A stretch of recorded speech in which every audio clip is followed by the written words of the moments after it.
Hello. Hey Lily, how was your day? How was the reservation stream? I fell asleep again after sleeping for 12 hours.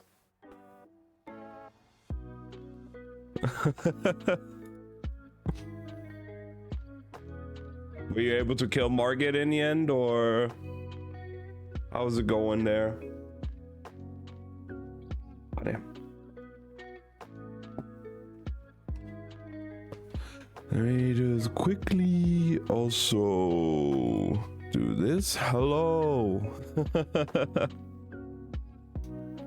do, do, do, do.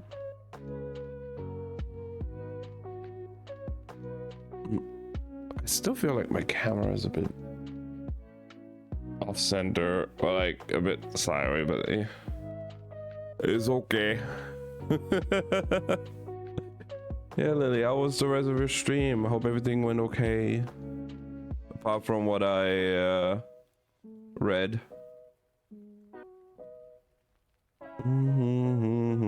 Hope you had a lot of fun with the game. Because I would say Elden Ring is one of my favorite games. Like, it is really good. It's really, really fun. I just wanted to talk about it. It's gonna be a little hectic. Yeah, no, the thing is as well, what I've noticed from a lot of people,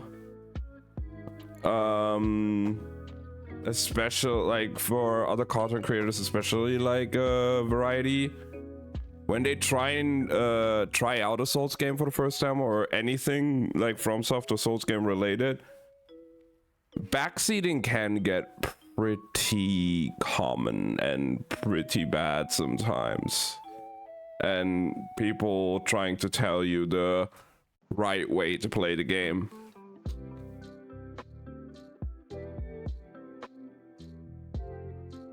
There is no right way to play the game, in my opinion. Every build, every weapon, whatever you want to do is viable, as long as you can get, you know, as long as you can get from A to B in any way possible, no matter how long it takes you or what build you're running, as long as you can beat the game, it doesn't matter. Sure, there's always like a certain meta, some weapons are better than others, but like, goddamn no. Nobody cares. Sure, I could boast about the stuff that I've done with Souls games and be like, oh, I have the knowledge, I know what's best, but like, I'm not gonna do that. I mean, I've played through Elden Ring like 3 times. Yo, Ace, what's up? Hey, how's it going? Like, I've played through Elden Ring 3 times. I have all achievements on the base game. I've beaten every boss, basically, but like, I'm not gonna tell you how to play, Lily. Like, I hate those kind of people. Sure, if you want advice, you'll ask for it and I'll give like a hint or something, or people give hints, but I'm not gonna be here like completely backseating you through the whole experience. Like, now go this way, now this is the next boss, you should use this weapon. Especially in a game like Elden Ring, the exploration is such a big part of the experience, because you can basically, you learn so much. I can imagine, like, Elden Ring, when it comes to the Souls games and like the FromSoft games, Elden Ring is pretty much the biggest open world they've made, and you have so much variety on and possibilities on where to go. Like, yeah, you could fight that big tree sentinel right in front of your spawn immediately and kill it, but you could also run around the entire map and, you know, explore, find some other like side bosses, find a cool weapon you might want to, that you might like, and some other side, and you know, In your case, you're trying your best on Margit right now. You're learning a lot. And as your first Souls game, I don't expect you to immediately go like crazy, beat everything super fast and all. And I would say, yeah, you said you're gonna pick up Sekiro again after some Souls experience. I would say yes, because Sekiro as your first Souls-like experience is pretty tough, because it is very different, but it's also very hard. Elden Ring, I feel like, is a good start. Oh yeah, Sekiro is a fantastic game. I loved playing through it. But streaming it is different. Yeah, no, if you want to play it offline, or you know, like maybe I'm there and you ask for advice and all, yeah, I'm down. Or if you just want to play it by yourself and you want to talk about it, hell yeah. I love Sekiro. But I would definitely say Elden Ring is a good start. My first one was Dark Souls 3, and I played like Dark Souls 3, I played Bloodborne, I played Sekiro, I played Elden Ring. I still haven't played Dark Souls 1 and 2. Now that I have a PS5, I could also play Demon Souls Remake at some point, which I hope I will get as well and play it, because that seems pretty fun. But overall, like, I'm a big fan of the Souls series, but I do hate how the community, especially on Twitch and streaming, is very much pushing towards trying to like backseat way too hard and not let people, especially if it's their first Souls game, experience and explore the game for themselves. Again, Elden Ring is a massive map. The part that in Limgrave that you've explored so far, Lily, that is like a tenth at maximum of the entire map. There's so much to find, just even in Limgrave, all the side dungeons, all the side bosses, everything. Might beat it there too.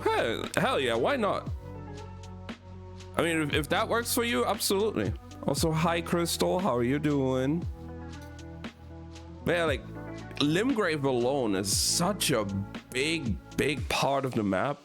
And I think, even with my experience, since I've played like 4 or 5 Souls games before, I've beaten Dark Souls on level 1, like, I would say I'm fairly decent at Souls-like games. I think I got to Margit around the same level as you. I was a different class, so the stats were probably slightly different, but I think around the same level as you, maybe like 2 or 3 levels higher. I'm not fully sure. But even there, I couldn't beat him. I had to like go back and explore and find other things, level up, and then like upgrade my weapon maybe a little bit until I was able to actually beat him.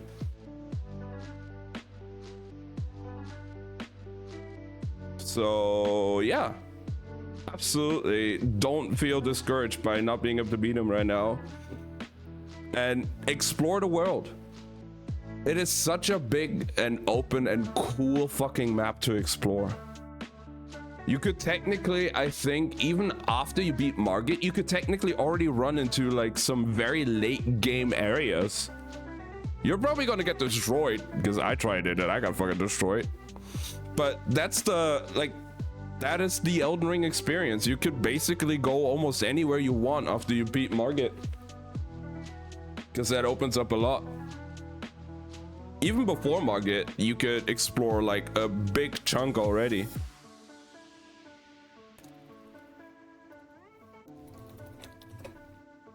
Let me see something real quick.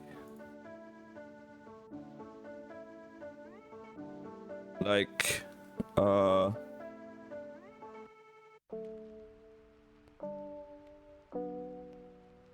about maybe want to play.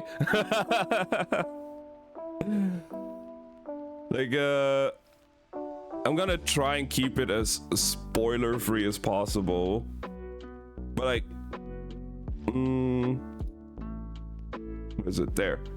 This is the entire map of Elden Ring. My camera's in the way. This is the entire map of Elden Ring. You're like down here. Like this little green patch here, that is Limgrave. This is where you are. So you have so much more to explore. You're in this little bit here in Limgrave. Maybe like over here somewhere. Or like down here. No, I think it's somewhere over here. But yeah, you're like here in Limgrave. The map is so massive. So take your time with the game. Explore. There's so many hidden dungeons, so many hidden bosses, so many just secrets you can find that is super worth to just run around and explore. I mean, you have the horse, you can literally go anywhere. So yeah, have fun with the game. Don't let anybody tell you otherwise. There's so much for you to do in there.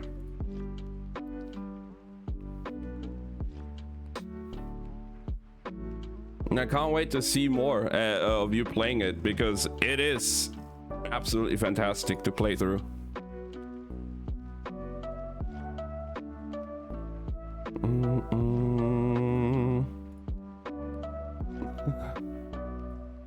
I'm doing all right, Crystal. I somewhat tried to reset my sleep schedule, but then I slept for like 12 hours, stayed up for 3, and napped for another 2. So there's that. But I hope you're having fun with some Genshin. I'm not sure. We might actually do some Genshin as well later after the reading. Depending on how long we're going to be doing today, because I think didn't Abyss reset as well now? I took a weensy nap today. How long we talking now? Like, I think Abyss should reset like very soon. If not today, then tomorrow or something. Let me see. We actually just hop on the game here without you guys seeing it. Like an hour of dozing off and on and off. I get that. Even like right before I started the stream now, like half an hour before or something, I was actually kind of like laying in my bed watching a video, just like kind of halfway falling asleep. Today is a very sleepy day for me. Let's just say it like that. Very eepy day.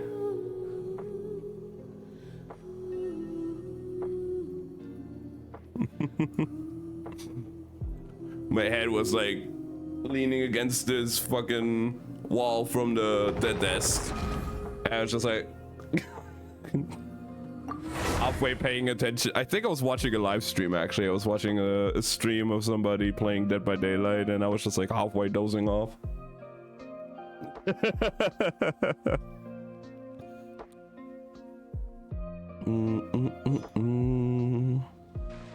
Alright. Oh yeah, Abyss did reset, so we can do Abyss later. I'm not gonna look at what the cycle is and what enemies there are. I just wanted to check if Abyss is reset or not. But yeah. So maybe after the book we can do Abyss. We can have some fun.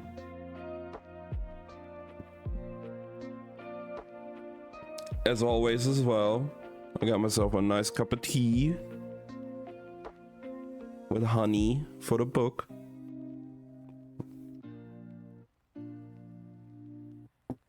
Gotta keep that voice up, you know.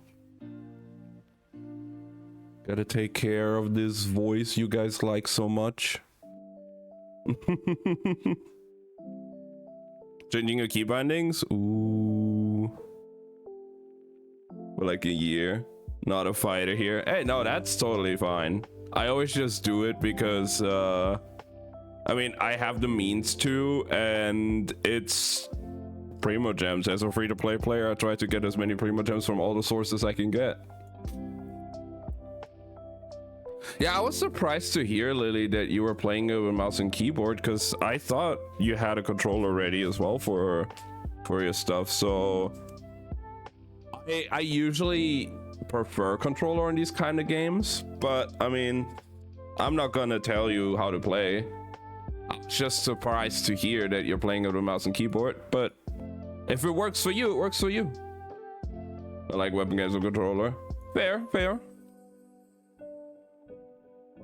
For me, it just somewhat feels more natural with the Souls games with a controller. But that's personal preference, obviously. I know a bunch of people that play that also play like Monster Hunter games with mouse and keyboard. I've tried it actually, because Wilds on console, you can even just connect your mouse and keyboard and you can play with it. And I tried to use bow. I was just going to the training range and I was like shooting around using the bow with mouse and keyboard, and I hated it. I could not do it. I mean, then again, I also have like 2,000 hours on Monster Hunter World, and I'm so used to playing with the controller. I played Rise on the Switch, which is also on controller, so for me, controller felt more natural to use for these games. But if you're not used to it, I can totally get that. Also, hey Rose, how are you doing? Did I bug on controller?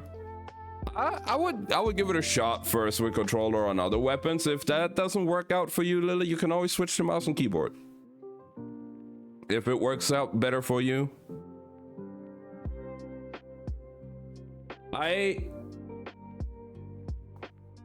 So far, I have to say, I have not tried any of the bow guns in Wilds. I've played bow, I've played longsword, greatsword, dual blades, and hunting horn. Doing all right, Rose. I'm a bit sleepy, but we're getting through this today. We're gonna be reading. Having to reset my sleep schedule kind of screwed me up right now, but we're getting there. So I still need to try a bunch of the weapons. I've played a little bit of Gunlands as well, and Gunlands feels really fun. But from what I've played in the beta, Insect Glaive and Charge Blade feel very different, and I might need to get used to their playstyles and try them out more to really get a feel of them. And then just in general, I need to try out the other weapon types. I haven't tried Switch Axe at all. I haven't really looked into bow guns, both heavy and light. I played a little bit of Sword and Shield in the beta. I played a bit of Hammer. Hammer is also really fun with the new charge attack move. That's super fucking funny. So in Monster Hunter, there's still so much for me to explore with all the different weapons. Because, sure, I've played every weapon in World. I have 100 hunts on every weapon in Monster Hunter World at least, and then like 2 or 3 of them I'm over 1,000 hunts in. Like, I know my way around the weapons in World, but in every game they feel different. I barely even scratched all of the weapons in Rise. In Rise, I played Charge Blade and Dual Blades, and that's it. Maybe Hunting Horn, because Hunting Horn felt so different in that game and I wanted to explore more on it, but other than that, I barely even scratched the surface in Rise. So I'm excited to hop on more Wilds and explore all the different weapons, and maybe I'll find another weapon I really love playing, because right now it's only bow. I've been only playing bow for so much. Like, oh my god. I hope you're having a good day as well, though, Rose. I see the value in my own. Let me check something real quick.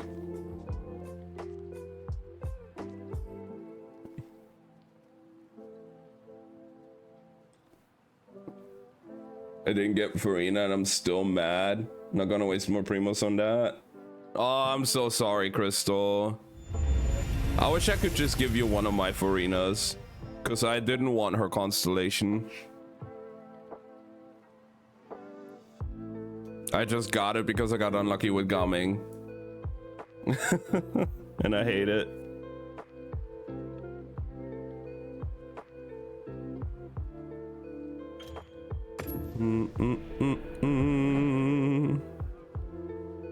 Let me just, oh my god.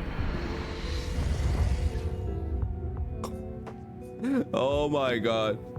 All right, guys, I gotta show you this for a second. We're hopping onto the book in a bit, but like,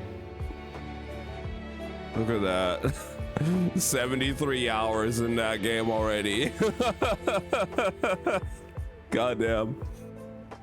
Also, I really like how my hunter looks right now with the fashion I made. She looks really cool. I'm really happy. But what I wanted to check out is I need to go just quickly into the game itself. Camera lock on is my side mouse button, and heavy is bottom side mouse button, and F. Okay. Hell yeah. If it works out better for you, Lily, that's great. That's a lot of hours, yeah. But what you can actually do here as well, let me just go over here, hunter profile. There's that. And then over on this tab, yeah, over here is my weapon usage. And as you guys can see, I've played bow.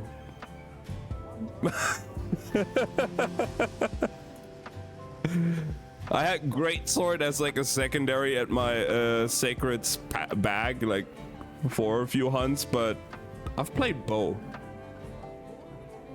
But like nothing else.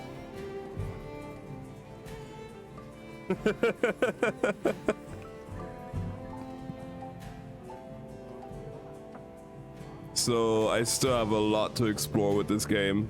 Check out all the other weapons and everything.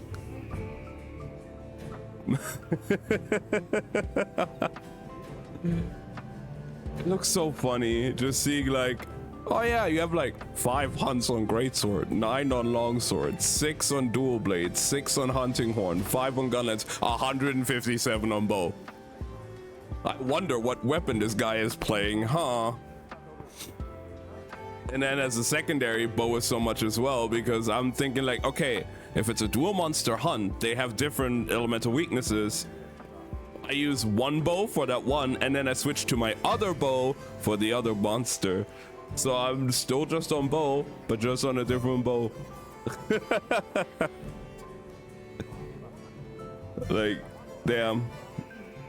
I've played way too much bow. I definitely need to check out the other weapons. That is for sure.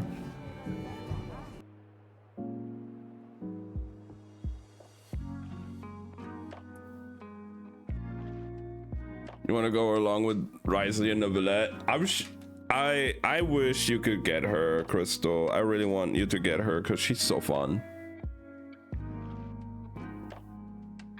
She's such a good character.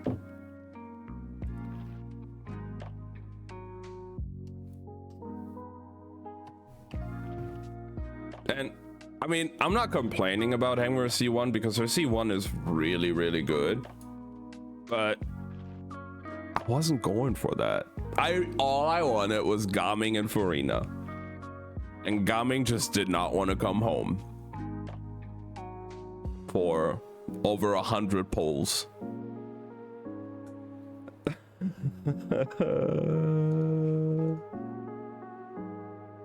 Still hate it.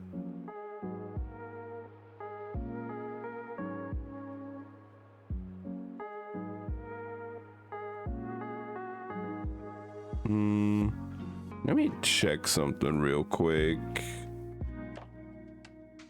Because I think I have a few clips of Elden Ring as well, and most of them are also just You know, gravity is still my biggest enemy in any fucking game I play. Even I fall off a cliff and die to gravity, or gravity finds another way to punish me. As it was the case in... where is it?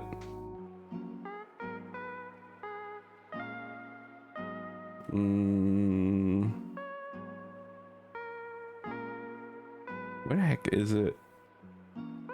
Dead by Daylight, First Descendant, Forest, Yakuza, Yakuza, Yakuza, Code Vein, Dead by Daylight, Yakuza, Yakuza. Oh, Elden Ring.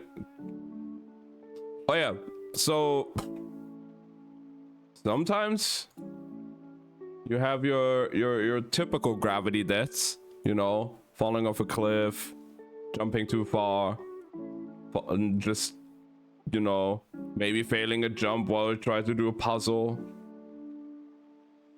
and you just die. And then sometimes, and the other times you get I need to maybe put this here. There you go.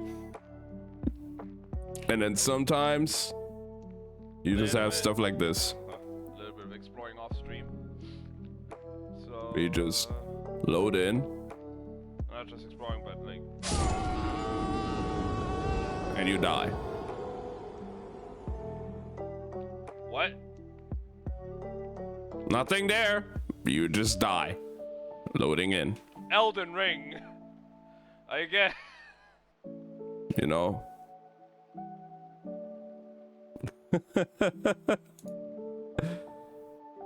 That can happen.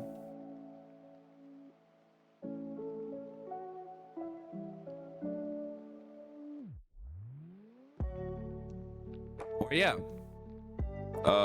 Gravity finds its way either way. By also killing me in a different way. Ah! Not me falling off somewhere, but something falling on me. Like a big chandelier coming from the top. I don't fucking know.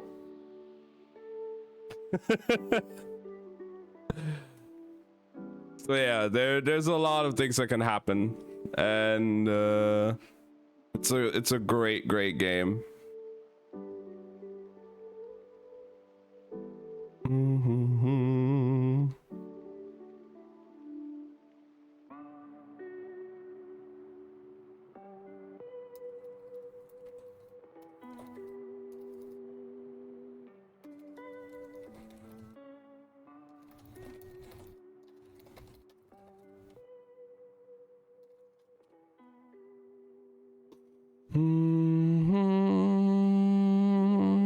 Okay.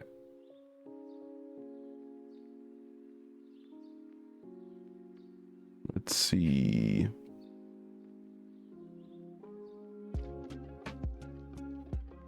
Are you guys ready? Because I can't wait to finally continue with this book, because we had to skip last week. I really wanted to read last week, but like I just couldn't. But now we're back. We can hop on that book, have a lot of fun, freak the fuck out with everything that's going on, and yeah.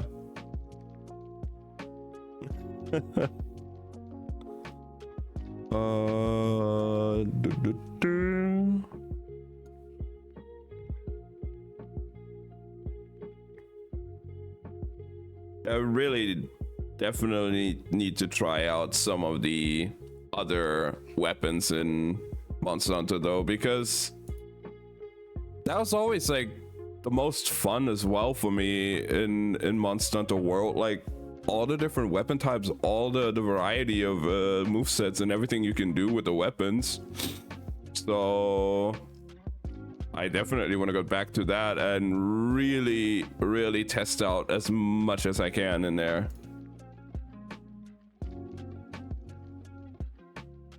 And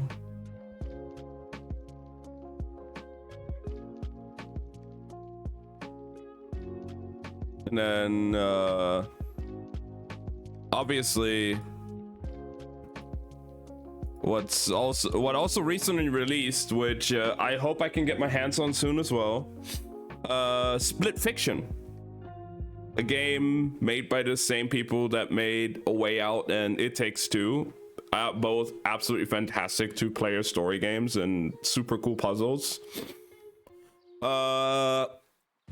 Me and Ben are looking into getting it because we've played A Way Out together, we've played It Takes Two together. We're still on the We Were Here series right now. We're on the 4th of the 5 games, so we need to finish those. And then Split Fiction would be a nice game to play as well. It looks really cool. I haven't looked at much gameplay or story because I don't want to go get any spoilers for that game. I've seen so many people stream it already, but I'm avoiding everything because I want to go in blind. But it looks so much fun. And coming from the developers of It Takes Two and A Way Out, I'm excited because they make fantastic games, in my opinion. And I was waiting for them to release a new one. Hey, Awayas, how's it going? And it's always fun, like those co-op games, because I would also say like me and Ben just have such a good dynamic and such good banter in those. It's just really fun to play and really fun to watch. Maybe apart from the first stream we did where we got so fucking drunk we had to replay half of the game on the next day. But other than that, yeah, they're fun games.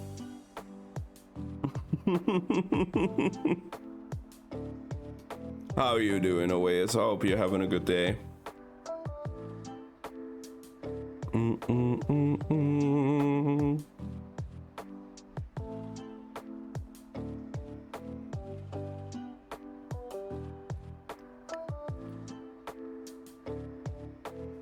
And then I think Elden Ring Night Rain is coming soon as well. So that's another game I want to get into. And I might play with some friends. Because fuck yeah.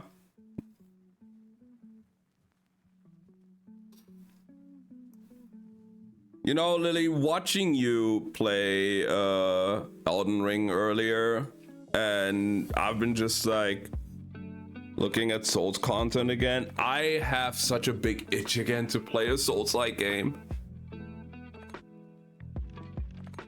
Go back to Genshin with a fun reading. No, okay, Crystal, enjoy your Genshin. Hope you're having a good day.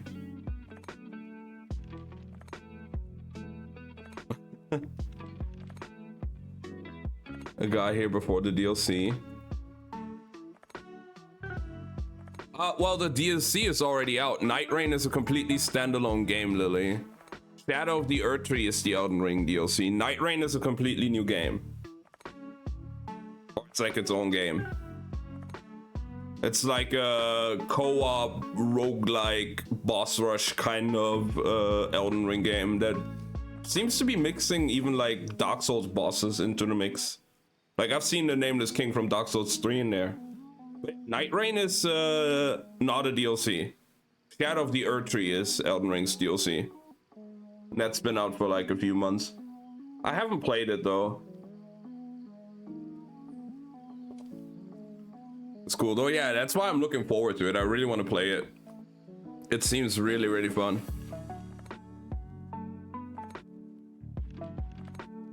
And you know, obviously as someone who played a few of the Souls games, seeing like the first trailer at the Game Awards and seeing the Nameless King in there, I was like, what the fuck is going on?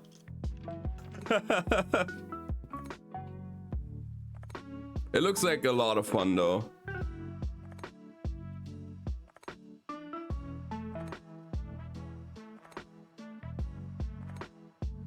The Elden Ring Night Rain is a game I want to get. Split Fiction is something I really want to get into. I'm thinking, considering again we have reached 500 followers this week, next week will probably be a 24-hour stream at some point. I still need to figure out what day I can do and what we will do, but a portion of it might be Dark Souls 3. I am very much debating installing Dark Souls 3 again with all DLC and make another run. Maybe we'll do another level 1. Maybe we'll do a different challenge run. Like I'm only allowed to use pyromancy. I'm only allowed to use like magic, no melee whatsoever. Stuff like that. Like some kind of like a bit of a challenge run. Because I've played like 600 hours on Dark Souls 3. I've beaten it on level 1. I can do all of that. But it would be funny. It would be fun to revisit the first game that I've played that hooked me on the Souls-like genre. And yeah, Lily, what you're experiencing right now with Margit and how much of a roadblock he seems to be right now, I've had that with the first boss in Dark Souls 3 as well in my first playthrough. Eudix Gundyr. Nowadays, if I do a run, he's like a punching bag to me. I mess around with him. I meme with him. If I start with a class that has a parry shield, I parry all of his attacks. He's like such a fun just punching bag to me. But when I first played it, I was his punching bag. I died to him so many times. Like, oh my god. But again, back then I was new to Souls games. It was my first game, my first Souls boss I've ever encountered. Really learning the mechanics and, you know, I got my shit kicked in. But I stuck with it. And now look at me. Can't get away from Souls games. For some reason. They're too much fun.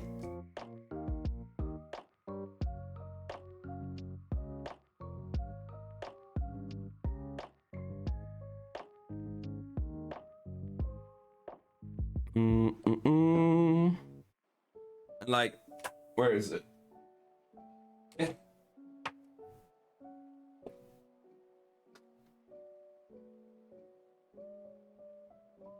I have it on disc. Like, I could still play this on my PS5 with the disc because luckily the PS5 is compatible with PS4 games. Otherwise, it would suck. Yeah, I can still play it with my PS5.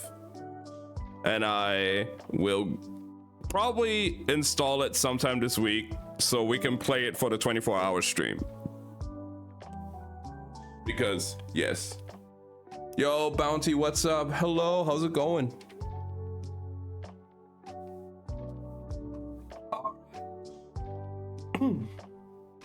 24-hour when?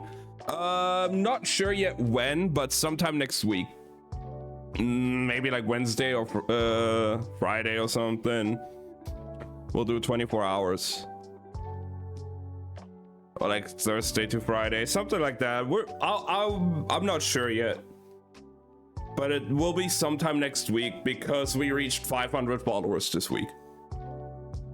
We gotta celebrate that a little bit, you know?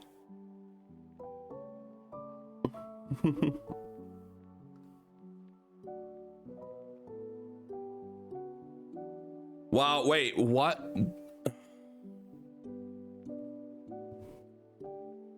Hey, Slothy. I like how it doesn't even post the link to my YouTube channel. Why is the link not there? What the heck? Hello? But are you okay?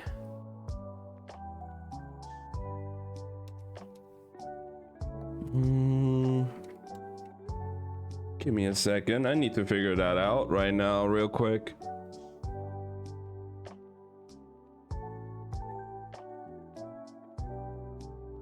Ooh. How are you doing though, Bounty? Stealing your women and playing with them in Genshin? Well, as long as it's just in Genshin, I'll play with them otherwise. It's okay.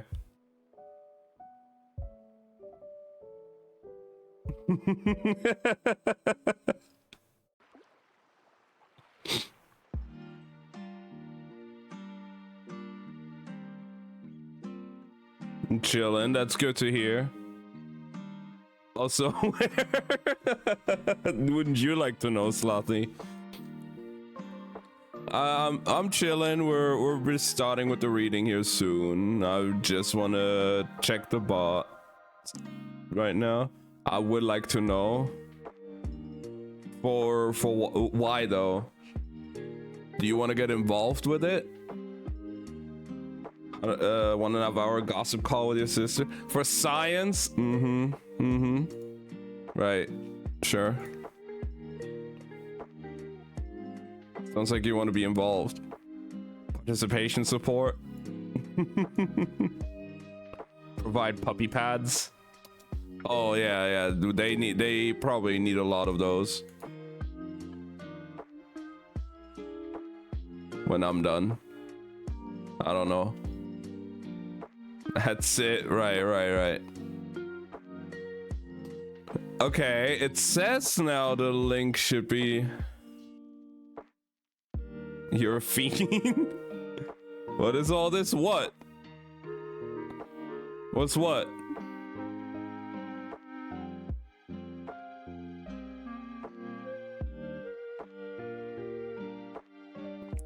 What are you talking about?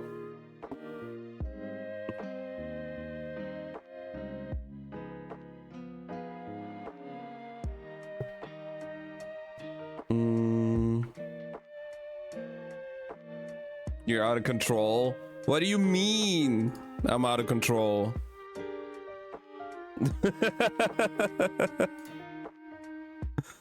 Okay, now it says the link is there.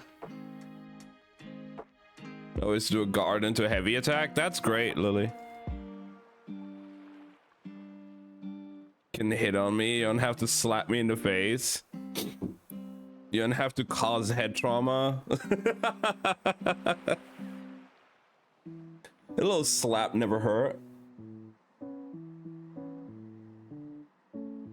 Some people like it.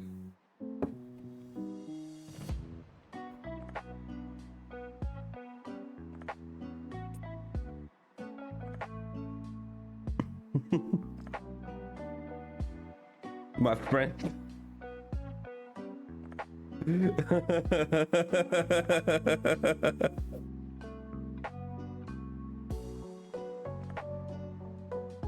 I'm here for the book. Well, you know how these streams go, Slothy. You know how they go.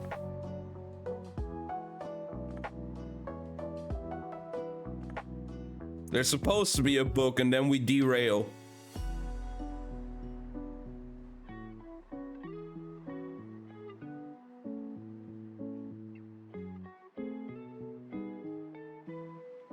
I was thinking it would be more timely. Maybe the German is punctual this time. Well, at least I stopped my stream around that time, you know, but when we'll start with the book, that's up for debate. I'm at least punctual with the streams. Ignore that one time I fell asleep.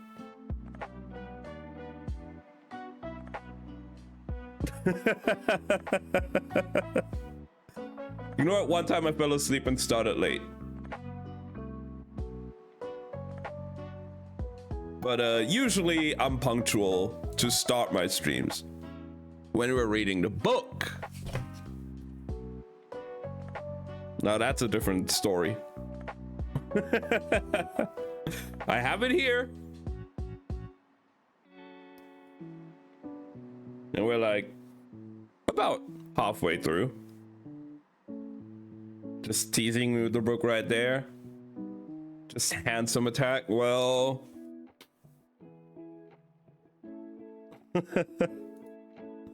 don't act like you don't like it.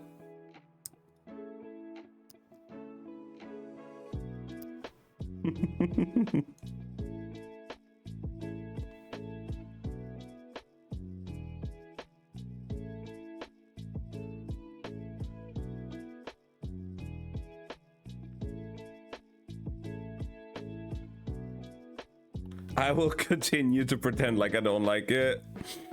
Well, you can pretend, but I know. There's that, so...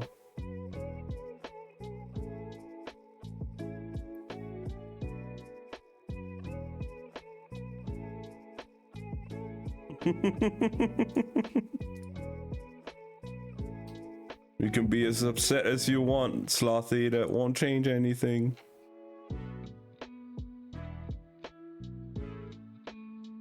I'm trying to think. If I remember, we left off in the middle of a chapter, though, because we ended on Wyland's backstory, which was fucked up. Fucking hate his father. Abso-fucking-lutely.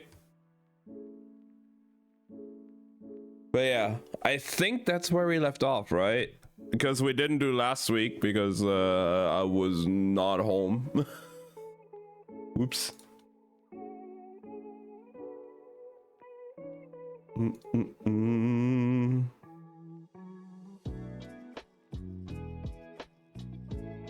But yeah, hopefully sometime next week.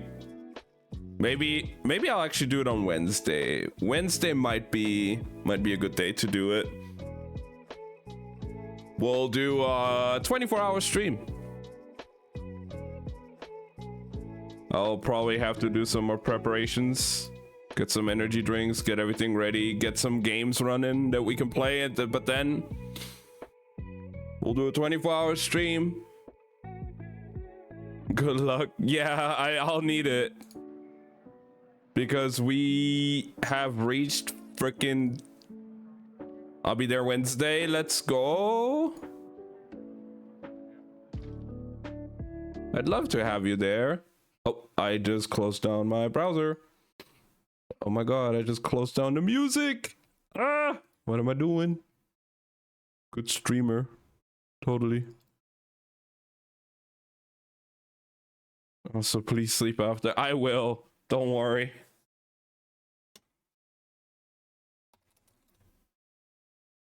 I will definitely sleep after that. Because otherwise I would fucking die. But yeah, you guys are freaking crazy that we're already at 500. Because, you know, I'm always thinking like, it's always like a funny little meme we've been having going on, being like, oh, can we reach the next 100 before my birthday? You know? Cut it down to 12. Hey, I've done 24s before. I've done 36 before. I'm sure I can do it. It's gonna be fine. You know, we always have this meme going on like, ooh, can we reach the next 100 before my next birthday? Like, ooh. But, you know, we reached 400 in November, 1 month before my birthday. Other times we reached it at the, like, I think 300 was like at the end of November, very close to my birthday. But, guys, we reached, again, 400 in November. It is March, and we're already at 500. What the fuck? 24 hours, 27. And the birthday before was 36. It was 27 hours because I had turned 27.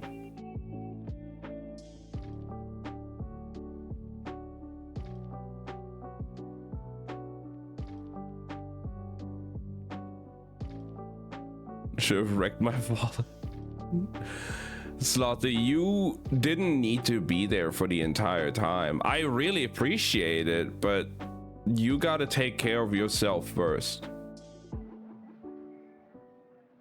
Don't push yourself that much. I know you had a good time. Absolutely. I had a fantastic time too, but fucking hell. Oh, I will. Like, I know what I'm doing.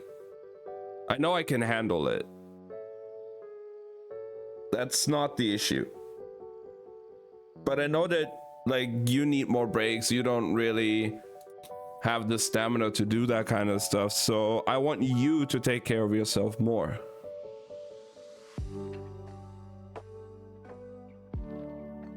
So as much as I appreciate you being there and everything, you know, I just want you to take care of yourself.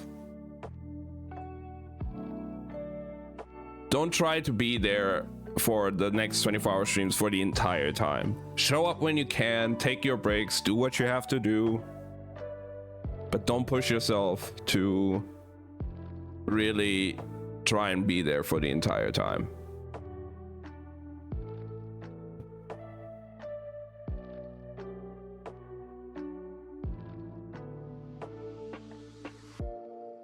Feeling better today? I'm really glad to hear that, Slothy. I know you've had a rough week, so it's really nice to hear that you're doing better. I'm in a good mood. I'm really glad. But yeah, guys. Here's some tea about your egg. Ooh, sure. If you're okay with it, like sharing with the stream. Unless you want to message me privately about it. But like, guys. Oh, you guys can't even see it because the window is in the way. Let me see. You can see it better. Here. There. How the fuck are we already at 503 followers? You guys are insane. But anyway. Fully knowing what? Ayo. No, he didn't. That's crazy.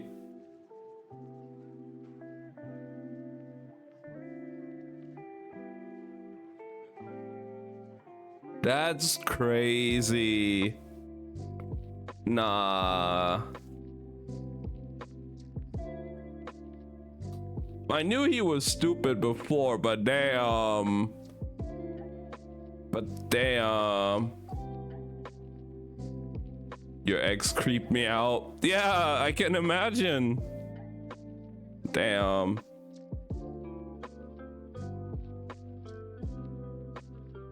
If it's the one you've told me about before, I know he's stupid already, but that was just that is just next level.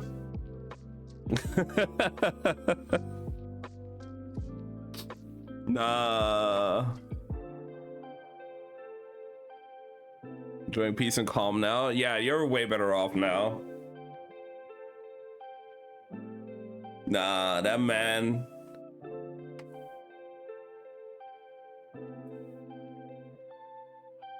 %20 health, forced. Ooh, fuck yeah, Lily.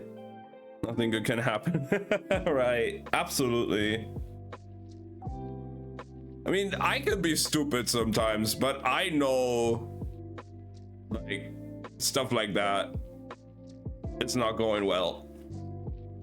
Like, hello?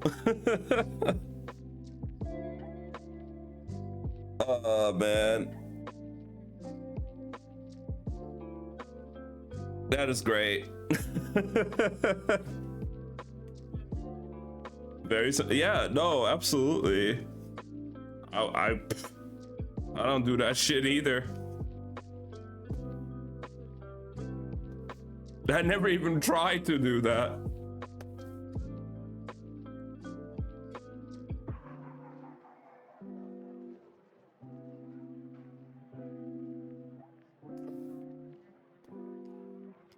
Like, what the fuck?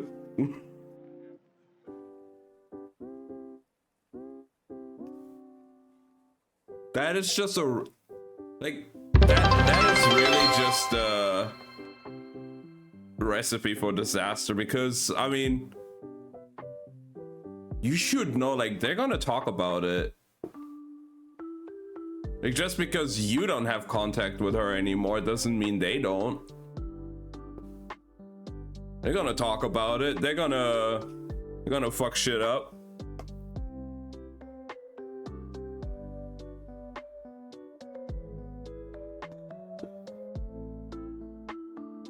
Of course you'll find out. I mean, yeah. Duh. Absolutely. Also, thank you so much for the 100 bits, Slothy. Oh my god. Why? Why the money all the time? You actually think you can make something work? I mean, some people just think like, oh, just because it didn't work out with her, it could still work out with them. You know? But like, bro, you're literally going to talk to somebody that talks to your ex on a regular basis, knows them very well, probably already knows a lot of shit about you because, I mean, if you're besties, you're probably gonna gossip and talk about your partners. Like, she knows probably everything she needs to know to just not get with that guy.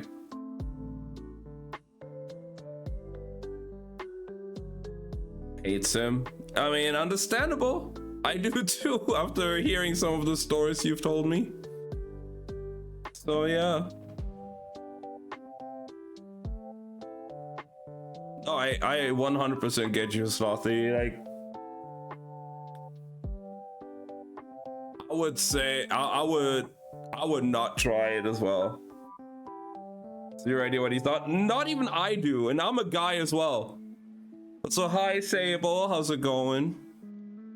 Like I have no idea either. Some guys are just super stupid. I may be clueless sometimes, I may be stupid, but I'm not that stupid, you know.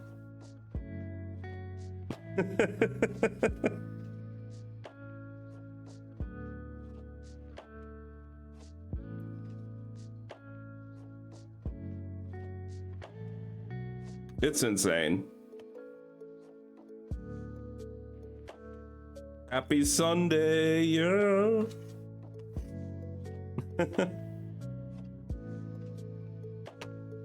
Yeah, Sable became mod in my last stream now. 38, bruh. I'm like 10 years younger and I know that shit.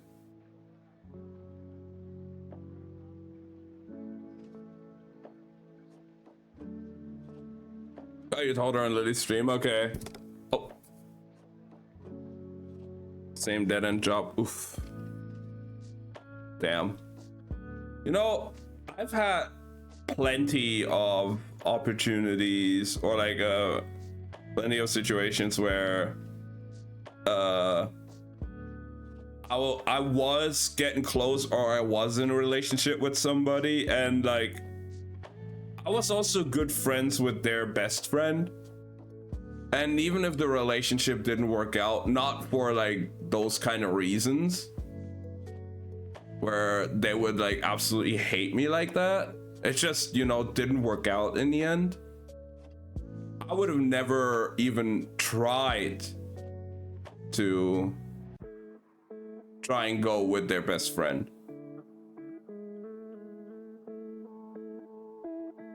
Even if we ended the relationship on good terms, I just never wouldn't. I mean, I'm not either. I'm not on any fucking dating websites either, or dating apps.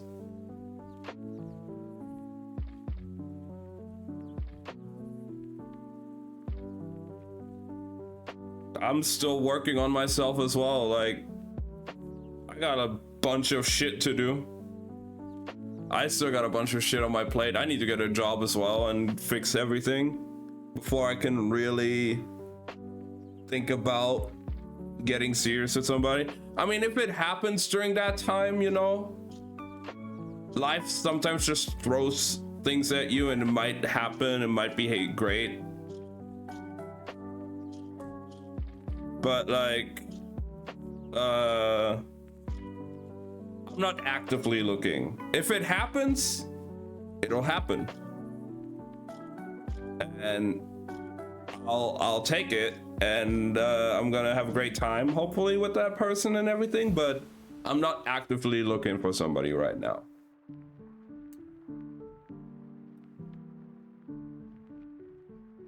And like, this dude's like 10 years older than me. Like, what the fuck?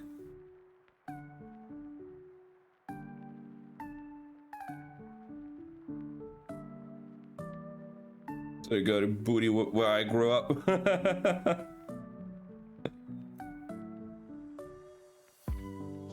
Is it grateful that you're not 37 and clueless and stupid? Yeah, I might be clueless, but I'm not that stupid. But yeah, again, like, I still have a lot of shit that I need to work on. I need to really sit down and finish my resume finally. I've been really procrastinating on that. But yeah, I'm not actively looking to find a partner right now.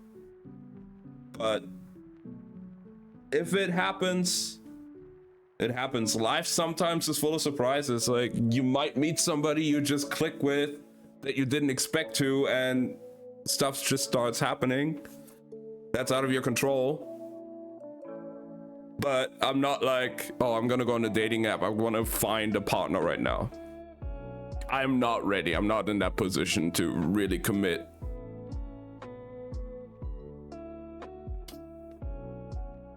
It's most important right now. No, yeah, same. Absolutely, Slothy. It is.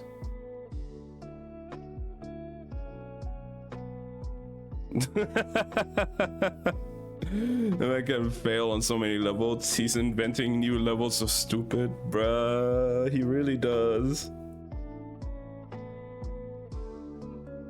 Yeah, no, Sable, absolutely. Like, why do you think I never attempt that? Because I know for a fact it's not gonna end well. But I did have to learn over the time by, you know, just it happening, even though my friends already warned me, but I was too stupid. It's trying to get back with somebody after breaking up. Because I've had that happen before where I decided, like, hey, we might give it a second chance after like a few weeks or like a month or two of not dating anymore after we broke up. And, you know, obviously that doesn't work out, but I completely ignored my friends on that. I was just like, yeah, no, we're gonna try again. And then it worked out. Then we were just only like a week, and then it broke apart again. But, you know, you learn from your mistakes. I won't do that again. If it didn't work out the first time, it's not gonna work out the second.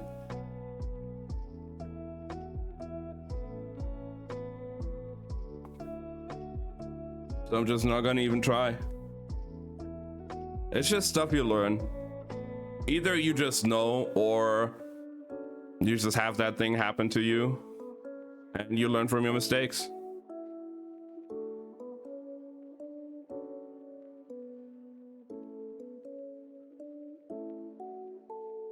I feel like I've definitely... Some people don't learn. Sadly, no, yeah. Like, I would say I have... Oh, I am laughing with you, Slothy. That is just hilarious how he's trying to do that. But, yeah, I feel like I'm at a point now where I think I know what I am looking for in a partner, and I am way more cautious on committing to something in that way.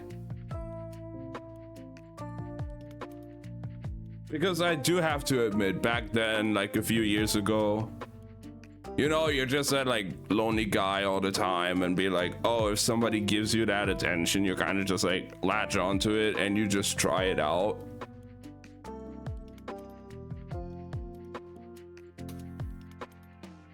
Even though technically, you know, it's not really working out, but like, hey, there's just somebody there, you know. I was kind of like that desperate guy in that way, but I learned from that. I won't do that again. But of families, if you all need big sissy to be your enemies, I'm always ready to go. Fuck yes, Sable. Yeah, no, I definitely had those moments where like I was lonely for so many years. Like, I think right now I might be, if we don't count that like girl that I had like 2-3 years ago that was like back and forth and we wasn't really sure if we were really committing or not. I think the last like at least like a month-long relationship I had was maybe about 7 or 8 years ago at least. I think it was like 2019. Yeah, 2019 was my last like relationship you could consider a bit more serious, where it wasn't like the whole back and forth with that last girl. And you know, I've had a 8-9 year period before that as well, and sometimes you just feel desperate at that moment and you just take what you get. Somebody giving you that attention and you just kind of latch onto it. It's not saying it's good, it's definitely not good, and it didn't work out obviously, but yeah, in that moment I just went for it. But now I know better as well. It's been long.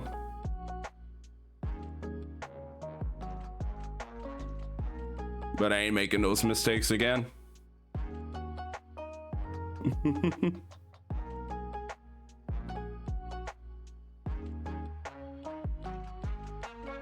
Oh no, absolutely not. Love the growth. Yeah, I'm very happy with that too. Even if it came from, you know, falling on your face, having to learn the hard way. Sometimes that's necessary to really know, you know. Sometimes you need those wake-up calls. Sometimes you need to get slapped in the face to really know, yo, what you're doing right now is wrong. It's not good.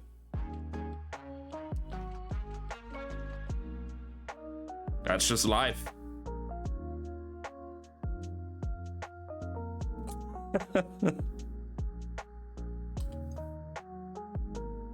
Come on over here then, Slothy. We can do that.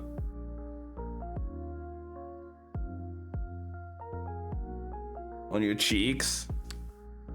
Which cheeks? Both are fine to me.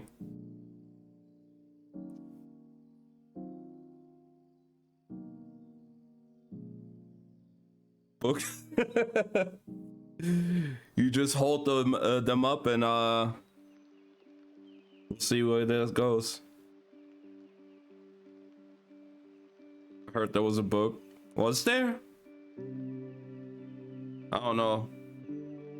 That in the corner is kind of, you know, just fake.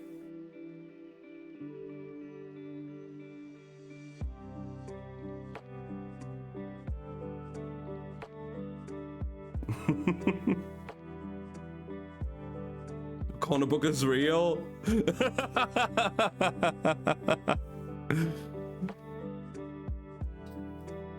Spread those book pages nice and wide.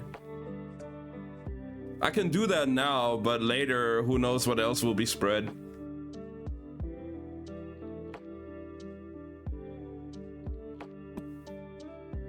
Just got out of a toxic 5-year relationship and is still stuck living with them. Oh, that is the worst as well. Like, if you can't even get away from them right now, I wish you all the luck, Sable, that you're able to get out of there and not have to deal with that and be constantly reminded by this, because that is tough.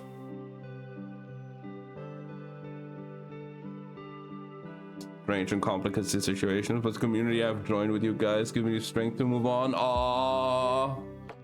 Yeah, no, it's great. We have people here. You can talk about it, because that is like one of my biggest goals with this community as well, to be able to support each other in the ways and be open about things and don't feel judged and don't feel like you're getting left out because of certain things that happened.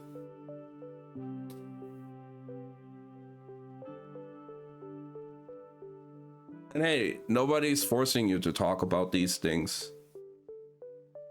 I feel very glad and very thankful for the community that I have, and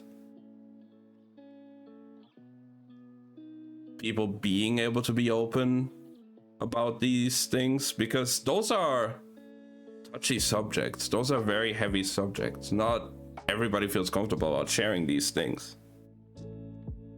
So I feel very grateful to have such an open community, to have all these people here that love and support each other, give each other strength, and obviously motivate me as well, continuing streaming and doing all these things that I'm doing. I plan to leave and I have hope for the future. That is amazing, Sable. I'm really happy. I really hope that plan can come into fruition very soon, so you can get out of that. Guess what? Did you beat him, Lily?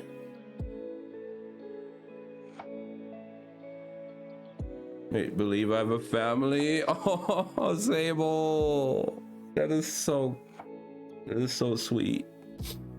Oh my god.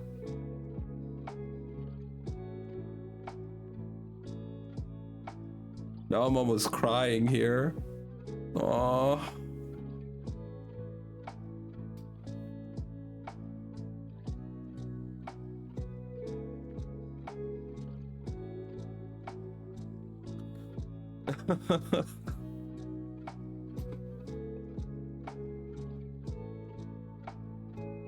I love you guys. You did it. Let's go, Lily. Happy for you. Fuck yeah. Oh my god. Oh my god. I didn't expect it to get this emotional all of a sudden.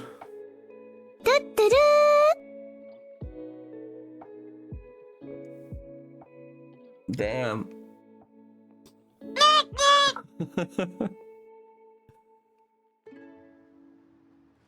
But yeah, I mean, if it weren't for you guys supporting me and everybody else around here, you know, I wouldn't be doing this either.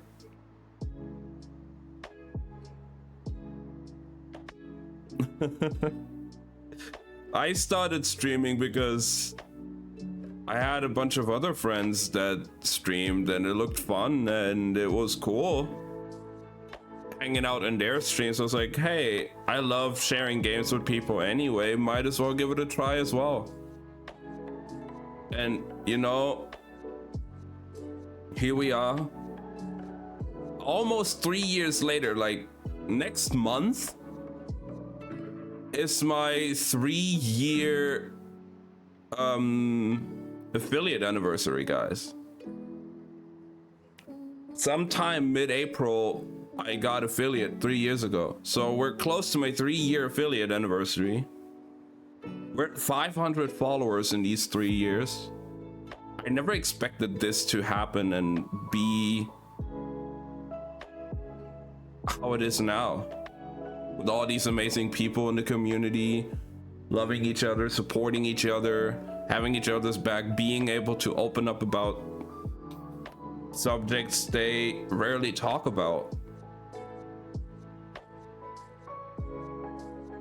And it is amazing to see.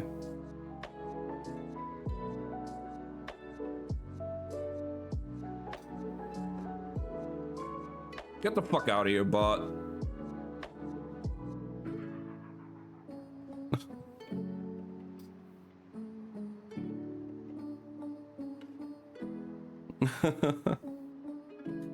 Like, I never expected this. Absolutely not. Because I feel like I don't really do much. Like I just sit here and play my games and be silly.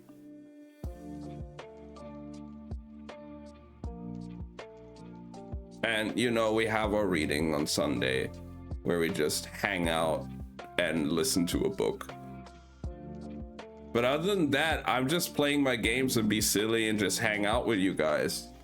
You could do that with literally anybody else, but you choose to do it with me. And I don't know. We're at 500,000 followers, guys. That is insane. That is so many people.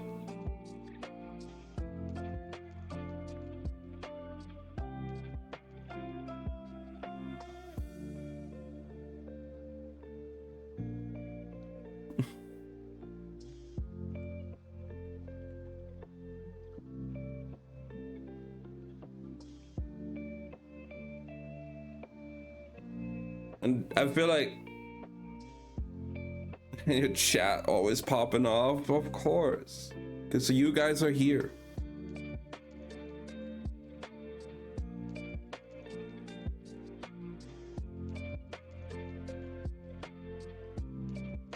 It draws us to you. You make everyone feel comfortable and accepted. Oh, that is all I'm trying. Like, I'm just like, why spread hate with people when you can just, you know, be positive and include them, give them space where they feel comfortable and seen. 100 days left. That is crazy, Slothy, that we've known each other for almost a year now.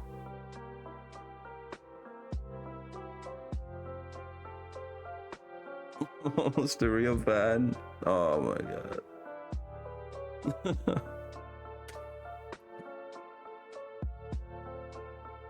They hate themselves more than anything. Yeah. Like, you know, my life could have gone so different. I have been basically bullied throughout my entire school time. Like, I could have become such a like bitter and desperate, depressed person. I mean, there were moments where I was even like really in a bad spot mentally, especially back then. Yeah, no, absolutely, Slothy. Like, there were periods of time. This is gonna sound like this is I don't think I've talked about that on stream before, but I know I've told some people about it. But there were periods of times after like a school like vacation or something, like a summer break or, you know, like spring break or something, and on that last day before I had to go back to school, there were times like that where I would lay in my bed on the night before going back and I cried. I cried being scared of going back because I know I'm just gonna get bullied again. It was really bad. I literally did not want to go to school because it was that bad.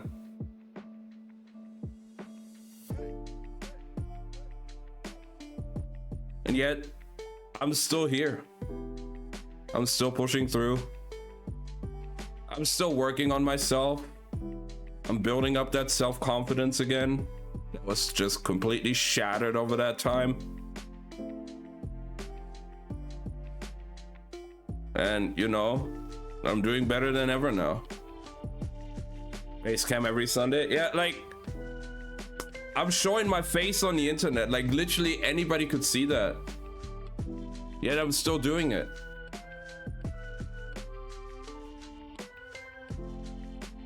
And why would I try and perpetuate what happened to me over those years? Because I know exactly how it feels being in that position. It's horrible. I don't want other people to be in that position. I don't want other people being like crying in bed all the time, being scared of the next day, of the unknown like that. Because I exactly know how it feels. I've cried so many nights on the last day of a break before having to go back to school. Like, I don't know. It's hard.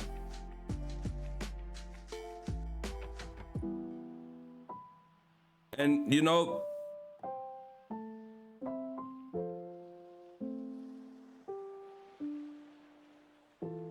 I don't even know how I managed to get through all of that. There were so many times really where I feel like it could have been it.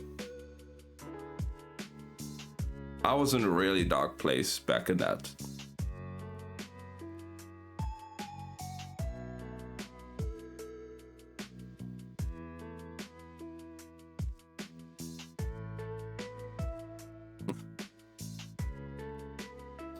Bullied because of what? Because I'm fat. I've always been fat. And you know, you're that like shy, awkward kid in class that's just like silent, always in the back. I was an easy target. I made it easy for the bullies to find a target. I never really tried to defend myself or stand up for myself back then, so they just had an easy target. I was always just that easy target.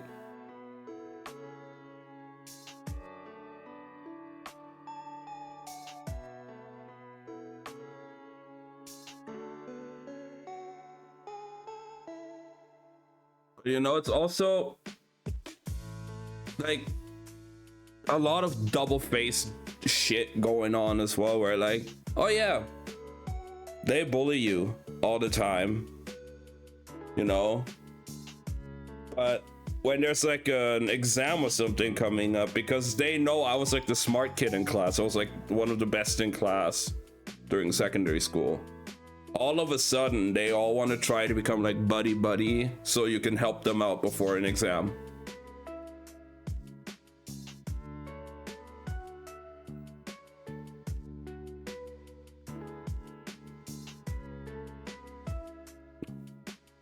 Like, I literally had, there were some people that were a bit more neutral and I did get along with, and it did help them out if they called me before an exam, but not everybody, obviously.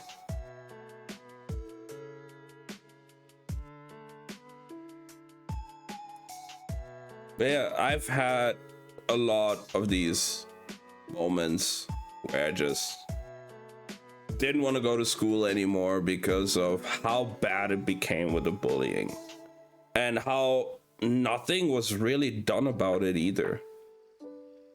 In a way, I would even say at some point, one of my teachers somehow even perpetuated it.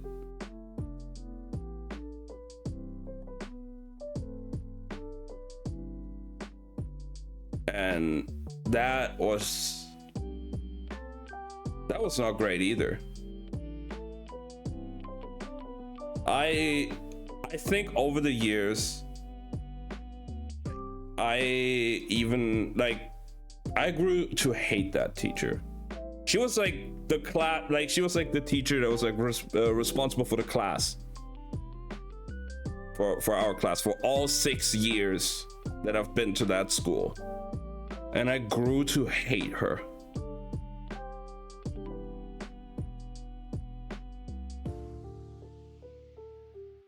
It was not great.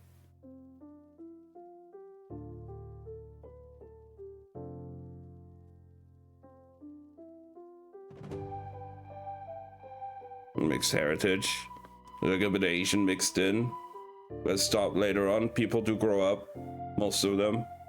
It wasn't as bad while I was in my vocational school, because that was around, you know, people are around like 17, 18. They know a bit better, but it definitely didn't stop. It became more subtle, but obviously, like, as much as they try to hide it, I fucking know.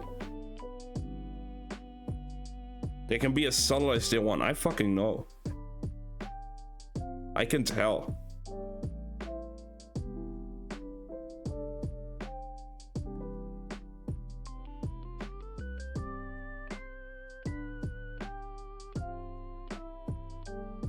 But I think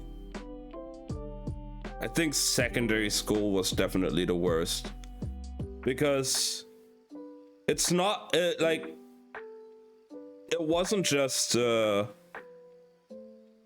in vocational school, it was mostly like them like talking behind my back or something like that, but like not really taking much action. In secondary school, it also became physical sometimes.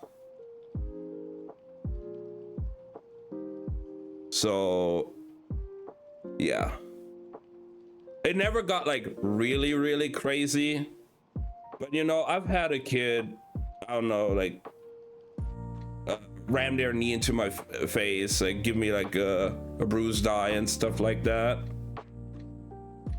or like they're shoving me around, but I never got like really badly injured.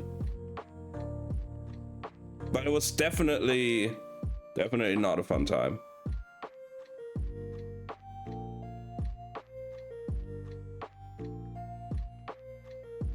And you know, I'm still not, I would still say I'm not at a great point with it, but seeing all of you guys showing so much care and supporting me so much, even though I just think like, yeah, I'm just a dude on the internet, like you could literally just go to anybody else and they're probably more entertaining, and still support me, and being here, showing up all the time is helping me a lot.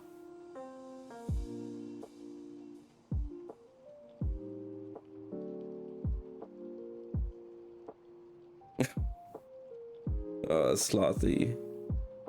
Stop.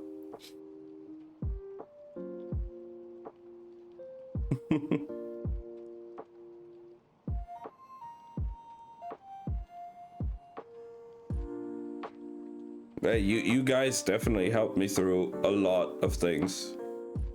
Helped me be a better version of myself. Hey, there we go. The link is finally working as well.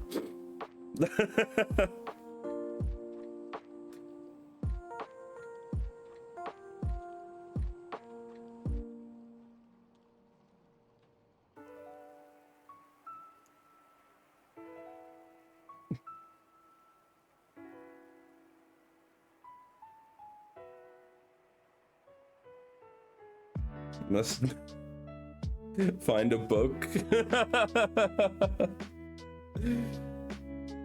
You mean like this one?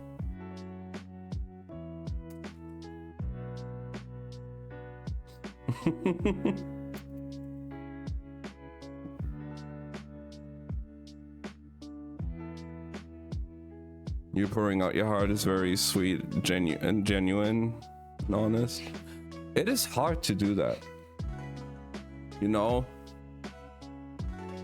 Stuff like that, it's just things that I mean, it's hard to talk about, and it's hard to be open about these things because they've been a part of you for so long, and especially for me, I've kind of just tried to forget them because that is not who I am anymore. But they're a part of me, and it made me who I am now. Sure, I'm not perfect. Sure, I still have a lot of flaws, but I learned from that. I became who I am now because of that.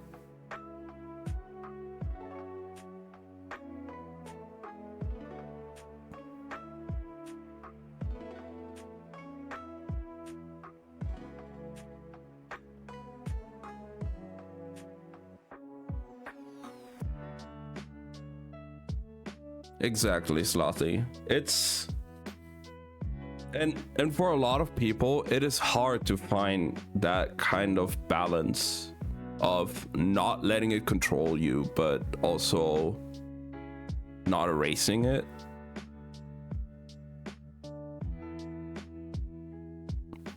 And I wouldn't say that I'm perfect with it either. Like I'm still, you guys can still tell, like, I'm definitely still getting controlled by it in some ways. I'm still not really confident in myself. I'm still, you know, talking myself down. Don't think I deserve all of this and everything. But you guys just continuously, over and over,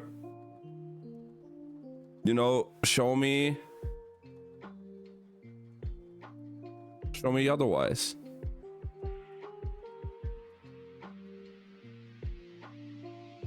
Much more confident in me. I'm confident enough to do these streams, but it's a different story if I would do stuff like that in real life. I'm still so, like, silent, shy, and just recluse in real life.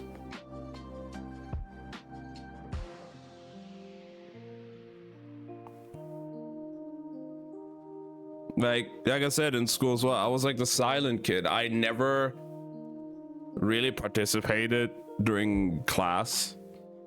Like, unless it was like an answer where I was just like, okay, I know it, I might just do it, or like the teacher just picks you. I barely participated in any kind of just like class stuff. If we had to do presentations, I was always like trying to be the one with the least amount of talking points, so I don't have to talk that much. And I was super fucking nervous to even stand in the front, and I would still be now. Like, I can do this online, but I could never do this in real life. Absolutely not.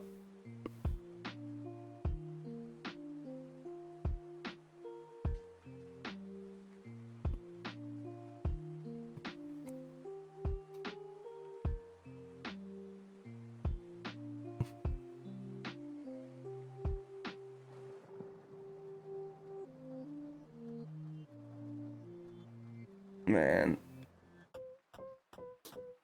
I did not expect it to get this real today. Absolutely not.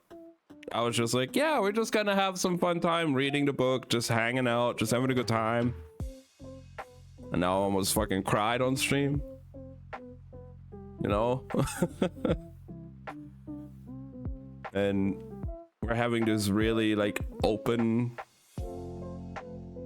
very vulnerable conversation.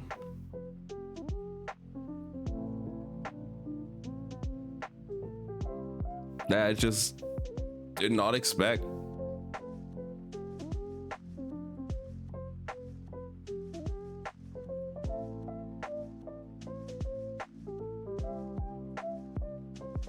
They're really just maybe a handful of people that know about those things off stream. There's not a lot, because it is a hard topic for me to bring up.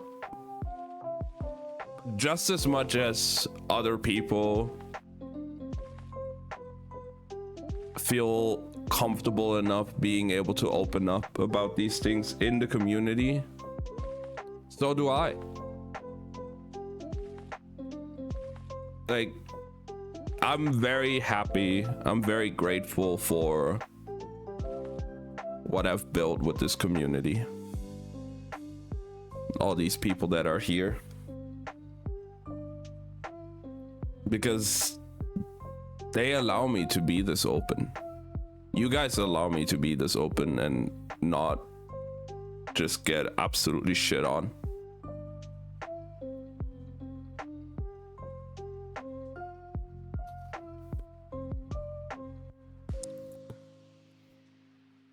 It has happened way too long, way too much.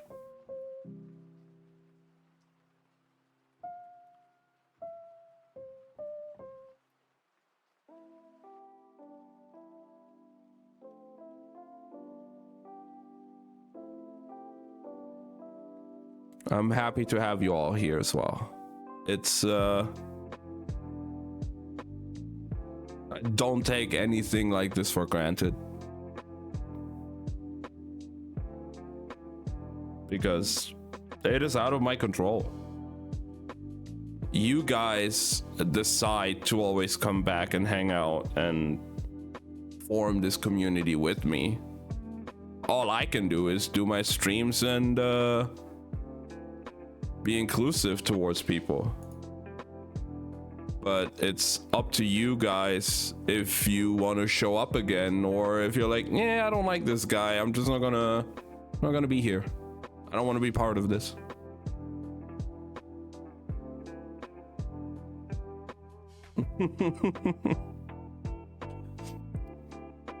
Like, I could have, you guys could have easily said like, nah, I don't really vibe with this guy, I don't want to be here, I'm not gonna be here. But you guys continuously come back.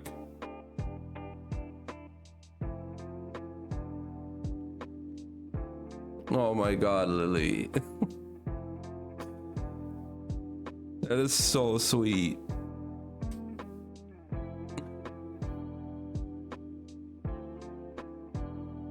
I'm never going to enter this place again. Understandable ways. Have a nice day. It was nice having you here. Good luck on the rest of your life.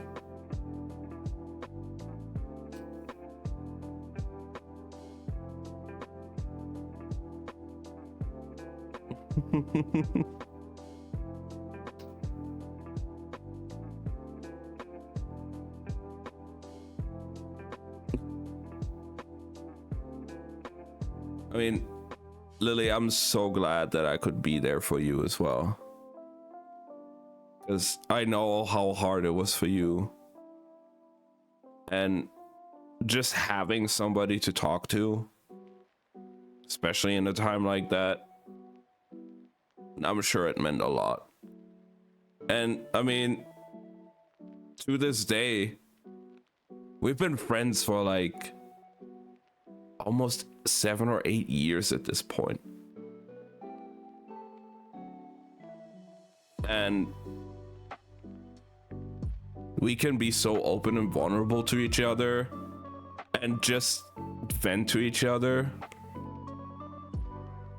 without any of us judging each other, and just have a fun time.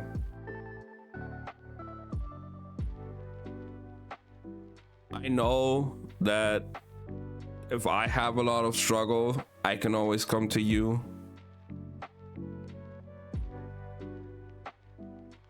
And you know, if you go through some things, you can always come to me.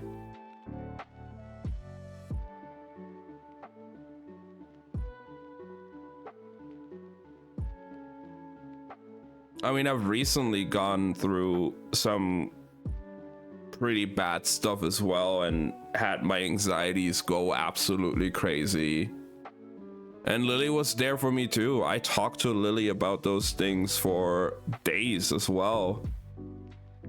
And she always listened and was there and supported me. So friends like that are irreplaceable.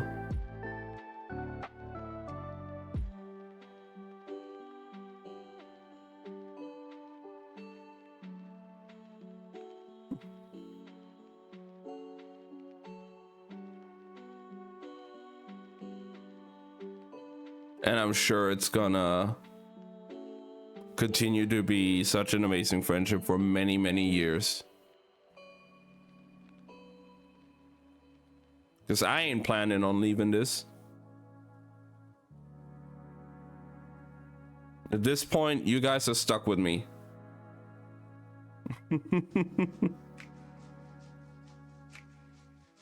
You guys are 100% stuck with me.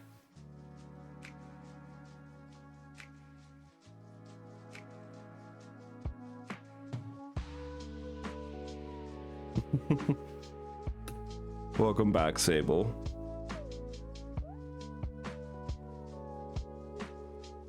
Where's it going?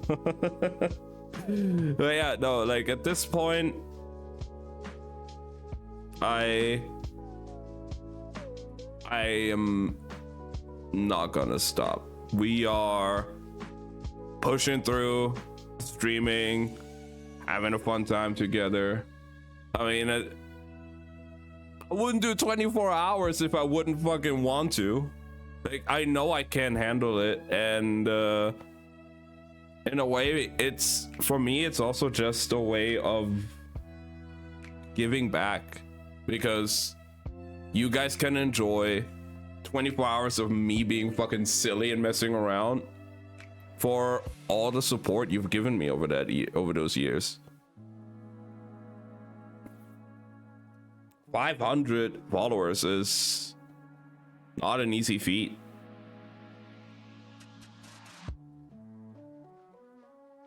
And it's crazy that it happened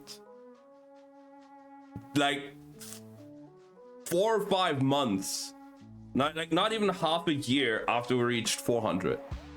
Usually, like from 3 to 400, from 2 to 300, it took almost a year.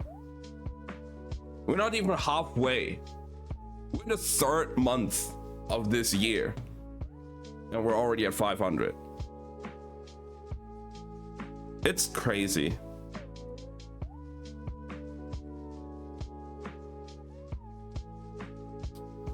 Snowball effect. I don't know where you guys are all coming from. I have no idea.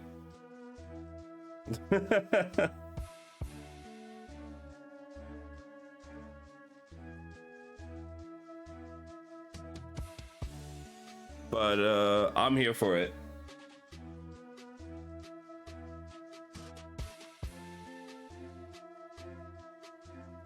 A tire flatline in the middle of the street. God damn.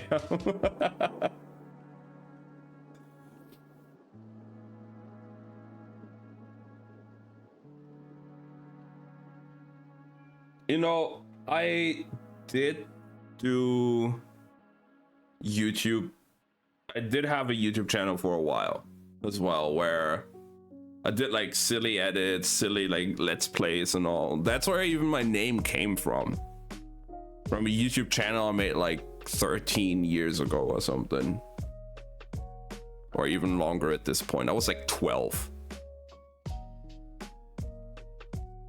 And I mean, that never really worked out, obviously. I deleted most of the videos, or at least set them private. That channel is no longer really active.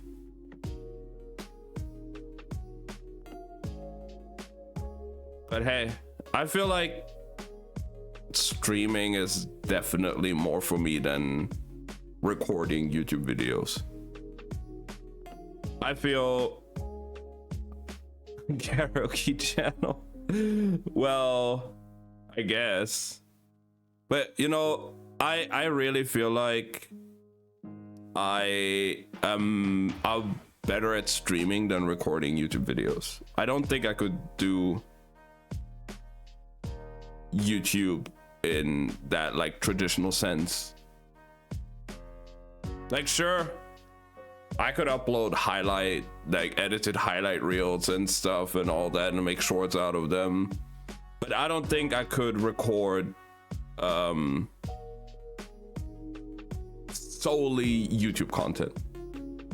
I don't think that works for me because I thrive off of that instant communication and banter and feedback we're having on stream. I still have them taped somewhere. Damn.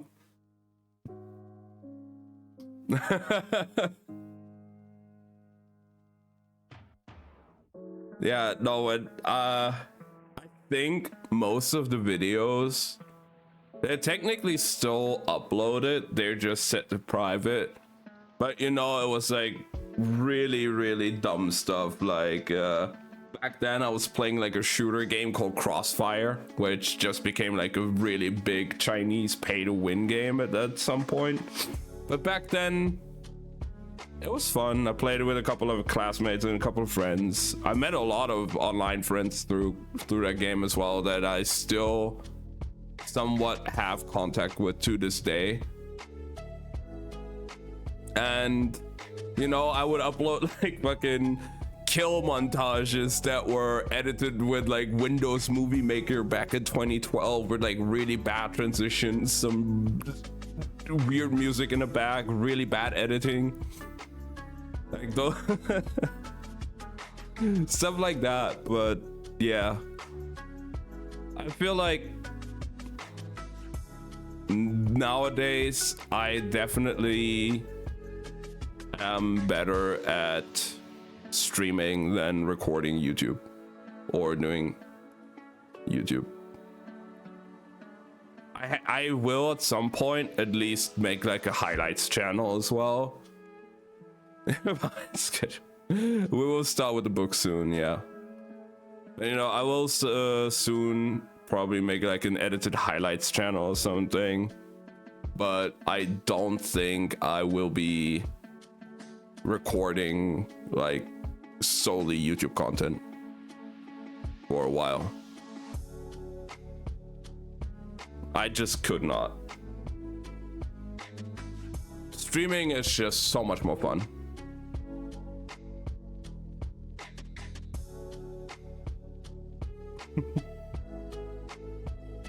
And Monster Hunter Wilds.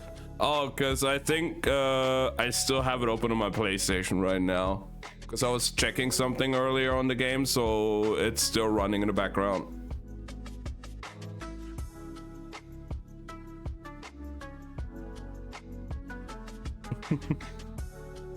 Maybe I should turn it off. I don't know.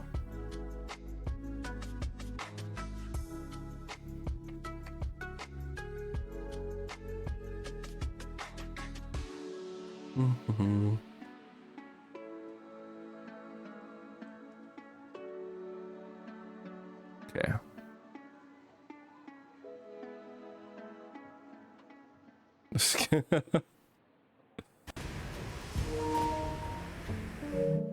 Yeah, let me just close down the game here real quick. There we go.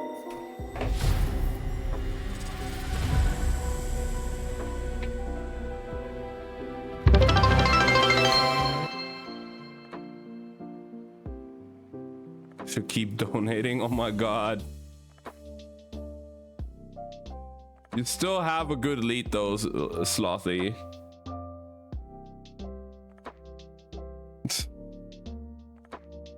Crazy.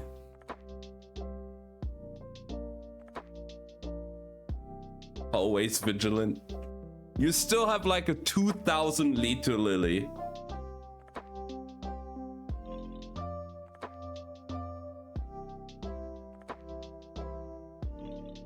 And then like almost 7,000 liter the next. It could be a close race.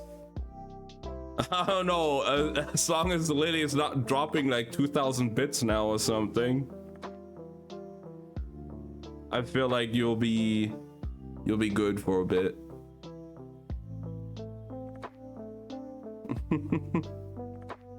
But I appreciate it so much, Slothy.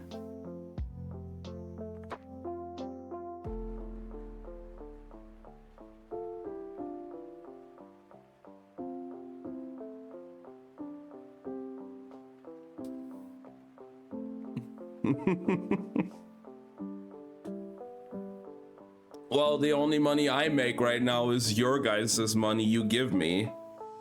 So, you know.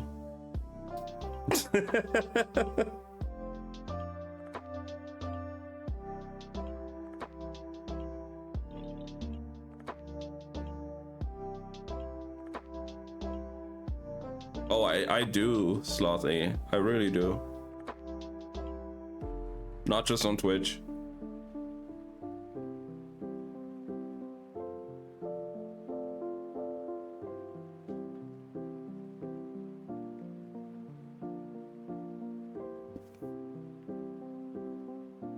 I need both. Shall we start then for the day? I mean, I guess you could say this is usually like the time I would start reading for me, because it is about 12 p.m. 12 a.m. Because you guys still have to consider that like the US and everything already had daylight savings, but we didn't. So I actually started at 10 p.m. today instead of 11 p.m. normally. So if we do this yapping beforehand, we usually start around like 12:30. But now we had the yapping an hour earlier, but it's still 12 and we're about to start now. So I guess in a way I'm sticking to my times.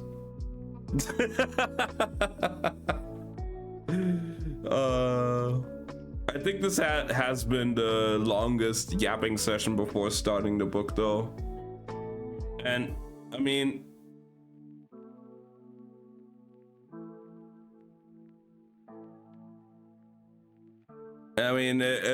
today it was really good though, because like we were able to talk about things that aren't necessarily subjects people like to talk about and being open about, and I really appreciated that.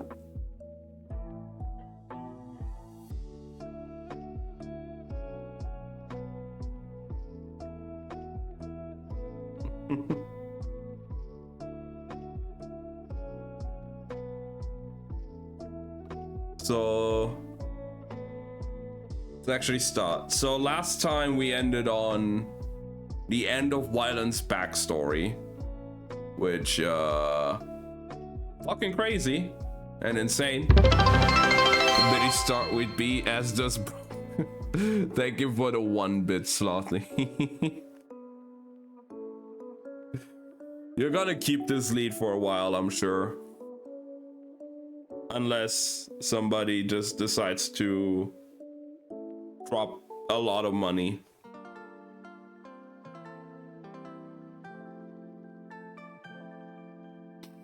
Alright. We shall start. I will be the one dropping lots of money. Lurk, nap time. Get some good rest, Slothy. Take a nice nap.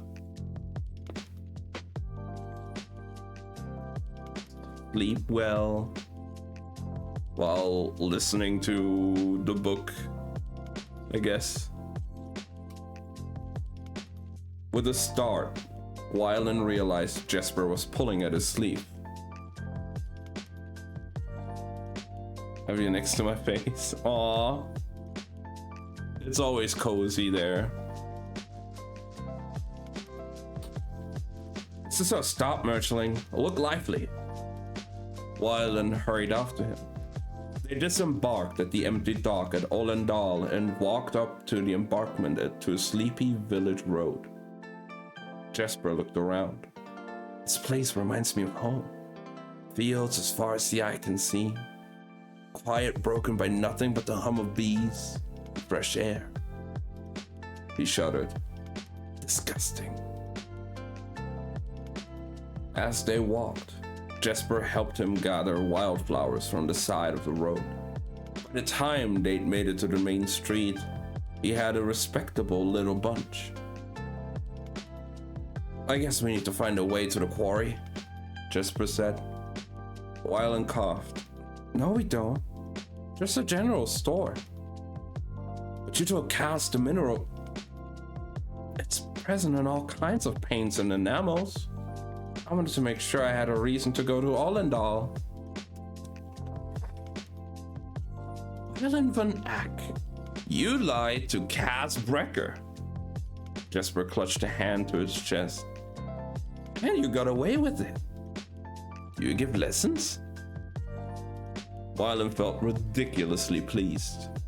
Until he thought about Cass finding out. Then he felt a little like the first time he tried brandy and ended up spewing his dinner all over his own shoes. They located a general store halfway up the main street, and it took them only a few moments to purchase what they needed. On the way out, a man loading up a wagon exchanged a wave with them. You boys looking for work? He asked skeptically. Neither of you looks up to a full day in the field. You'd be surprised, said Jesper. We signed on to do some work out near St. Hilda. Wylan waited, nervous, but the man just nodded. You doing repairs at the hospital? Yep, Jesper said easily. Your friend there don't talk much. Shoo, said Jesper with a shrug. The other man gave some kind of grunt in agreement and said, Hop on in, I'm going to the quarry. I can take you to the gates. What are the flowers for? He has a sweetheart out near St. Hilda. Some sweetheart. I'll say he has a terrible taste in women. Wylan considered shoving Jesper off the wagon. The dirt road was bordered on each side by what looked like bare barley and wheat fields. The flat expanses of land dotted occasionally by barns and windmills. The wagon kept up a fast clip. A little too fast, Wylan thought as they jounced over a deep rut. He hissed in a breath. Rains, said the farmer. No one's got around to laying in sand yet. It's okay, said Jesper with a wince as the wagon hit another bone-rattling divot in the ground. I don't really need my spleen in one piece. The farmer laughed. It's good for you. Dogs deliver. Wylan clutched his side, wishing he'd shoved Jesper out of the wagon after all and jumped right down with him. Luckily, only a mile later, the wagon slowed before the stone post that marked a long gravel drive. This is as far as I go, said the farmer. Not a place I want to truck with. Too much suffering. Sometimes when the wind blows right, you can hear him laughing and shrieking. Jesper and Wylan exchanged a glance. You saying it's haunted? Said Jesper. I suppose. They said their thanks and gratefully slid down to the ground. When you're done here, head up the road a couple miles, said the driver. I got 2 acres still need working. 5 kruger a day and you can sleep in the barn instead of out on the field. Sounds promising, said Jesper with a wave. But as they turned to make their way up the road to the church, he grumbled. Looking back, I think I bruised a rib. When the driver was gone from view, they shrugged out their coats and caps to reveal the dark suits Cass had suggested they wear underneath, and tucked them behind a tree stump. Tell them you were sent by Cornelius Smeet, Cass had said. That you want to make sure the grave is being well maintained for Mr. Vanek.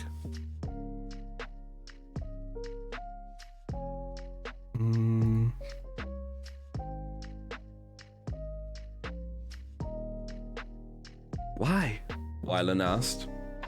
Because if you claim to be Jan Vanek's son, no one's going to believe you. The road was lined with poplars. As they crested the hill, a building came into view.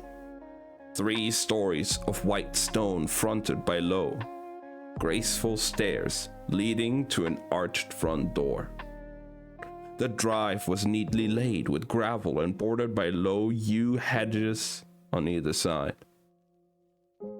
Doesn't look like a church, said Jesper. Maybe it used to be a monastery or a school, Wylan suggested. He listened to the gravel crunch beneath his shoes.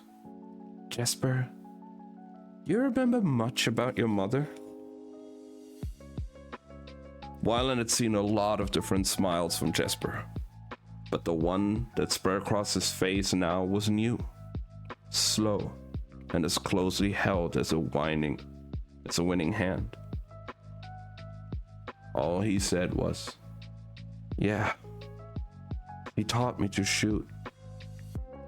There were 100 questions Wylan wanted to ask. The closer they drew to the church, the less he seemed able to capture the thought and hold it.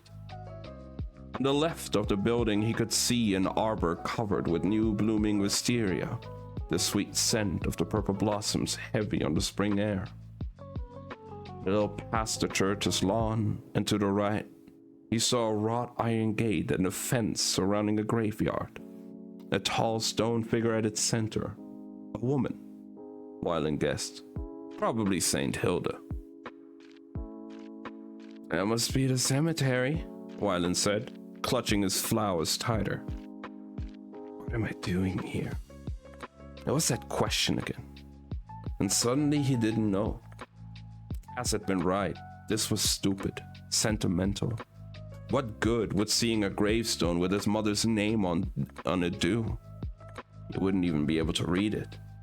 But they'd come all this way. Jasper, he began. But at that moment, a woman in gray wore clothes rounded the corner, pushing a wheelbarrow mounded with earth. Good morning, she called them. Can I help you? And a fine morning it is, Jesper said smoothly. We come to you from the offices of Cornelius Smeet. She frowned, and Wylan added, on behalf of the esteemed councilman Jan Vanek. Apparently she didn't notice the quaver in his voice because her brow cleared and she smiled. Her cheeks were round and rosy. Of course, but I confess to being surprised. Mr. Vanek has been so generous with us, yet we hear from him so rarely. Nothing's wrong, is it? Not at all, said Wylan. Just a new policy, said Jesper. More work for everyone. Isn't that always the way? The woman smiled again. And I see you brought flowers. Wylan looked down at the bouquet. It seemed smaller and more straggly than he'd thought. Yes. She wiped her hands on her shapeless smock and said, I'll take you to her. But instead of turning in the direction of the graveyard, she headed back toward the entrance. Jesper shrugged and they followed. As they made their way up the low stone steps, something cold crawled over Wylan's spine.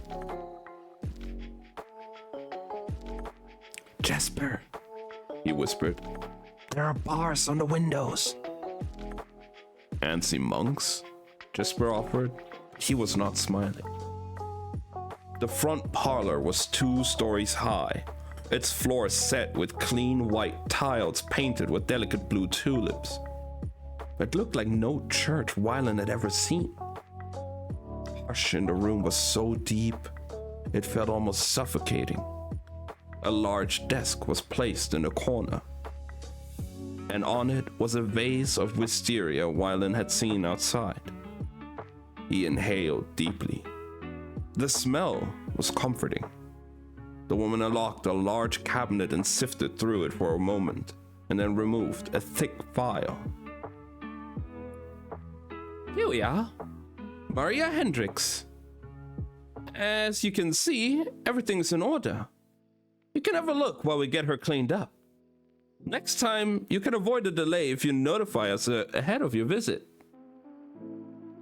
Wylan felt an icy sweat break out over his body, but he managed to nod. The woman removed a heavy key ring from the cabinet and unlocked one of the pale blue doors that led out of the parlor. Wylan heard her turn the key in the lock from the other side.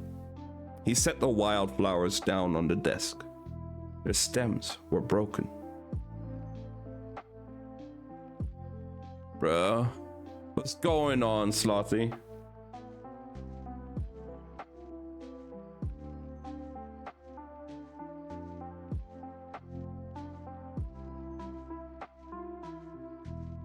Keep reading. Okay.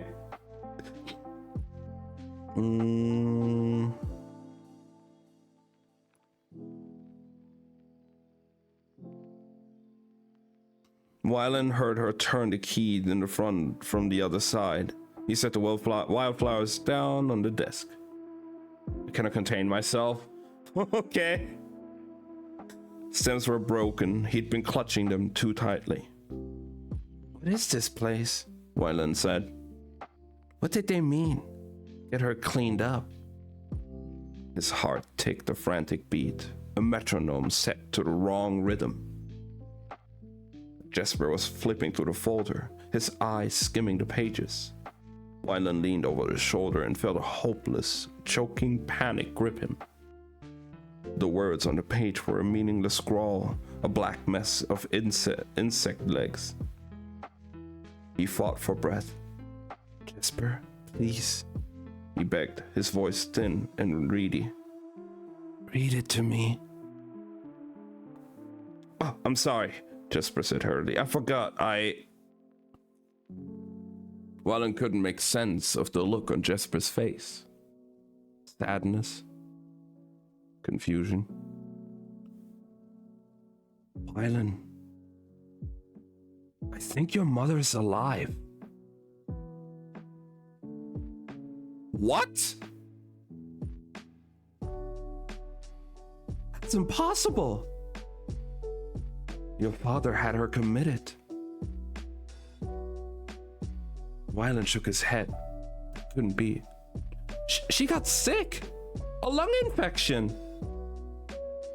He states that she's a victim of hysteria, paranoia, and persecution disorder. She can't be alive. He remarried. What about Alice? I think he had your mother declared insane and used it as grounds for divorce. This isn't a church, Wylan. It's an asylum. What?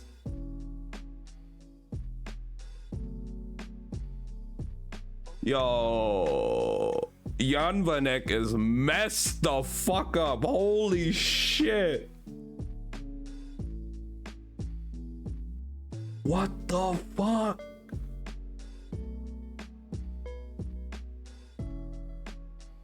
The plot twist? Hey, Galaxy. What the fuck? Saint Hilda. His father had been sending them money every year, but not as a charitable donation. For her upkeep, for their silence. The room was suddenly spinning. Now you can see why I cannot contain myself. What the fuck? Yeah.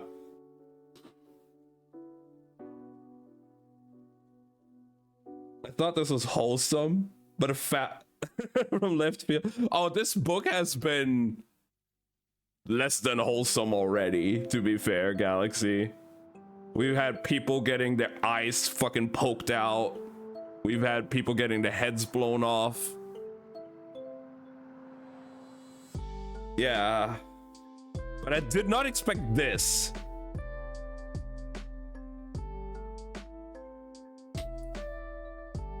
Jesper pulled him into the chair behind the desk. First reading stream I caught. Been here for like 20 minutes. Hey, that's okay, Galaxy. At least for this book, all the previous portions of it, because we're like halfway through, you can find on my new YouTube channel. But this book is the second book of a series, and we read the first one. I still need to upload the first book to my YouTube though.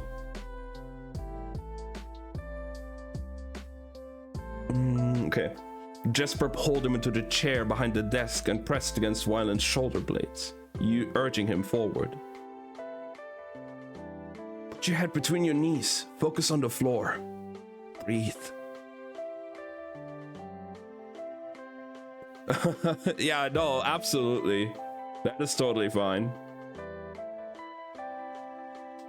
Wyland forced himself to inhale, exhale, to gaze at those charming blue tulips in their white tile boxes. Tell me the rest. You need to calm down or they're going to know something's wrong. Tell me the rest. Jesper blew out a breath and continued to flip through the file. Son of a bitch, he said after a minute. There's a transfer of authority in the file. It's a copy. Wyland kept his eyes on the tiled floor. What? What is it? And Jesper read, this document, witnessed in the full sight of Gizen and keeping with the honest dealings of men, made binding by the courts of Kerch and its merchant council, signifies the transfer of all property, estates, and legal holdings from Maria Hendricks to Jan van Eck, to be managed by him until Maria Hendricks is once again competent to conduct in her own affairs. What the fuck?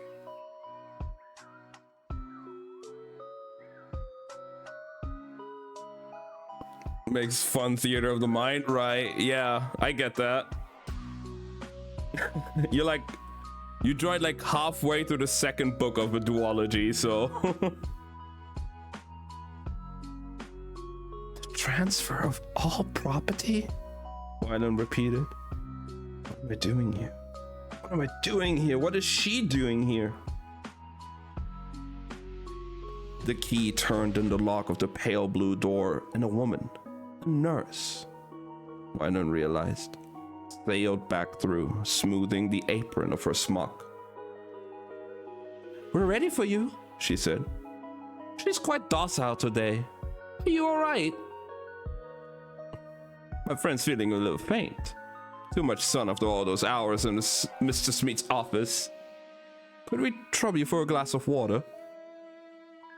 Certainly, said the nurse.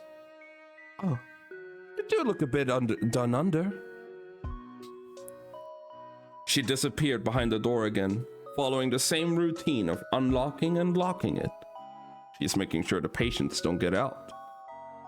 Jesper squatted in front of Wyland and put his hands over his shoulders. Why? Listen to me. You have to pull yourself together. Can you do this? We can leave. I can tell her you're not up to it. I can just go in myself. We can try to come back some... But Wyland took a deep breath. A deep, shuddering breath through his nose. He couldn't fathom what was happening. Couldn't understand the scope of it. So just do one thing at a time. It was a technique one of his tutors had taught him to try to keep him from getting overwhelmed by the page. It hadn't worked, particularly not when his father was looming over him. But Wyland had managed to apply it elsewhere. One thing at a time. Stand up. And he stood up. You're fine. I'm fine, he said. We are not leaving. It was the one thing he was certain of. When the nurse returned, he accepted the water glass, thanked her, and drank. Then he and Jesper followed her through the pale blue door. He couldn't bring himself to gather the wilting wildflowers scattered on the desk. One thing at a time. They walked past locked doors, some kind of exercise room. From somewhere, he heard moaning. In a wide parlor, two women were playing what looked like a game of Ridderspell. There's dead. She's dead.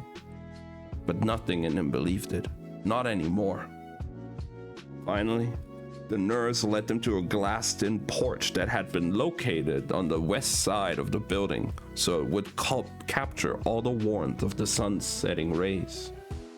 One full wall was composed of windows, and through them the green spill of the hospital's lawn was visible, the graveyard in the distance. It was a pretty room, the tiled floor spotless.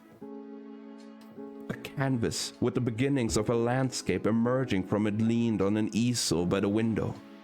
A memory returned to Wylan. His mother standing at an easel in the back garden of the house on Geldstad. The smell of linseed oil. Clean brushes in an empty glass. Her thoughtful gaze assessing the lines on the boathouse and the canal beyond. She paints, Wylan said flatly. All the time, the nurse said cheerily. Quite the artist, is all, Maria. A woman sat in a wheeled chair, head dipping as if she was fighting not to doze off. Blankets piled up around her narrow shoulders. Her face was lined, her hair a faded amber, shot through with gray.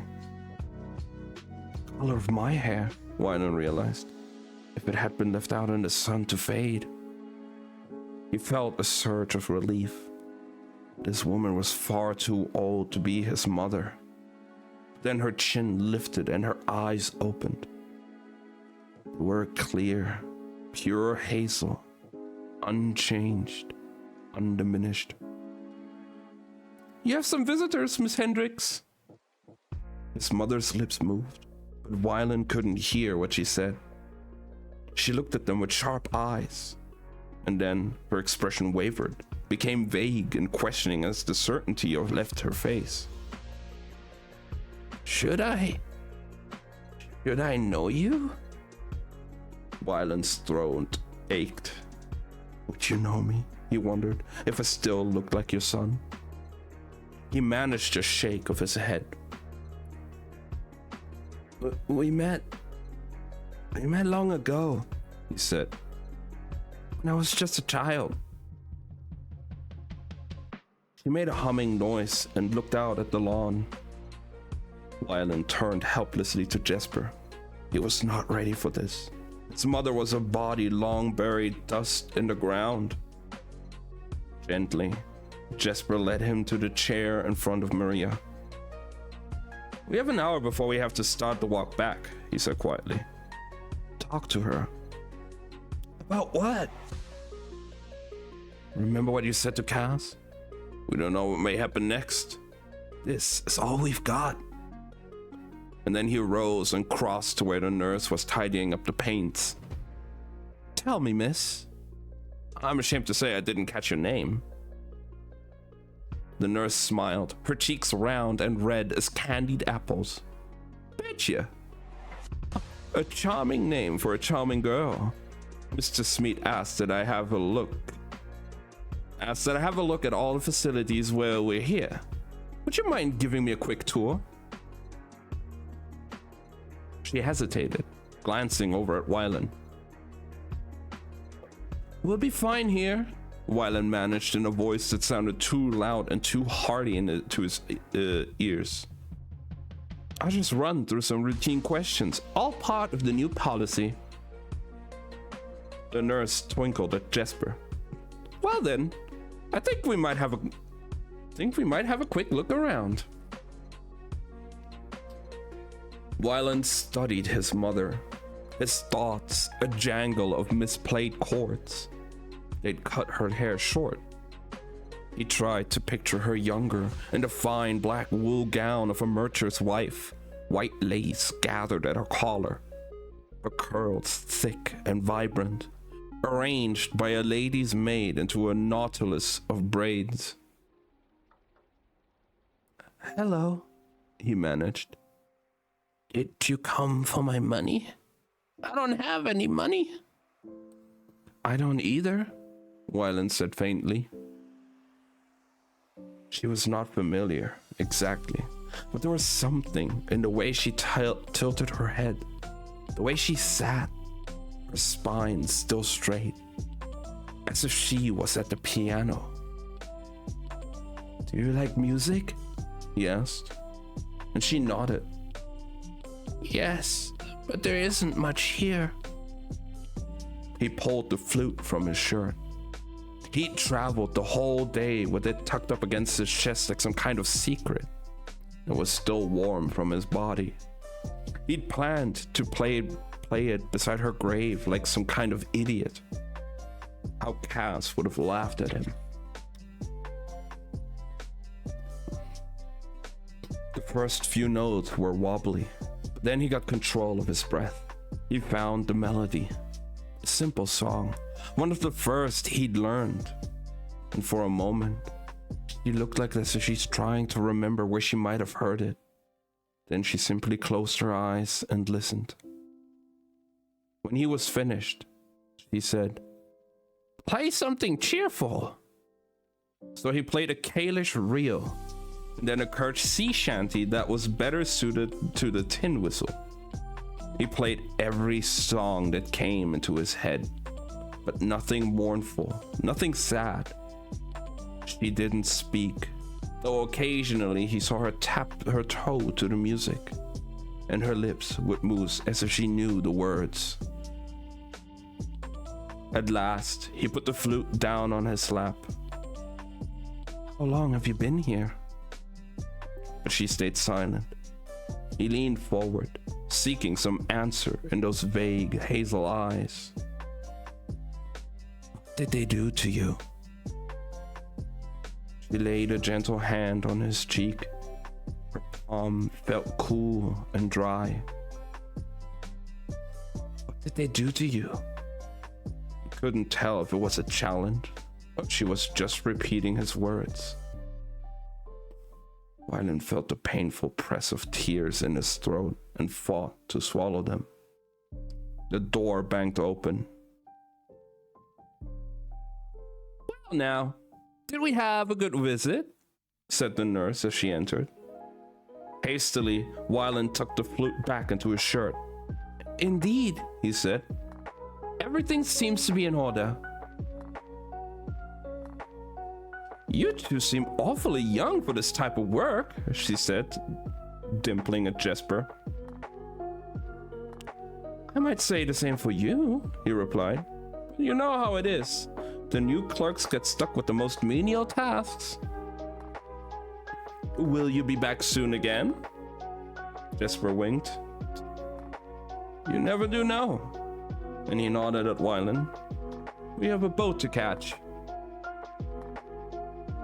"Say goodbye, Miss Hendricks," urged the nurse. And Maria's lips moved, but this time, Wylan was close enough to hear what she muttered.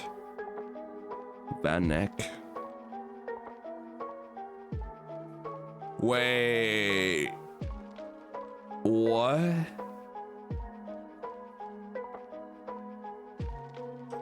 What? Does she know? What?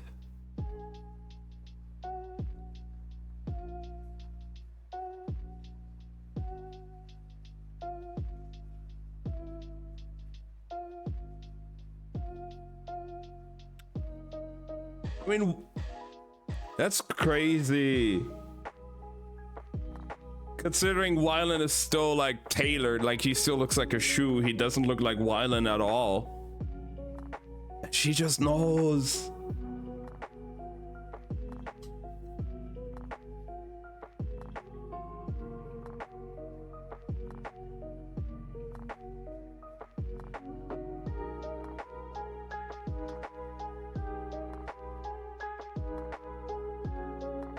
Oh, she's correcting the nurse. Fair. That'd be crazy though if she actually knew.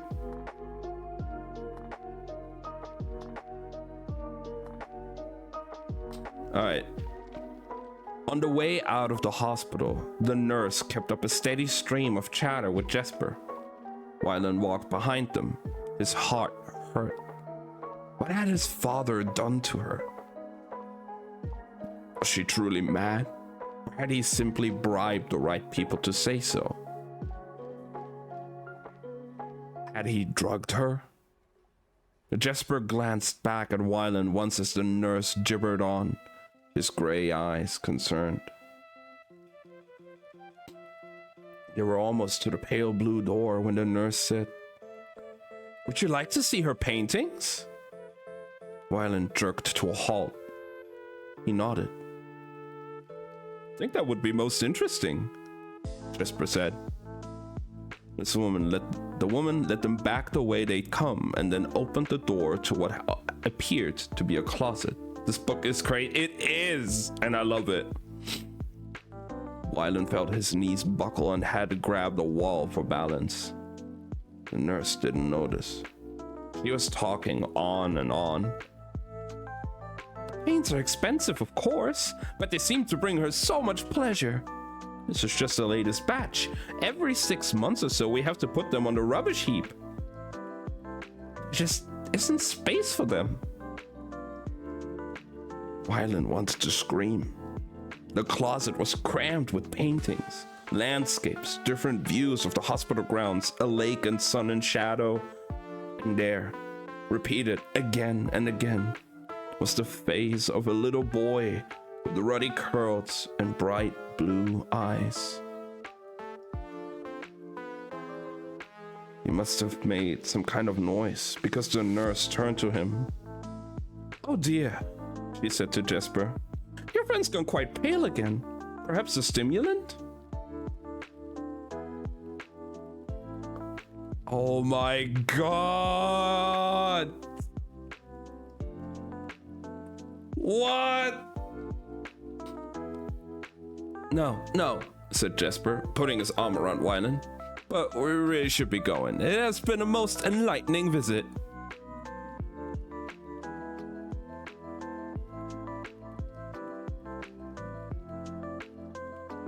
Imagine if the mom has dementia and the man made her a new identity.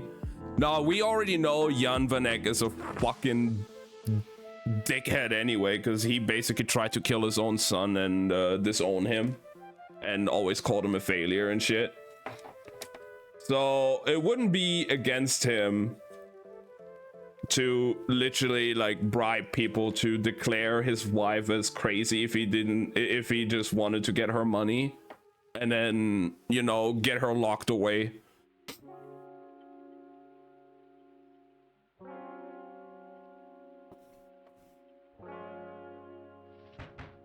Wyland didn't register to walk down the drive bordered by yew hedges or retrieving their coats and caps from behind the tree stump near the main road.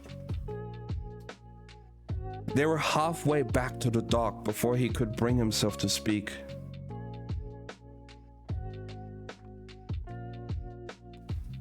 She knows what he did to her. She knows he had no right to take her money, her life. Van Eyck, she'd said. She was not Maria Hendricks. She was Maria Van Eyck, a wife and mother stripped of her name and her fortune. Remember when I said he wasn't evil? Wyland's legs gave out and he sat down hard. Right there in the middle of the road.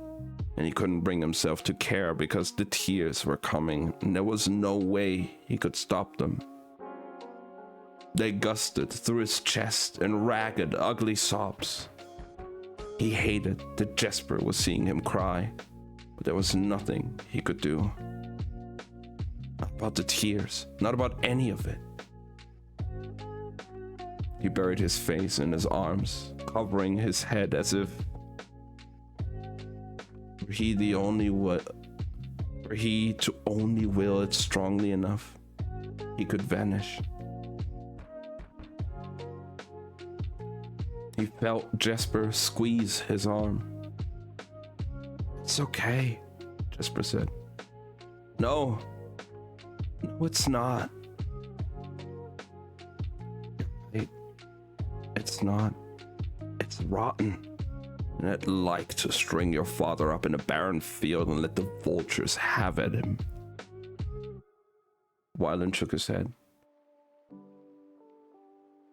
You don't understand. It was me. I caused this.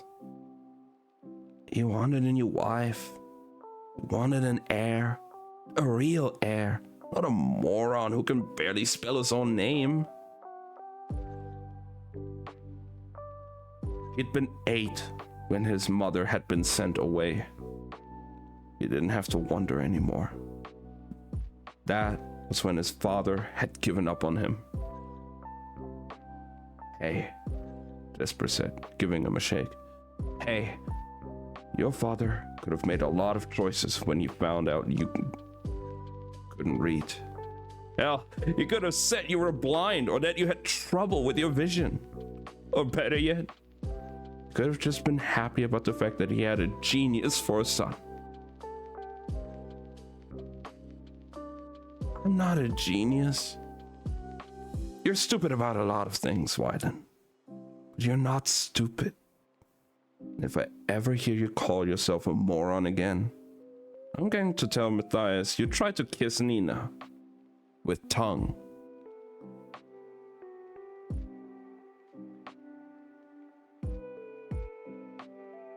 Wyland wiped his nose on his sleeve. You'll never believe it. Then I'll tell Nina you tried to kiss Matthias with tongue. He sighed. Look, Wyland, normal people don't wall their wives up in insane asylums.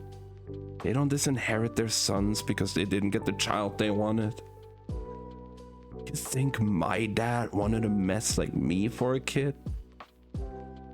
You didn't cause this. This happened because your father is a monster dressed up in a quality suit.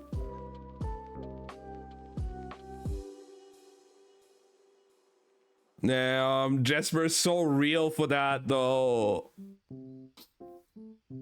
Wyland pressed the heels of his hands to his swollen eyes. It's all true. And none of it makes me feel any better. Jesper gave his shoulder another little shake. Well, how about this? Cass is going to tear your father's damn life apart.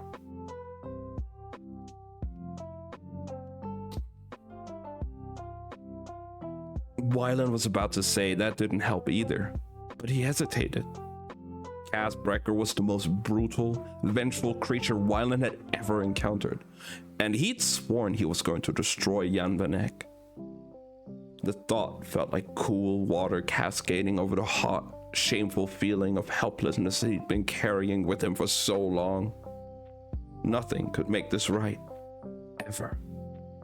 But Cass could make his father's alive very wrong, and Wyland would be rich. He could take his mother from this place. They could go somewhere warm.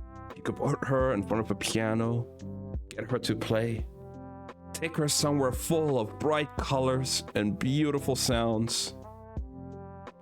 They could go to Novy Zem. They could go anywhere. Wyland lifted his head and wiped away his tears. Actually, that helps a lot. Never mess with someone that has nothing to lose. Absolutely. And probably most of the people in this group are people that have nothing to lose at this point. Wyland's almost 18. Yeah, like, I mean, not only did he lock his wife in the asylum, but he also tried to kill his son.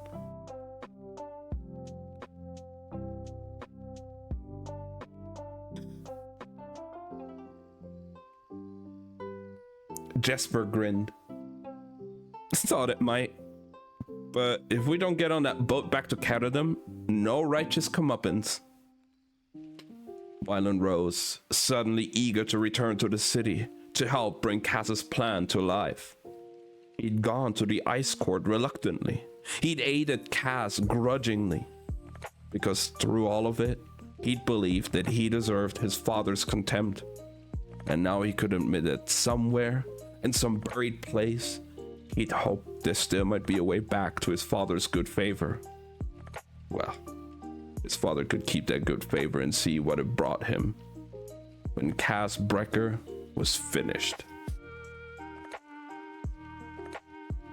Come on, he said. Let's go steal all my dad's money. Isn't it your money? Okay, let's go steal it back. They headed off at a run. I love a little righteous comeuppance, said Jesper. Jogs deliver.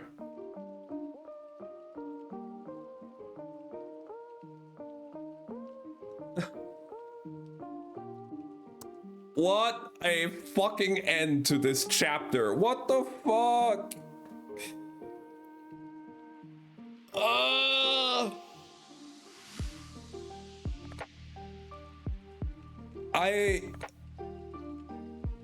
I did not expect that.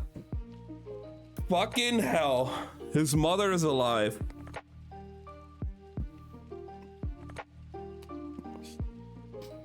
Even more.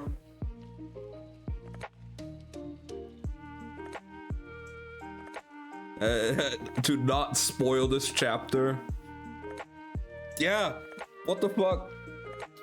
I mean,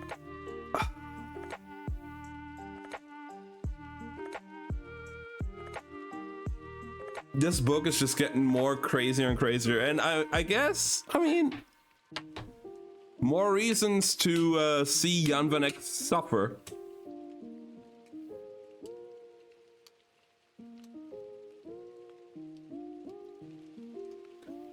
I mean, so far we have tried to disown his child and kill him, locked away his own wife in an insane asylum, double-crossed Kaz, kidnapped and tried to torture Inej. Yeah. He deserves to he deserves to suffer. Maybe just a little bit, you know?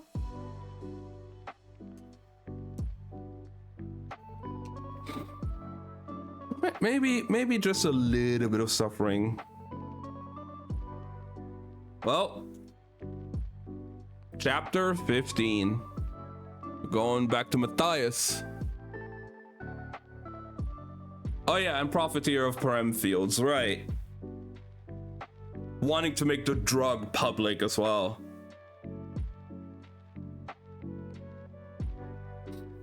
A crowd had gathered around outside the tavern, drawn by the sound of breaking glass and trouble. Zoya lowered Nina and Matthias none too gently to the floor. And they were herded quickly out the back of the tavern, surrounded by a small segment of the armed men. Oh yeah, we're going back to this now as well. Fucking Zoya being here with Nina. Oh god. The rest remained in the tavern to offer whatever explanations could be given for the fact that a bunch of bones had just flown through the marketplace and shattered the building's windows.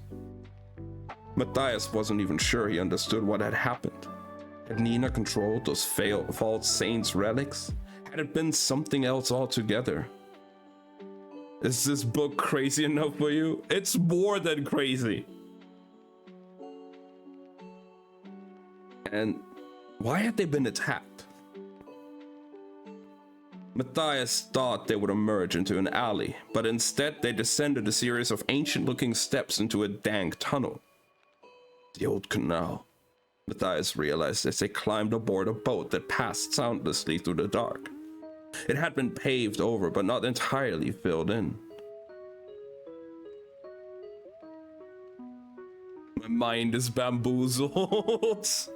Nah, this book has, like, I feel like the first book, as crazy as the Ice Court plan and all of that was all just a big setup for what's going to happen here. It had been paved over, but not entirely filled in. They were traveling beneath a broad thoroughface that fronted the embassy. Only a few moments later, Zoya led them up a narrow metal ladder and into a bare room with a ceiling so low Matthias had to bend double. Nina said something to Zoya and Rafkin, and then translated Zoya's reply for Matthias. It's a half room. When the embassy was built, they created a false floor 4 feet beneath the original floor. The way it's set into the foundation, it's almost impossible to know there's another room beneath you.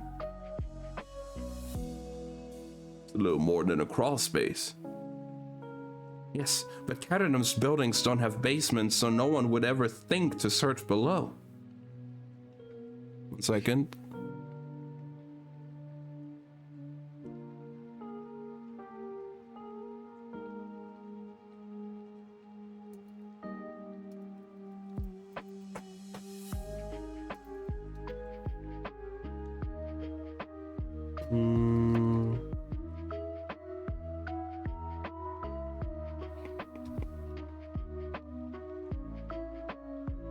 There we go. Where were we? Oh yeah. It seemed an extreme precaution in what was supposed to be a neutral city, but perhaps the Rafkins had been forced to take extreme measures to protect their citizens. Because of people like me. Matthias had been a hunter, a killer, and proud to do his job well. A moment later, they came upon a group of people huddled together against what Matthias thought might be the eastern wall if he hadn't gotten completely turned around. We're under the embassy garden, Nina said, and he nodded. This would be the safest place to keep a group of people if you didn't want to risk the voices rising through the embassy floor. There were about 15 of them, all ages and colors. They seemed to have little in common beyond their wary expressions, but Matthias knew they must all be Grisha. They hadn't needed Nina's warning to seek sanctuary. So few, Matthias said. Nina had estimated the number of Grisha in the city as closer to 30. Maybe the others got out of on their own, or just lying low. Or perhaps they'd already been captured. If Nina did not wish to speak the possibility, he wouldn't either. Zoya led them through an archway to an area where Matthias was relieved to be able to stand upright. Given the round shape of the room, he suspected they were beneath some kind of false cistern or a folly in a garden.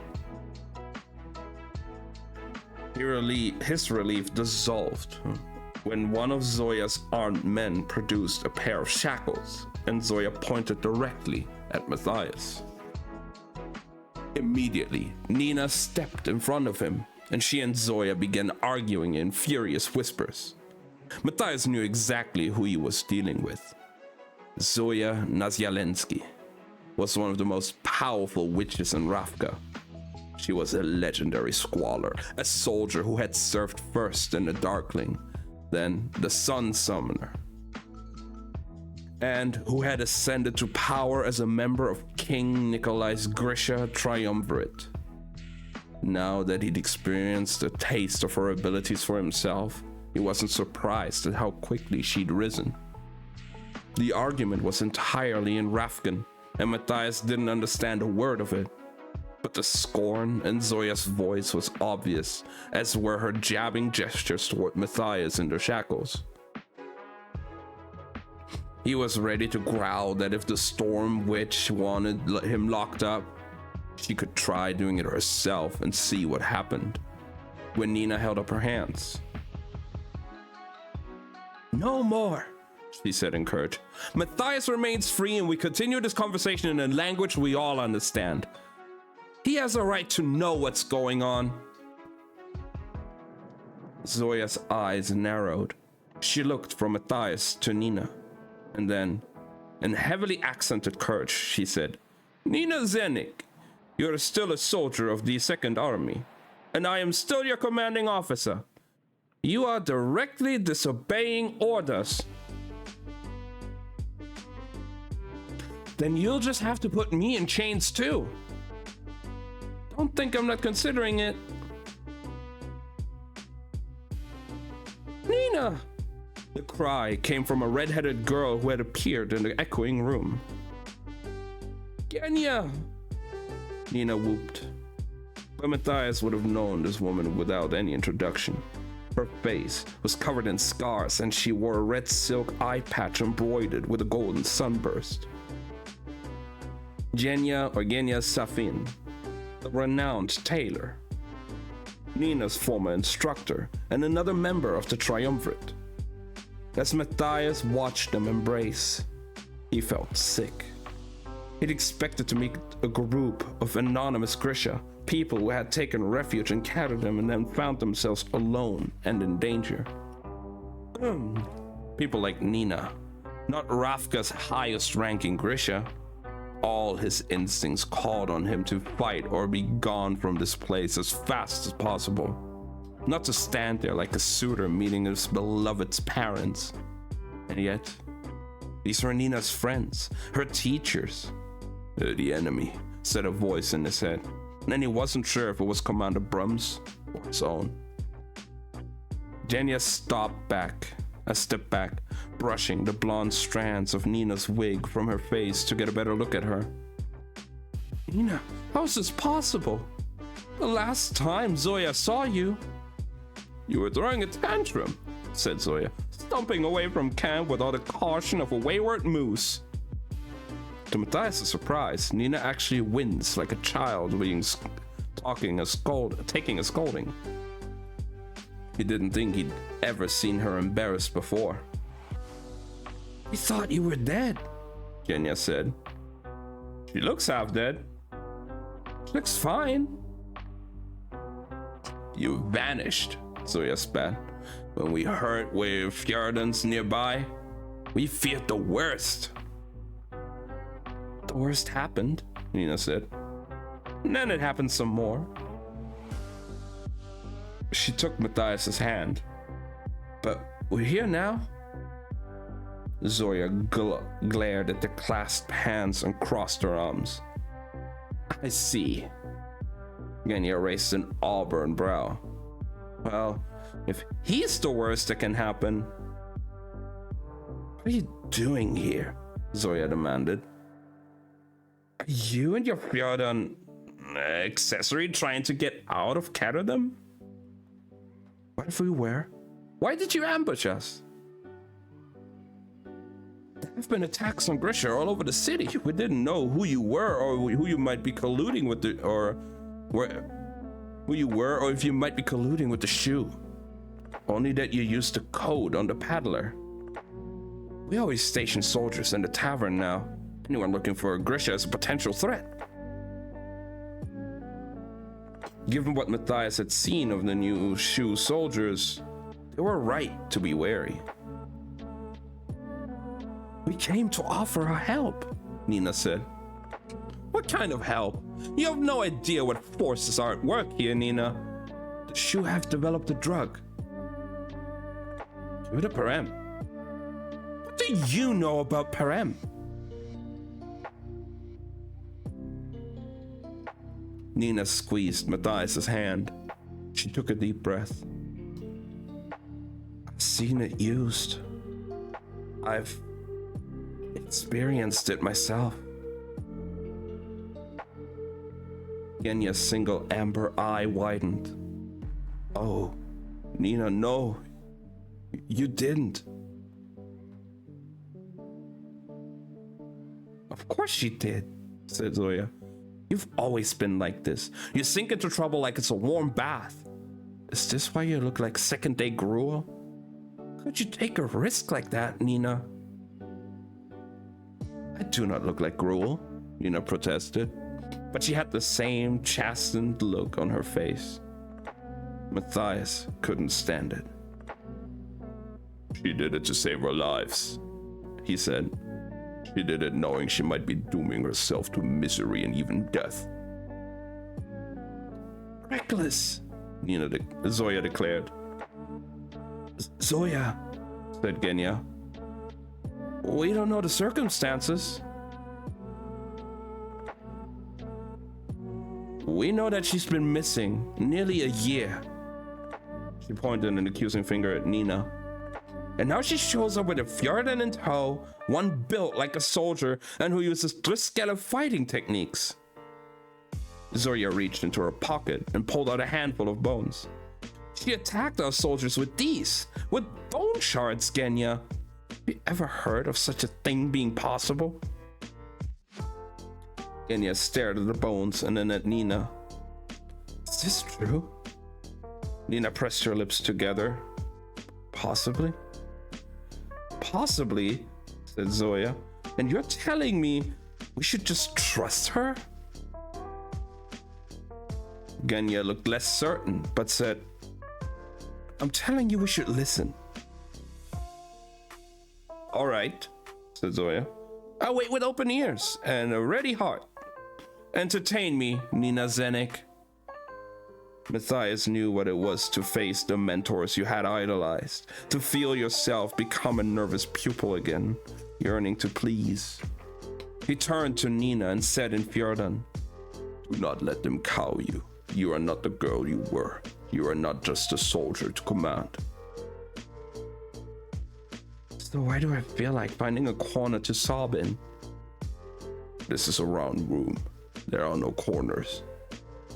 Matthias. Remember what we've been through. Remember what we came here for. I thought we were all speaking Kerch, said Zoya. Nina gave Matthias' hand another squeeze, threw back her head, and said, I was taken captive by the Driskeller. Matthias helped me escape. Matthias was taken captive by the Kerch. I helped him escape. I was taken captive by Jarlbrum. Matthias helped me escape. Matthias wasn't entirely comfortable with how good they both were at being taken prisoner. Jarlbrum? Zoya said in horror. Nina sighed. It's been a rough year. I swear, I'll explain it all to you, and if you decide I should be put in a sack and dropped into the Sokol River, I will go with a minimum of wailing. We came here tonight because I saw the Karagud soldiers attack on West Stave. I want to help get the Grisha out of the city before the Shu find them. Zoya had to be several inches shorter than Nina. She still managed to look down her nose when she said, And how can you help? We have a ship. That wasn't technically true yet, but Matthias wasn't going to argue. Zoya waved a dismissive hand. We have a ship too. It's stuck miles off the coast. The harbor had been blockaded by the Kerch and the Council of Tides. No foreign vessel can come or go without express permission from a member of the Merchant Council. So Cass had been right. Vanek was using every bit of his influence in the government to ensure Cass didn't get Kuwei out of Catadum. Sure, said Nina, but our ship belongs to a member of the Kerch Merchant Council. Zoya and Genya exchanged a glance. All right, Zenik, said Zoya. Now I'm listening. Nina filled in some of the details for Zoya and Genya, though Matthias noticed that she did not mention Kuwei and had steered very clear of any talk of the Ice Court. When he went upstairs to debate the proposal, they left Nina and Matthias behind, two armed guards posted at the entry of the cistern room.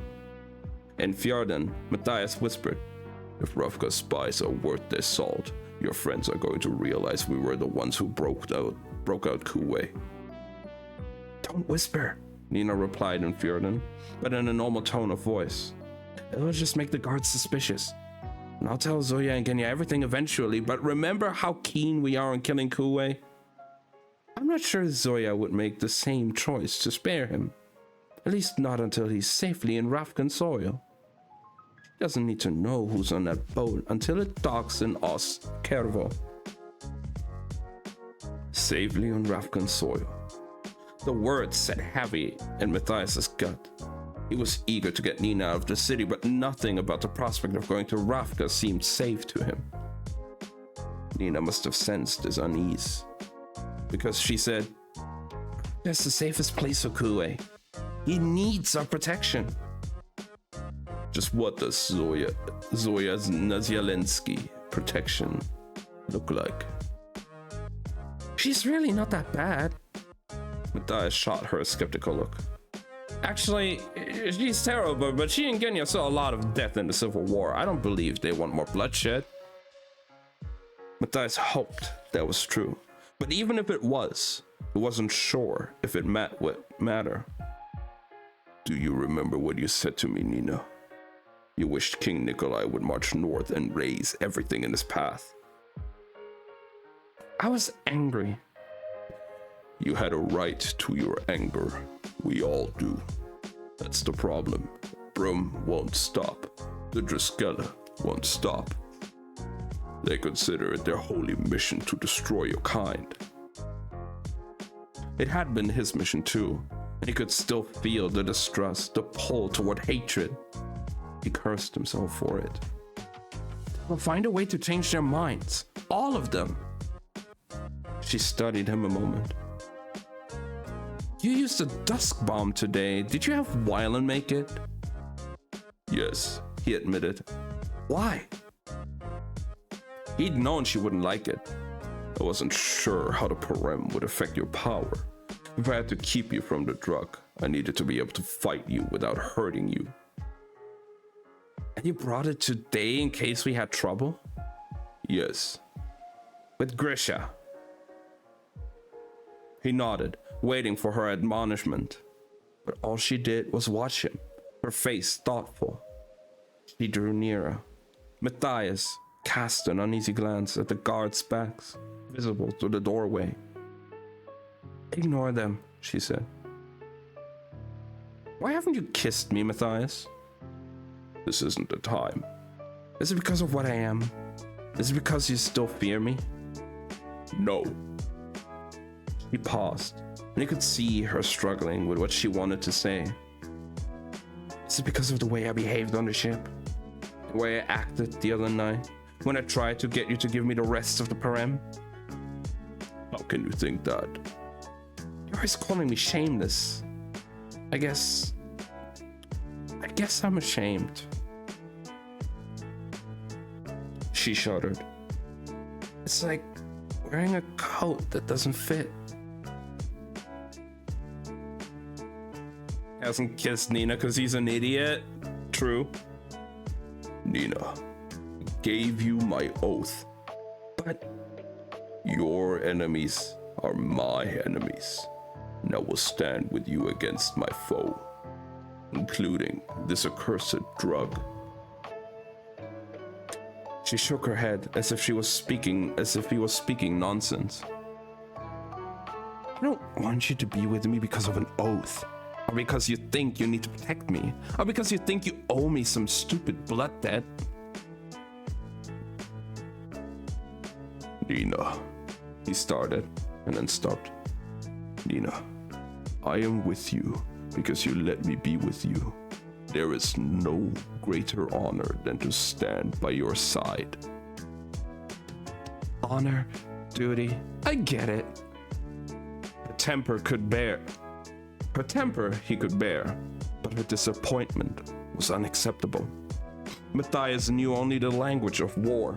He did not have the words for this. Meeting you was a disaster. He raised a brow. Thank you? Yeah, he was terrible at this. He stumbled on, trying to make her understand. But I'm grateful for every day for that disaster. I needed a cataclysm to shake me from the life I knew. You were an earthquake, a landslide. Man, he's really terrible with words.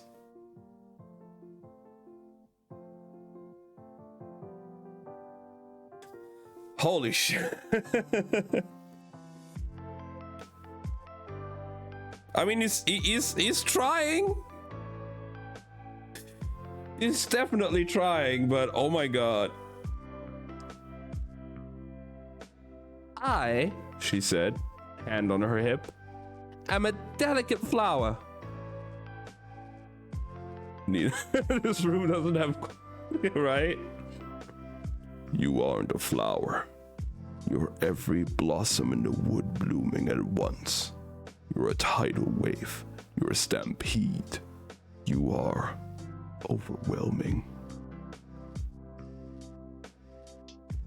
And what would you prefer? He said, eyes blazing, the slightest quaver to her voice. A proper Fjordan girl who wears high collars and dunks herself in cold water whenever she has the urge to do something exciting? This isn't what I meant. She sidled closer to him. Again, his eyes strayed to the guards. Their backs were turned, but Matthias knew they must be listening no matter what language he and Nina were speaking. What are you so afraid of? He challenged. Don't look at them, Matthias. Look at me.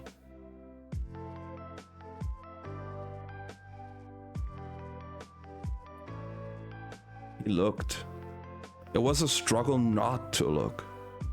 He loved seeing her in Fjordan clothes, the little woolly vest, the full sweep of her skirts. Her green eyes were bright, her cheeks pink, her lips slightly parted. It was too easy to imagine himself kneeling like a penitent before her. A penitent before her, letting his hands slide up the white curves of her calves, pushing those skirts higher, past her knees to warm the skin of her thighs. And the worst part was that he knew how good she would feel. Every cell in his body remembered the press of her naked body the first night in the whaling camp.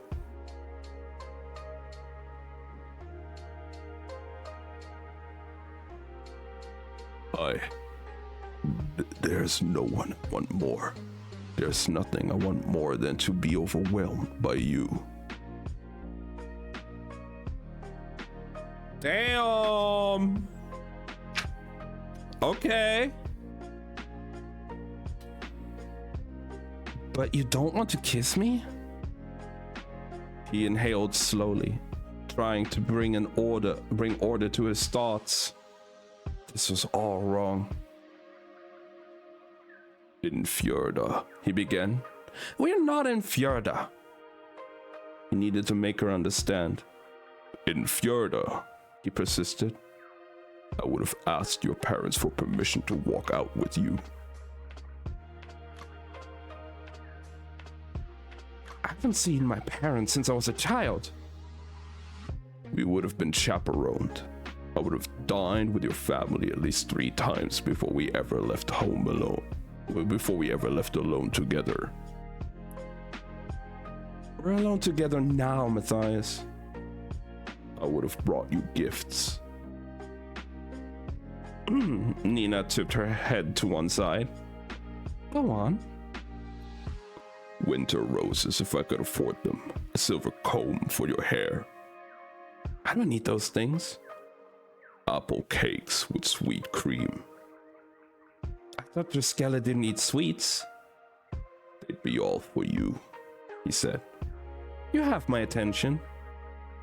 Our first kiss would be in the sunlit wood under a starry sky after a village dance, not in a tomb or some dank basement with guards at the door.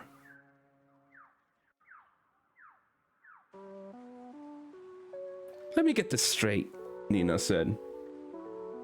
You haven't kissed me because the setting isn't suitably romantic? This isn't about romance. A proper kiss, a proper courtship. There's a way these things should be done. Proper thieves. The corner of her beautiful mouth curled, and for a moment, She was afraid she would laugh at him, but she simply shook her head and drew even nearer. Her body was the barest breath from him now. The need to close the scrap of distance was maddening.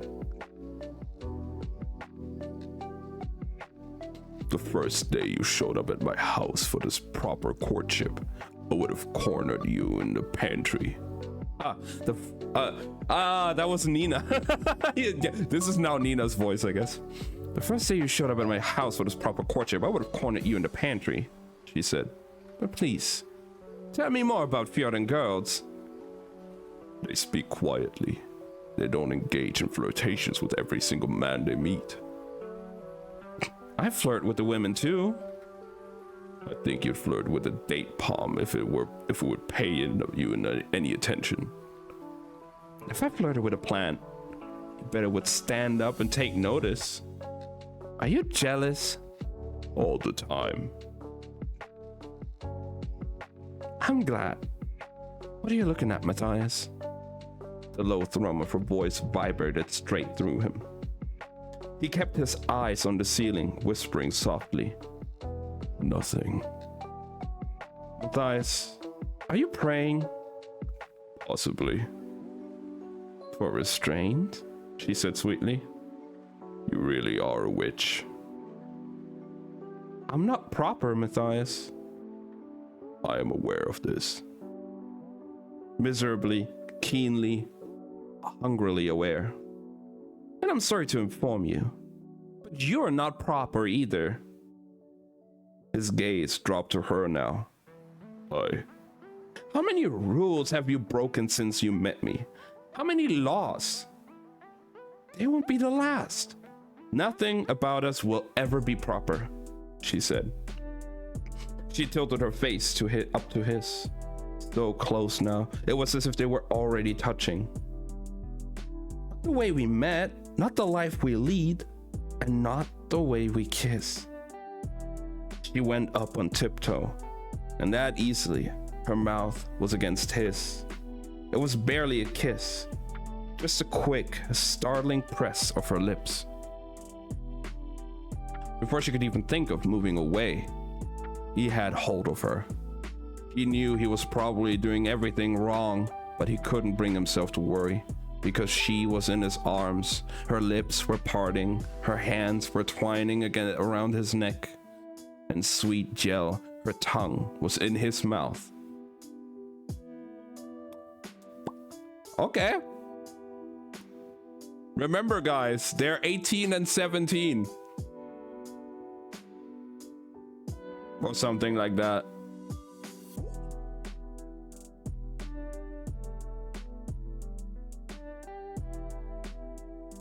No wonder Fjordans were so cautious about courtship. If Matthias could be kissing Nina, feeling her nip at his lip, and with her clever teeth, feel her body fitted against his own, hear her release that little sigh in the back of her throat, why would he ever bother doing something else? Why would anyone? Matthias, Nina said breathlessly. And then they turned, then they were kissing again. She was sweet as the first rain, lush as new meadows. His hands curled along her back, tracing her shape, the line of her spine, the emphatic flare of her hips.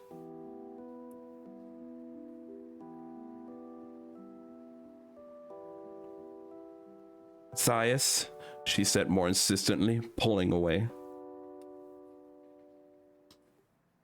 He opened his eyes, certain he'd made some horrible mistake.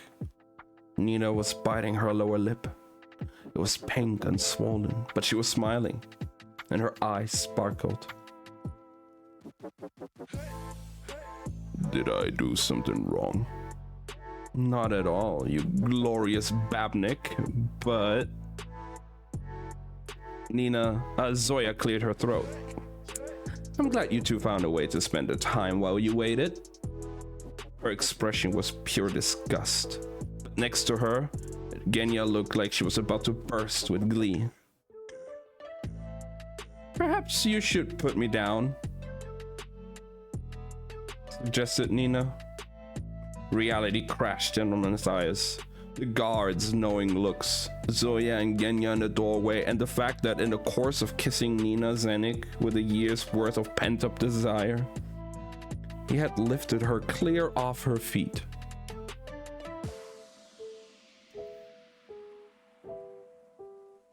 What the fuck?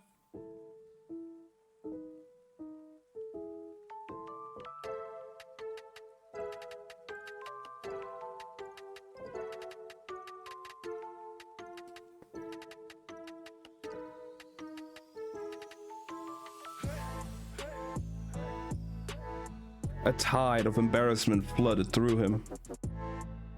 A year this idiot waited, right? Relatable though, I would probably pick up my partner as well, like that, if they're shorter than me.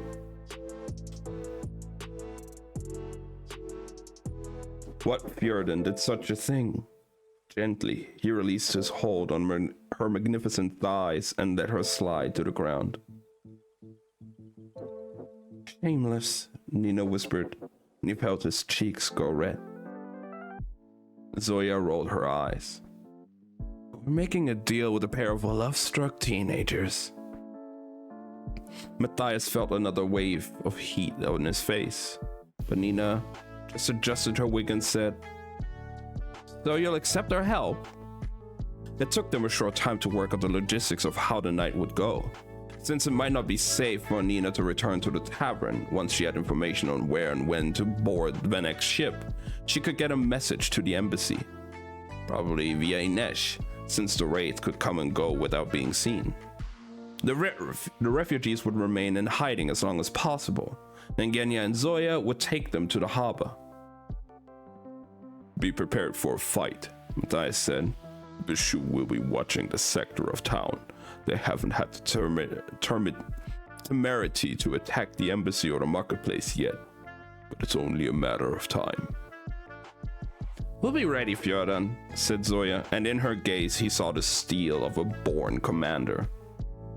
On their way out of the embassy, Nina found the Golden Knight Hotrender who had been part of the ambush at the tavern. She was Shu, with a short crop of black hair, and wore a pair of slender silver axes at her hips. Nina had told him she was the only Corporalnik among the Grisha refugees and diplomats. Tamar? Nina said tentatively. If the Karagud come, you mustn't allow yourself to be taken. A Heartrender in Shu possession and under influence of Parem could irrevocably tip the scales in their favor. Cannot imagine the power of this drug. No one would take me alive, said the girl. She slid a tiny, pale yellow tablet from her pocket, displaying in between her fingers. Poison? Genya's own creation. It kills instantly. We all have them. She handed it to Nina. Take it, just in case. I have another. Nina, Matthias said. But Nina didn't hesitate. She slipped the pill into the pocket of her skirt before Matthias could speak another word of protest. They made their way out of the government sector, steering clear of the market stalls and keeping well away from the tavern, where the stopwatch had gathered. Matthias told himself to be alert, to focus on getting them back to Black Veil safely, but he could not stop thinking about that pale yellow pill. The sight of it had brought the dream back as vivid as ever. The eyes of the North. Nina lost and Matthias powerless to save her. It had burned the unchecked joy of her kiss right out of him. The dream had started on the ship when Nina was in the worst throes of her struggle with Parem. She'd been in a rage that night, body quaking, clothes soaked through with sweat. You're not a good man, she shouted. You're a good soldier, and the sad thing is you don't even know the difference. She'd been miserable later, weeping, sick with hunger, sick with regret. I'm sorry, she'd said. I didn't mean it. You know I didn't mean it. And a moment later, if you would just help me. Her beautiful eyes were full of tears, and in the faint light from the lanterns, her pale skin had seemed gilded in frost. Please, Matthias, I'm in so much pain. Help me. He would have done anything, traded anything to ease her suffering, but he'd sworn he would not give her more parem. He'd made a vow that he would not let her become a slave to the drug, and he had to honor it, no matter what it cost him. I can't, my love, he'd whispered, pressing a cold towel to her brow. I can't get you more parem. I had them lock the door from the outside. In a flash, her face changed. Her eyes slitted. Then break the fucking door down, you useless skiv. Oh. She spat on his face. Hours later, she'd been quiet, her energy spent, sad but coherent. She'd lain on her side, her eyelids a bruised shade of violet, breath coming in shallow pants, and said, "Talk to me." "About what?" "About anything. Tell me about the Isenolf." You shouldn't have been surprised she knew of the Isenolf, the white wolves bred to go into battle with the Druskella. They were bigger than ordinary wolves, and though they were trained to obey their masters, they never lost the wild, indomitable streak that separated them from their distant, domesticated cousins. It had been hard to think about Fjorda, the life he'd left behind for good, but he made himself speak, eager for any way to distract her. Sometimes there are more wolves than Druskella. Sometimes more Druskella than wolves. The wolves decide when to mate, with little influence from the breeder. They're too stubborn for that. Nina had smiled and then winced in pain. "Keep going," she whispered. The same family has been breeding the Isenolf for generations. They live far north in the Esternik, Stenring, the Ring of Stones. When a new litter arrives, we travel there by foot and by sledge, and each Druskella chooses a pup. From then on, you are each other's responsibility. You fight beside each other. Sleep on the same furs. Your rations are your wolf's rations. He is not your pet. He's a warrior like you. A brother. Nina shivered, and Matthias felt a sick rush of shame. In a battle with Grisha, the Isenolf could help even the odds for Druskella, trained to come to his aid and tear out his attacker's throat. Hot render power seemed to have no effect on animals. A Grisha like Nina would be virtually helpless under Isenolf attack. What if something happens to the wolf? A Druskella can train a new wolf, but it is a terrible loss. What happens to the wolf if his Druskella is killed?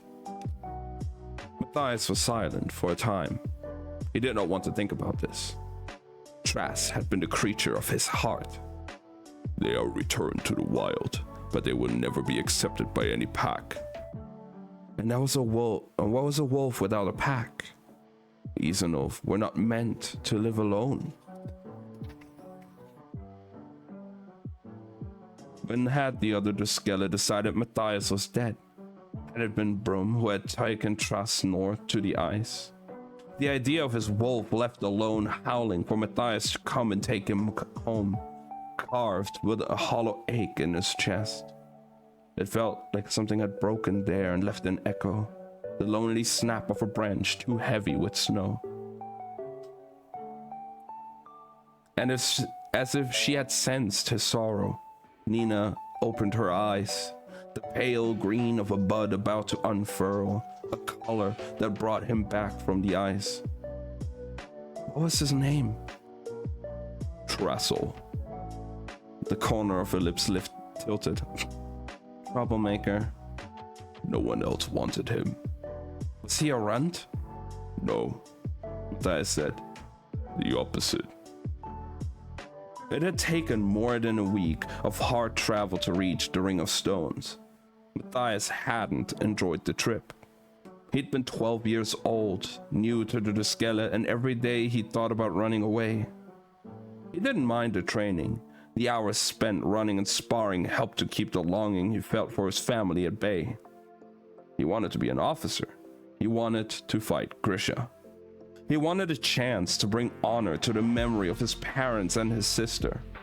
The Drskella had given him purpose. But the rest of it?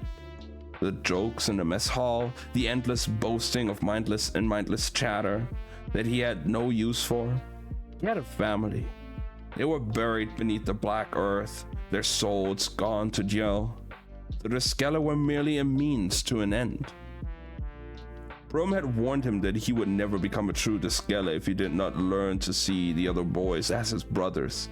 But Matthias didn't believe that. He was the biggest, the strongest, the fastest. He didn't need to be popular to survive. He'd ridden in the back of the sled for the entirety of the journey, huddled in his furs, speaking to no one. And when they finally arrived at the Ring of Stones, he'd hung back, unsure of himself as the other Drskella bolted into the big barn, yelling and shoving one another, each of them diving for the pile of wriggling white wolf pups with their ice-chip eyes. The truth was that he wanted a wolf pup desperately, but he knew there might not be enough for all of them. It was up for the breeder which boy was paired with each pup and who went home empty-handed. Many of the boys were already talking to the old woman, attempting to charm her. "You see, this one likes me. Look, I got her to sit."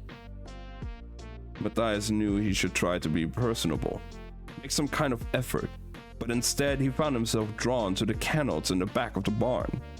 In a corner, in a wire cage, he caught a yellow flash, light reflecting off a pair of wary eyes.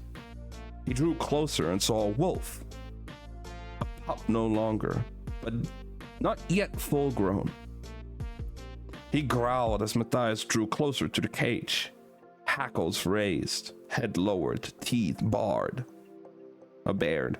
The young wolf had a long scar across his muzzle. It had cut across his right eye and changed part of his iris from blue to mottled brown. "Don't want no business with that one," said the breeder. Matthias didn't know when she'd snuck up behind him. "Can he see?" "He can, but he don't like people." "Why not?" "He got out when he was still a pup. Made it across 2 miles of ice fields. Kid found him and cut him up with a broken bottle. Won't let no one near him since. And he's getting too old to train. Probably have to put him down soon."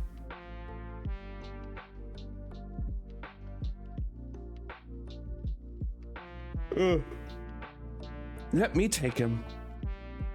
He'd just as soon tear you to bits as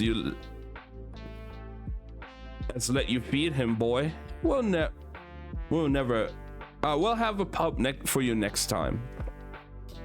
As soon as the woman walked away, Matthias opened the cage. Just as fast, the wolf lunged forward and bit him. Matthias wanted to scream as the wolf's teeth sank into his forearm. He toppled to the ground, the wolf on top of him. The pain beyond anything he'd ever known. But he did not make a sound.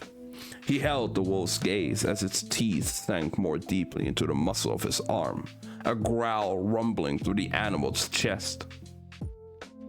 Matthias suspected that the wolf's jaws were strong enough to break bone, but he did not struggle, did not cry out, did not drop his gaze. "I won't hurt you," he swore, "even if you hurt me." A long moment passed, and then another. Matthias could feel blood soaking through his sleeve. He thought he might lose consciousness. Then, slowly, the wolf's jaw released.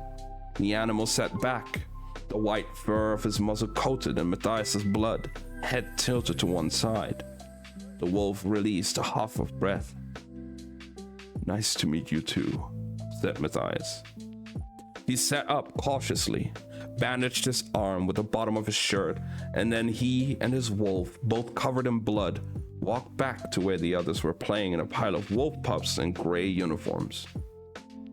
"This one's mine," he said, and they all turned to stare, and the old woman shook her head.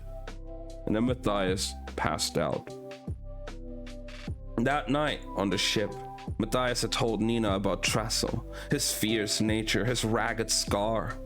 Eventually, she had dozed, and Matthias had let himself shut his eye. The ice was waiting. The killing wind came with white teeth. The wolves howled in the distance.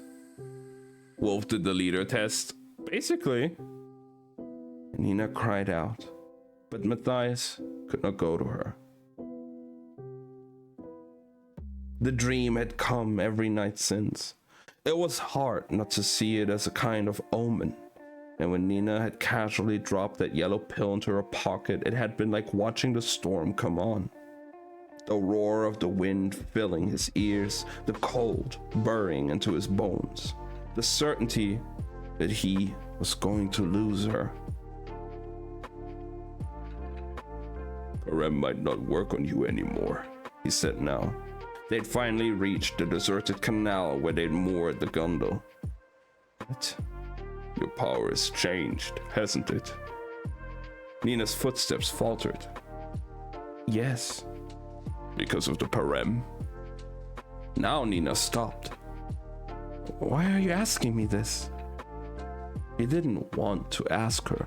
He wanted to kiss her again, but he said, "If you were captured, your shoe might not be able to use the drug to enslave you. Or it could be just as bad as before." "That pill, the poison Tamar gave you." Nina laid a hand on his arm. "I'm not going to be captured, Matthias." "But if you were?" "I don't know what the Parem did to me. I have to believe the effect will wear off in time." "And if they don't?" "They have to," she said, brow furrowed. "Can't live like this. It's like being only half myself. Although, he urged. "The craving isn't quite so bad right now," she said, as if realizing it herself. "In fact, I've barely thought of Parem since the fight at the tavern." "Using this new power helped?" "Maybe," she said cautiously. And she frowned. Matthias heard a low, curling growl. "Was that your stomach?" "It was." Nina's face split in a dazzling grin. "Matthias, I'm famished." Could she truly be healing at last? Or had what she'd done at the tavern returned her appetite to her? He didn't care. He was just glad she was smiling that way. He picked her up and spun her in the air. "You're going to strain something if you keep doing that," she said with another radiant smile. "You're light as a feather." "I do not want to see that bird. Now, let's go get me a stack of waffles twice as tall as you. She broke off, the color draining from her face. "Oh, saints." Matthias followed her gaze over his shoulder and found himself looking into his brown eyes. A poster had been plastered to the wall, emblazoned with a scarily accurate sketch of his face. Above and beside the illustration, written in several languages, was the word "Wanted." Nina snatched the poster from the wall. "You were supposed to be dead." "Someone must have asked to see Muzen's body before it was buried." "Maybe the Fjordans. Maybe just someone at a prison." There were more words printed at the bottom in Kerch that Matthias couldn't read, but he understood his own name and the number well enough. 50,000 Kruger. They're offering a reward for my capture. "No," Nina said. She pointed to the text beneath the large number and translated. "Wanted, Matthias Helvar, dead or alive. They've put a price on your head.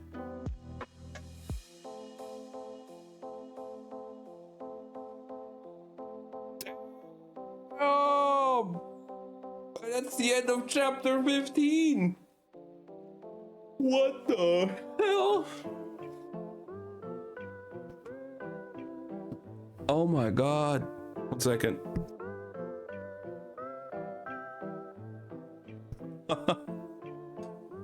Oh.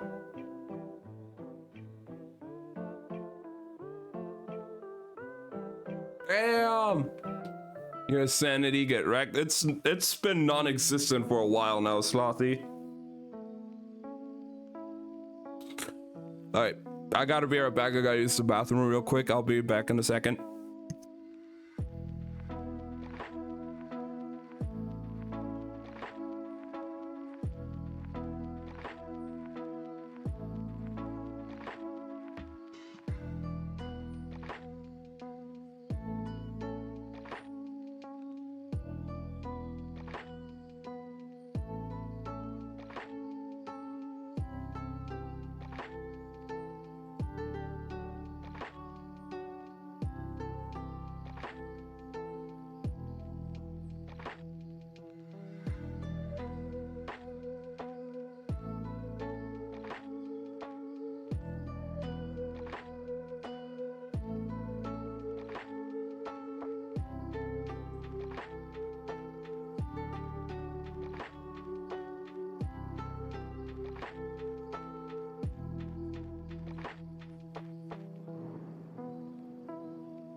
All right, I'm back. Oh my god. Those last 2 chapters were fucking crazy.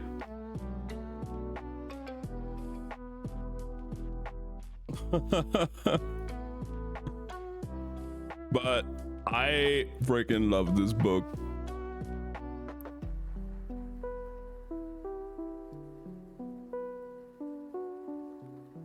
I am absolutely invested. We're like halfway through the second one, but goddamn.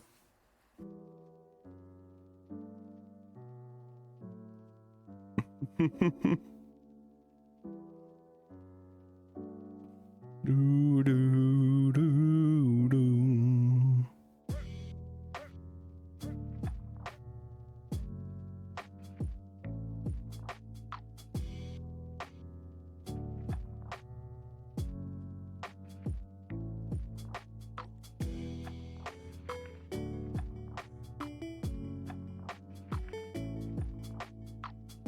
All right, let's continue.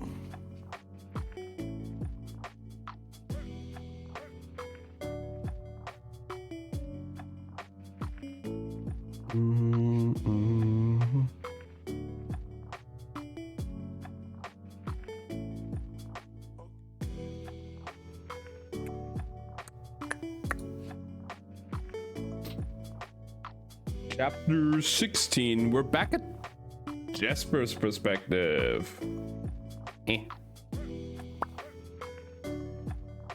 There. Jesper.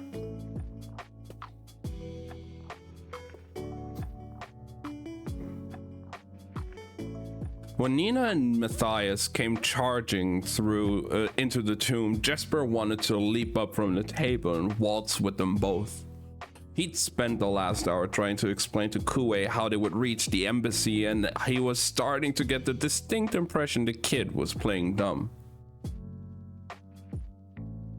Oh, it just always has like the little, for the chapters, it's always like the same thing and just has the name. It's the only illustrations in the book, apart from the map of the city on like the first 2 pages.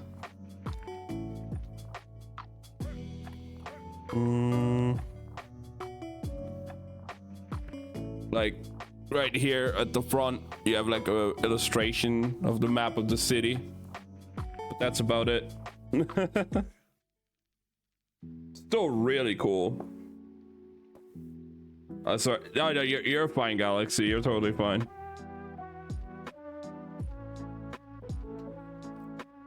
Possibly because he was enjoying the ridiculous gestures Jesper was making. Could you repeat the last part? Kue said now, leaning in a little too close. Nina, Jesper said, can you help facilitate this exchange? Like the Saints, said Inesh, leaving off her work at the table with Wylan and Kaz. They were assembling the mass of wires and gear Kaz had stolen from the Circus Circoia. Wylan had spent the last 2 hours making modifications to ensure Inesh's safety at the silos, attaching magnetized clamps that would grip their metal sides. Why do you keep staring at him? Kue said. I look just like him. You could look at me. I'm not staring at him, protested Jesper. I'm overseeing their work. The sooner Kue got on that boat, the better. The tomb was starting to feel crowded. Did you manage to contact the refugees? Inesh asked, waving Nina over to the table and clearing a place for her to sit. Everything went smoothly, Nina said, aside from breaking a few windows and nearly being shot. Kaz looked up from the table, his interest secured. Big trouble in Little Ravka? Asked Jesper. Nothing we couldn't handle, Nina said. Please tell me there's something to eat. You're hungry? Inesh said. They all goggled at Nina. She curtsied. Yes, Nina Zenik is hungry. Now will someone feed me before I'm forced to pick one of you? Oh my god, save. Don't be ridiculous, said Jesper. You don't know how to cook. Ines was already digging through what remained in her stockpile of food, placing the meager offerings of salt cod, dried meat, and stale crackers before Nina. To be random for a second, oh, you're fine, Sable. I just didn't expect it. What happened at the tavern? Asked Kaz. The refugees are in hiding at the embassy. The refugees are in hiding at the embassy, said Matthias. We met. Their leader, Nina said. They'll be waiting for a word from us. She shoved 2 crackers in her mouth. Oh. These are awful. Slow down, said Matthias. You're going to choke. Worth it, Nina said, struggling to swallow. For crackers? I'm pretending they're pie. When does the boat leave? Thank you, Galaxy. We found a shipment of molasses headed for Oskervo leaving at 11 bells, said Ines. Specialist working on the documents now. Good, said Nina, uncrumpling a piece of paper from her pocket and smoothing it into the table. A sketch of Matthias looked back at them. We need to get out of town as soon as possible.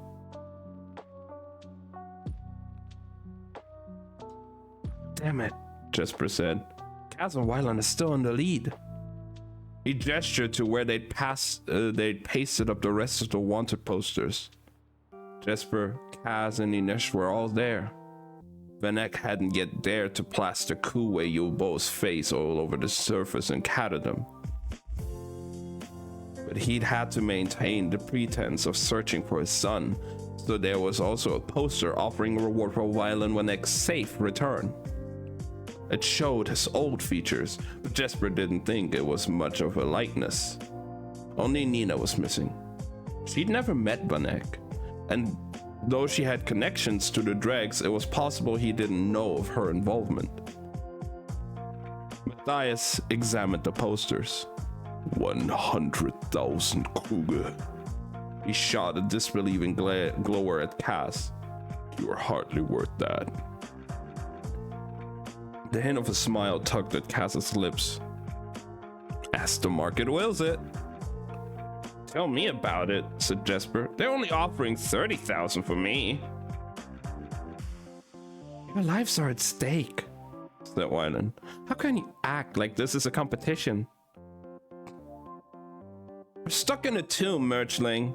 You take the action where you find it. Maybe we should all go to Ravka, Nina said, tapping Inesh's wanted poster. It isn't safe for you to remain here. It's not a bad idea, said Kaz. Inesh cast him a swift glance. You'd go to Ravka? Not a chance. I'll lie low here. I want to see Vanek's life come apart when the hammer falls. But you could come, Nina said to Inesh. Jesper, we could bring a comb too.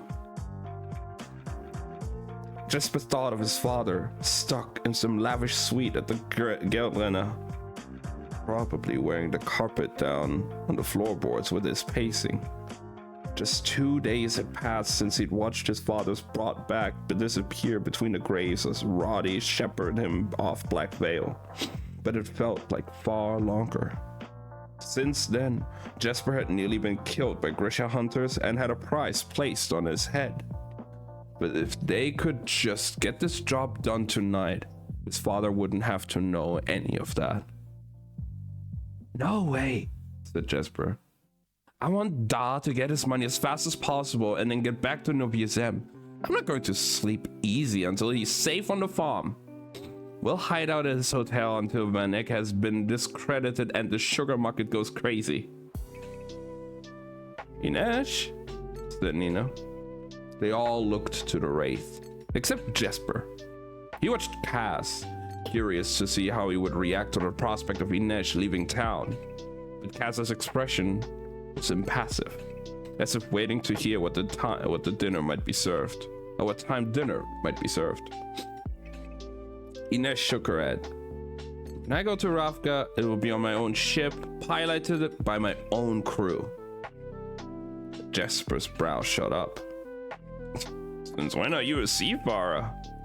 What sane person would want to spend more time on a boat? Ines smiled. I've heard this people drives people mad. This city drives people mad. Cass drew his watch from his waistcoat. We're coming up on 8 bells. Vaneka's gathering the merchant council at his house for a meeting tonight. Do you think they'll devote more resources to the search for Wylan? Nina asked. Probably.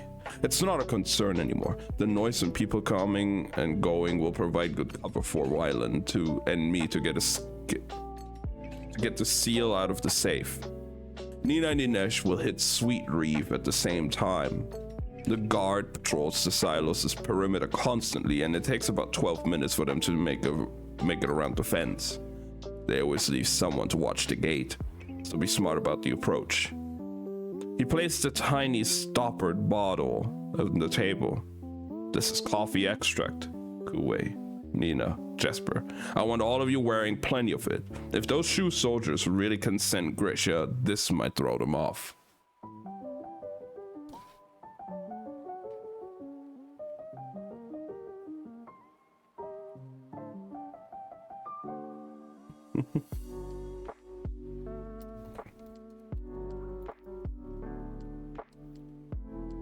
Okay, there we go. Coffee? Asked Kuwei, popping the cork and taking a tentative sniff.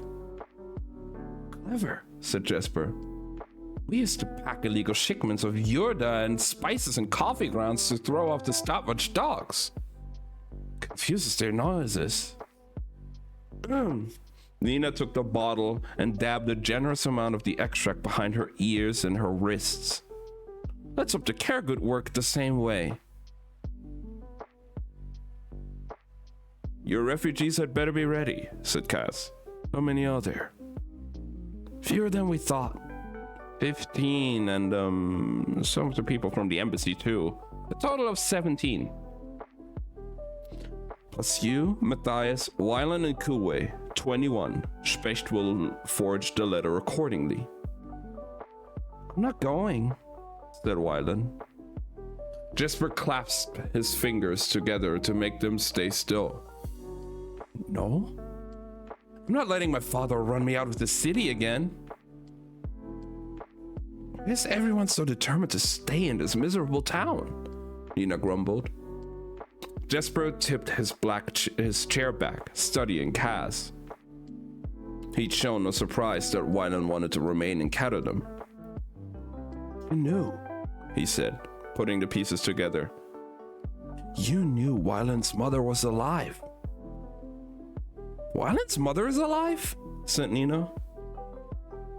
Why do you think I let you two go to Olendar? Cass said. Wylan blinked.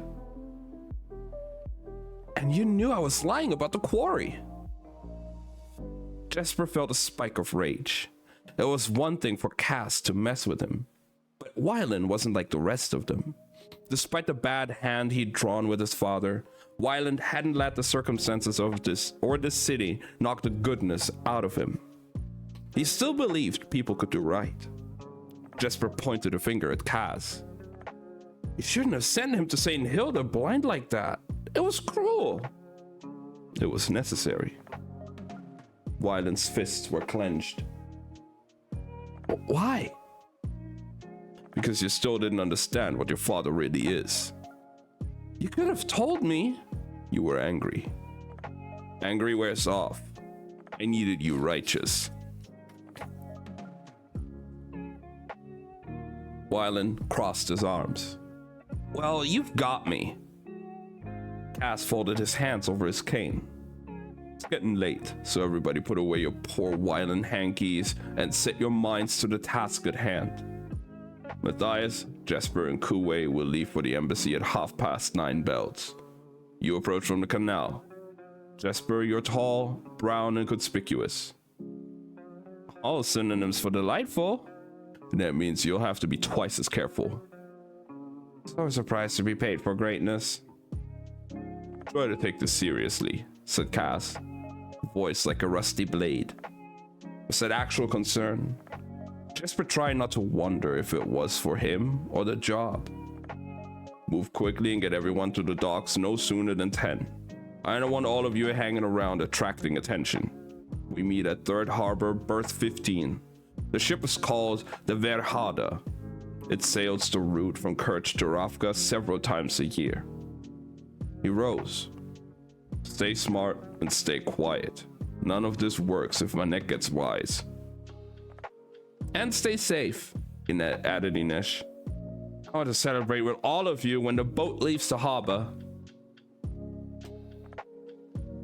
Jesper wanted that too. He wanted to see them all safe on the other side of this night.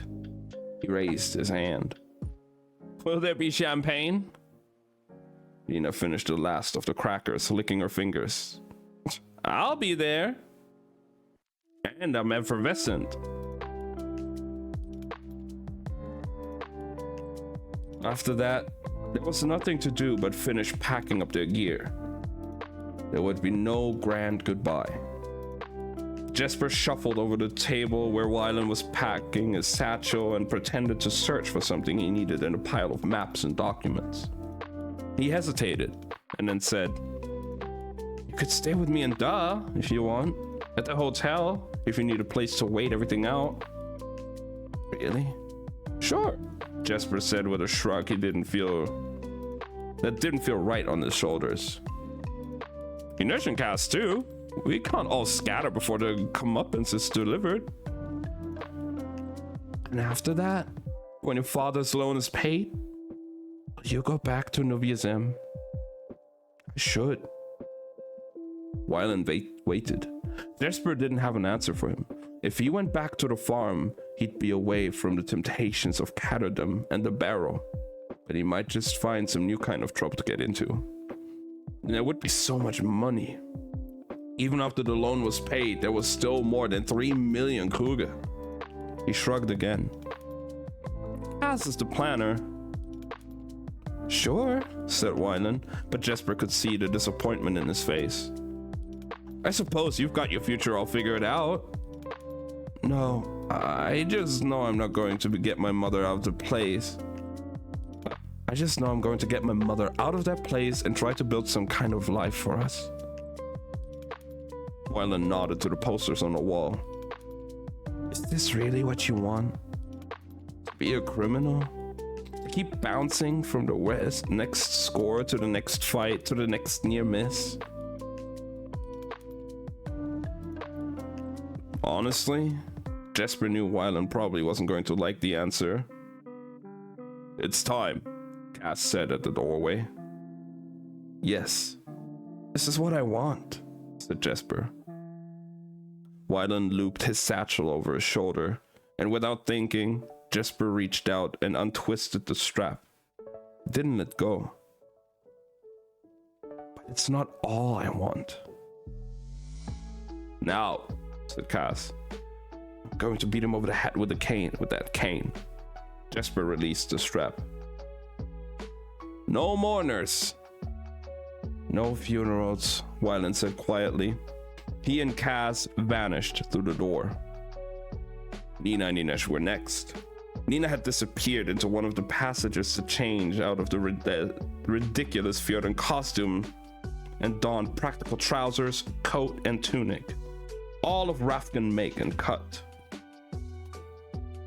She'd taken Matthias with her and had emerged rumpled and rosy several long minutes later. Staying on task? Jesper couldn't resist asking. I'm teaching Matthias all about fun. He's an excellent student, diligent in his lessons. Nina, Matthias warned. Has problems with attitude. Shows room for improvement. Oh my god. These guys. Fucking hell. Fucking Nina and Matthias.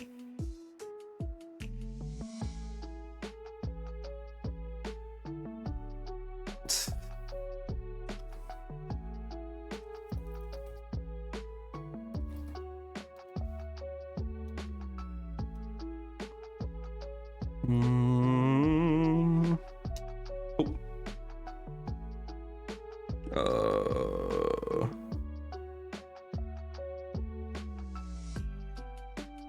Inej nudged a bottle of coffee extract toward Jesper. Try to be cautious tonight, Jess. I made it. Hey, Shara. Hope you're doing well. I'm about as good at cautious as Matthias is at fun. I'm perfectly good at fun, Matthias growled. Perfectly, Jesper agreed. There was more he wanted to say to all of them, mostly Inej, but not in front of the others. Maybe not ever, he conceded. He owed Inej an apology. His carelessness has gotten him ambushed at Fifth Harbor before they left for the Ice Court job, and a mistake had nearly cost Wraith her life. But how the hell did you apologize for that? Sorry, I almost got you stabbed to death. Who wants waffles? Before he could ponder in further, Inej had planted a kiss on his cheek. Nina had aimed a single-fingered gesture at the wall of paint wanted posters, and Jesper was stuck waiting for 9:30 bells. Alone in the tomb with a glum-looking Kuwei and a pacing Matthias. Kuwei began reorganizing the notebooks in his pack. Jesper sat down at the table. Do you need all of those? I do, said Kuwei. Have you been to Rafka? Poor kid is scared, thought Jesper. No, but you'll have Nina and Matthias with you. Kuwei glanced at Matthias and whispered, He's very stern. Jesper had to laugh. He's not what I call a party, but he has a few good qualities. I can hear you, Fahey, Matthias grumbled. Good, I'd hate to have to shout. Damn, I don't know, their dynamic. Their dynamic is very interesting still to me. Aren't you even concerned about the others? Matthias asked. Of course, but all of us are hang on. But all of us are out of nursery clothes. The time for worrying is over. Now we get to the fun part, he said, tapping his guns. The doing. Or the dying, Matthias muttered. You know as well as I do that Nina isn't at her best. She doesn't have to be tonight. The whole idea is not to get into a fight, alas. Matthias left off with his prowling and took a seat at the table across from Jesper. What happened at the lake house? Jesper smoothed out the corner of one of the maps. I'm not sure, but I think she choked a guy to death with a cloud of dust. I don't understand it, said Matthias. A cloud of dust? She controlled shards of bone today. She could never have done that before Parem. She seems to think the change is temporary, a residual effect of the drug. But he turned to Kuwei. Could the Parem alter Grisha's power? Change it? Destroy it? Kuwei fiddled with the latch on his travel pack. I suppose it's possible. She survived the withdrawal. That is rare. We know so little about Parem, about Grisha power. Didn't Karvanov open to solve that riddle? The words were out of Jesper's mouth before he thought better of them. He knew they weren't fair. Kuwei and his father were Grisha themselves, and neither had been in any position to keep their shoe from experimenting on others. You're angry with me? Said Kuwei. Jesper smiled. I'm not an angry type of guy. Yes, you are, said Matthias. Angry and frightened. Jesper sized up the big Fjordan. beg your pardon. Jesper is very brave, protested Kuwei. Thank you for noticing. Jesper stretched out his legs and crossed one ankle over the other. You have something to say, Matthias? Why aren't you going to Ravka? My father. Your father could go with us tonight, and if you're so concerned about him, why weren't you at his hotel today? I don't see how that's any of your business. I know what it is to be ashamed of what you are, of what you've done. You really want to start this, witch hunter? I'm not ashamed. I'm careful. Thanks to people like you and your Droskella buddies, the world is a dangerous place for people like me. Always has been. Doesn't look to be getting any better. Kuwei reached out and touched Jesper's hand, his face imploring. Understand, please. What we did, what my father did. We're trying to make things better. To make a way for Grisha to... He made a gesture as if he was pressing something down. To suppress their powers, suggested Matthias. Yes, exactly. To hide it more easily. If Grisha don't use their powers, they grow ill. They age, tire easily, lose appetite. It's one way the Shu identify Grisha trying to live in secret. I don't use my power, said Jesper. And yet, he held up his fingers, enumerating his points as he made them. One, on a dare, I ate a literal through full of waffles, doused in apple syrup, and almost went black for a second. And almost went back for seconds. 2, a lack of energy has never been my problem. 3, I've never been sick a day in my life. No, said Matthias. There are many kinds of sicknesses. Jesper touched his hands to his revolvers. Apparently the Fjordan had a lot on his mind tonight. Kuwei opened his pack and took out a tin of ordinary Yoda, the kind sold in every corner of the shop, and catted them. Yoda is a stimulant, good for fighting fatigue. My father thought it was the answer to helping our kind. If he can find the right formula, it will allow Grisha to remain healthy while hiding the powers. Didn't quite work out that way, did it? Jesper said. Maybe he was a little angry. I hope you're having a good day now, though, Shara. The test did not go as planned. Someone in the laboratory is loose in his talk. Our leaders find out and see a different destiny for Parem. He shook his head and gestured to his pack. I tried to remember my father's experiments. That's what you're scribbling away in the notebooks. I also keep a journal. Must be fascinating. Day 1, sad and tomb. Day 2, sad and tomb some more. Matthias ignored Jesper and said, Have you had any success? Kuwei frowned. Some, I think. In a laboratory with real scientists, maybe more. I'm not my father. He was a fabricator. I'm an Inferni. This is not what I'm good at. What are you good at? Asked Jesper. Kuwei cast him a speculative glance and then frowned. Never had a chance to find out.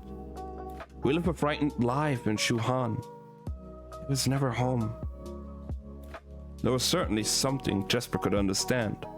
He picked up the tin of Yurda and popped the lid open. It was quality stuff. Sweetly scented, the dried blossoms nearly whole, and a vibrant orange color. You think if you have any lab and a few Grisha fabricators around, you might be able to recreate your father's experiments and somehow work your way to an antidote? I hope, said Kuwei. How would it work? Would it purge the body of Perem? Yes, draw the Perem out, said Kuwei. But even if we succeed, how to administer it?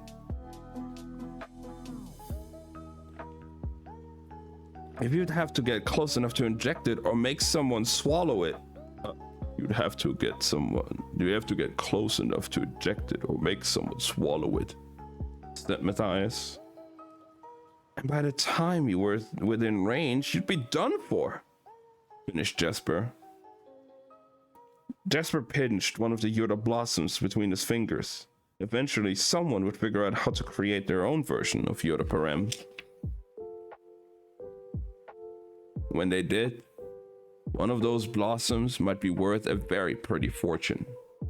If he focused on his petals, even a little, he could feel them breaking apart into their smaller components. It wasn't exactly seeing, more like sensing all the different tiny bits of matter that formed a single whole. He put the flower back in the tin. He was a little boy lying in his father's fields. He discovered he could leach the color of the Yoda blossom petal by petal. One boring afternoon, he'd bleached a swear word into the Western pasture in capital letters. His father had been furious, but he'd been scared too. He'd yelled himself hoarse, chastising Jesper, and then Colm had just sat there, staring at him, big hands clasped around a mug of tea to keep them from shaking.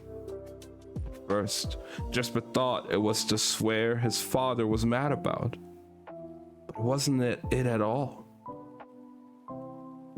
Jess, he'd said at last, you must never do that again. Promise me.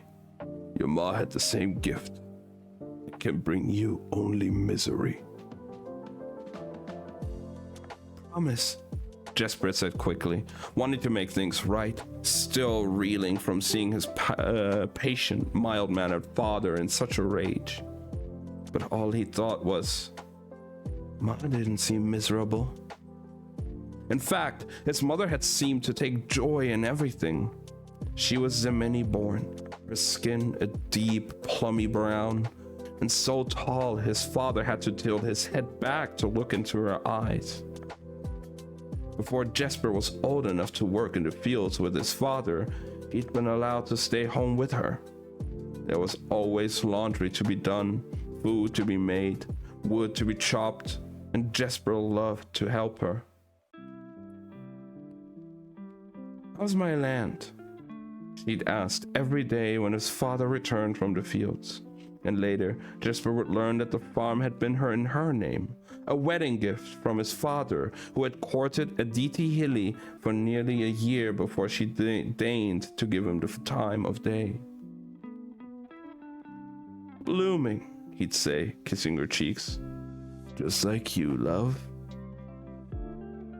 Jesper's da always promised to play with him and teach him to whittle at night. But invariably, Colm would eat his dinner and fall asleep by the fire, boots still on, their soles stained orange with Yoda. Jesper and his mother would pull them off of Da's feet, stifling their giggles, and cover him with a blanket and see to the rest of the evening's chores. They'd clear the table and bring the laundry in off the line, and she'd tuck Jesper into bed. No matter how busy she got, no matter how many animals needed skinning or baskets needed mending, she seemed to have the same infinite energy as Jesper, and she always had time to tell him a story before bed or hum him a song. Jesper's mother was the one to teach him to ride a horse, bait a line, clean a fish, pluck a quail, to start a fire with nothing but 2 sticks, and to brew a proper cup of tea. And she taught him to shoot. First with a child's pellet gun that was a little more than a toy, then with pistols and rifle. Anyone can shoot, she told him, but not everybody can aim.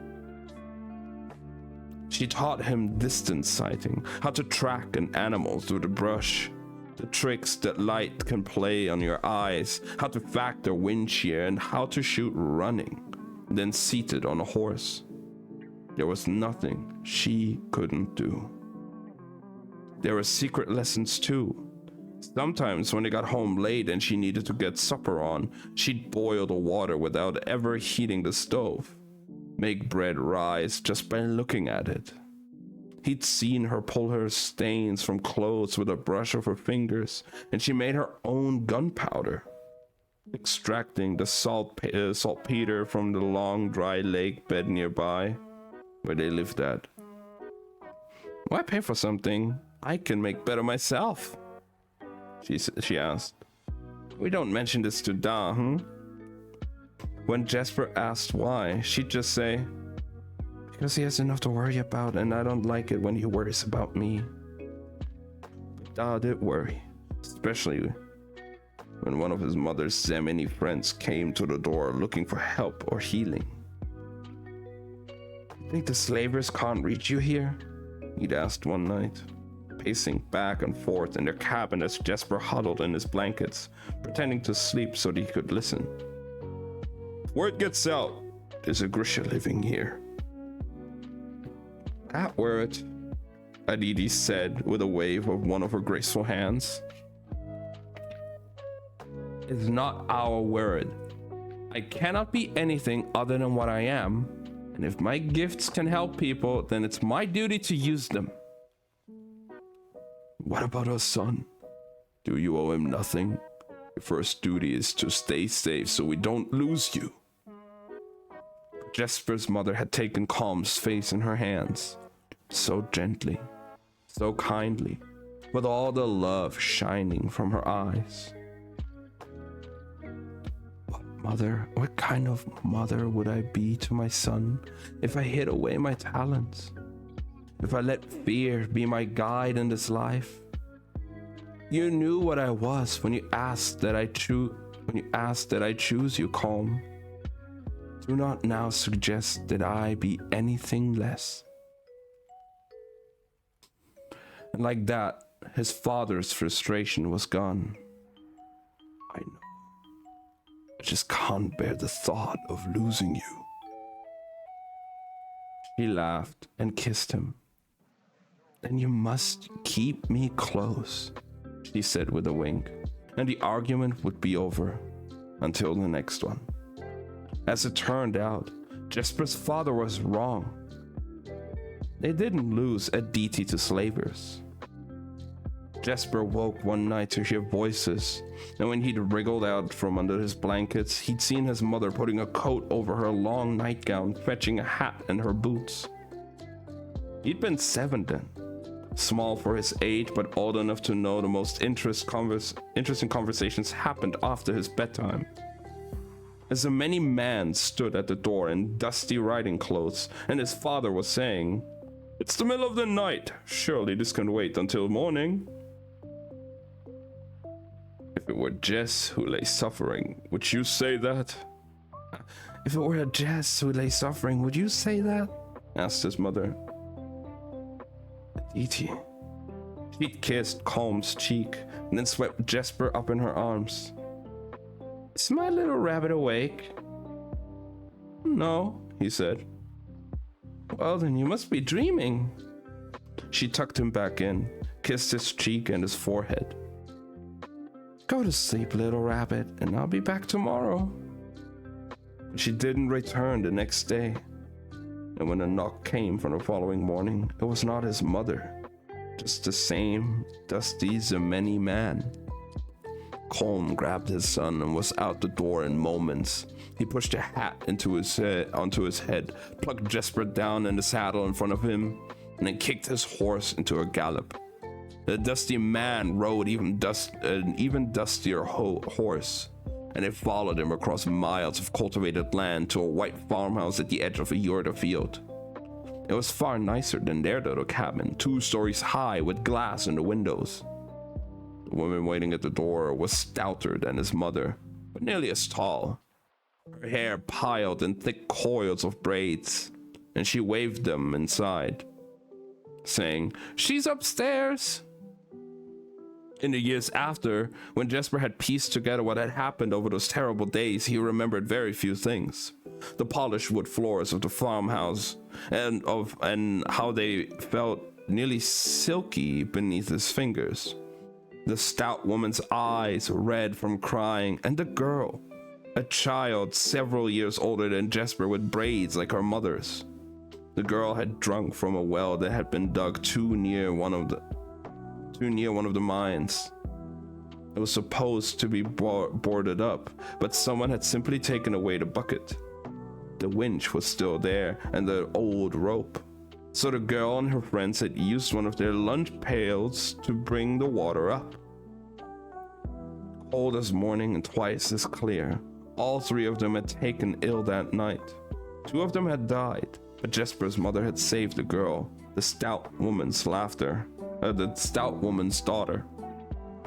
Aditi had come to the girl's bedside, sniffed the metal lunch pail, and set her hands to the girl's fevered skin. By noon the next day, the fever had broken and the yellowish tinge was gone from the girl's eyes.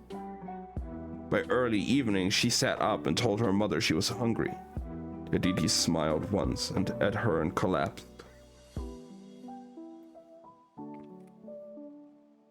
"She didn't take enough care when extracting the poison," the dusty man said. "She absorbed too much of it herself. I've seen it happen before with Zoa."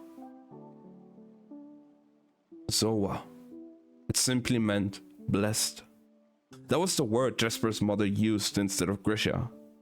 "We are Zoa," she would say to Jesper as she made a flower bloom with a flick of her fingers. "You and me." Now there was no one to call upon to save her. Jesper did not know how. If she'd been conscious, if she'd been stronger, she might have been able to heal herself. Instead, she slipped away into some deep dream, her breath becoming more and more labored. Jesper slept, his cheeks pressed to his mother's palm, sure that any minute she would wake and stroke his cheek, and she would hear her voice say, "What are you doing, little rabbit?" Instead, he woke to the sound of his father weeping. They'd taken her back to the farm and buried her beneath a cherry tree that was already beginning to flower. To Jesper, it had seemed too pretty for such a sad day. And even now, seeing those pale pink flowers in a shop window or embroidered on the lady's silks always put him in a melancholy mind. It took him back to the smell of fresh-turned earth, the wind whispering through the fields, his father's trembling baritone singing a lonely kind of song, a Kaelish air and words Jesper didn't understand. When Colm had finished, the last notes drifting up into the cherry tree's branches, Jesper said, "It's my witch." Colm laid a freckled hand on his son's shoulder and drew him close. "She was a queen, Jess," he said. "She was our queen." Jesper had made dinner for them that night, burnt biscuits and watery soup, but his father ate every bite and read to him from his Kaelish book of saints until the lights burned low and the pain in Jesper's heart eased enough for him to sleep. What the fuck? Why does everyone just have such a fucking sad and tragic backstory? Holy fuck. Poor Jesper, man.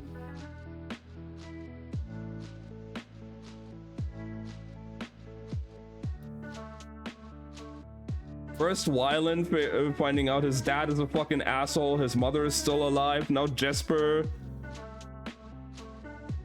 Holy shit.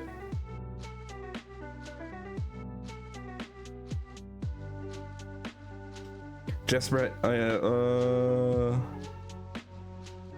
that was the way it had been from then on. The two of them, looking after each other, working the fields, building and drying Yoda in the summers, trying to make the farm pay.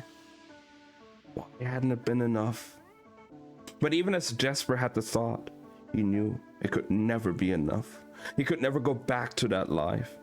He hadn't been built for it. Maybe if his mother had lived, she could have taught him to channel his restlessness. Maybe she would have shown him how to use his power instead of hiding it. Maybe he'd have gone to Ravka to be a soldier for the crown. Maybe he would have ended up right here anyway. He wiped the stain of the Yoda from his fingertips and placed the lid back on the tin. The Zemeni don't use the blossoms, he said. I remember my mother soaking Yoda stalks in a goat's milk. He gave it to me when I'd been out in the fields. Why? To counteract the efforts of inhaling Yoda pollen all day. It's too much for a child's system. No one wanted me more excitable than I already was. The stalks? Wait, the stalks? Repeated Kuei. Most people just dispose of them. The stalks have a balm in them. There's a many drain it for ointments. They rub it on babies' gums and nostrils when they're burning. When they're burning Yoda. Jesper's fingers drummed on the tin, a thought forming in his mind. Could the secret to the antidote for Yoda Parem be the Yoda plant itself? He wasn't a chemist. He didn't think like Wylan, and he hadn't been trained as a fabricator. Oh, but he was his mother's son. What if there's a version of the bomb that would counteract the effects of Yoda Parem? Still wouldn't be a way to admin. That was when the window shattered. Jesper had his guns drawn in less than a breath as Matthias shoved Kuei down and shouldered his rifle. They edged to the wall, and Jesper peeked outside through the smashed stained glass. In the shadows of the cemetery, he saw lanterns raised, shifting shapes that had to be people. A lot of people. Unless the ghosts just got a lot more lively, Jesper said. It looks like we have company.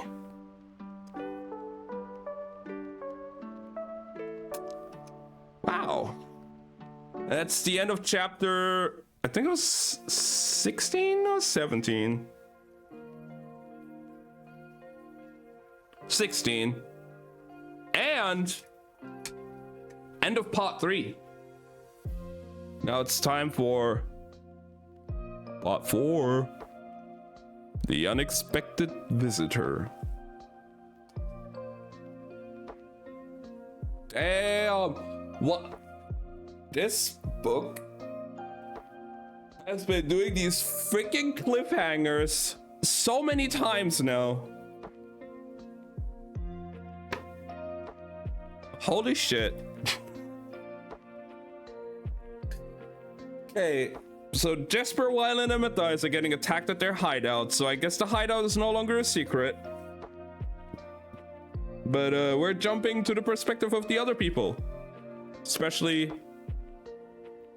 Inej. Let's see.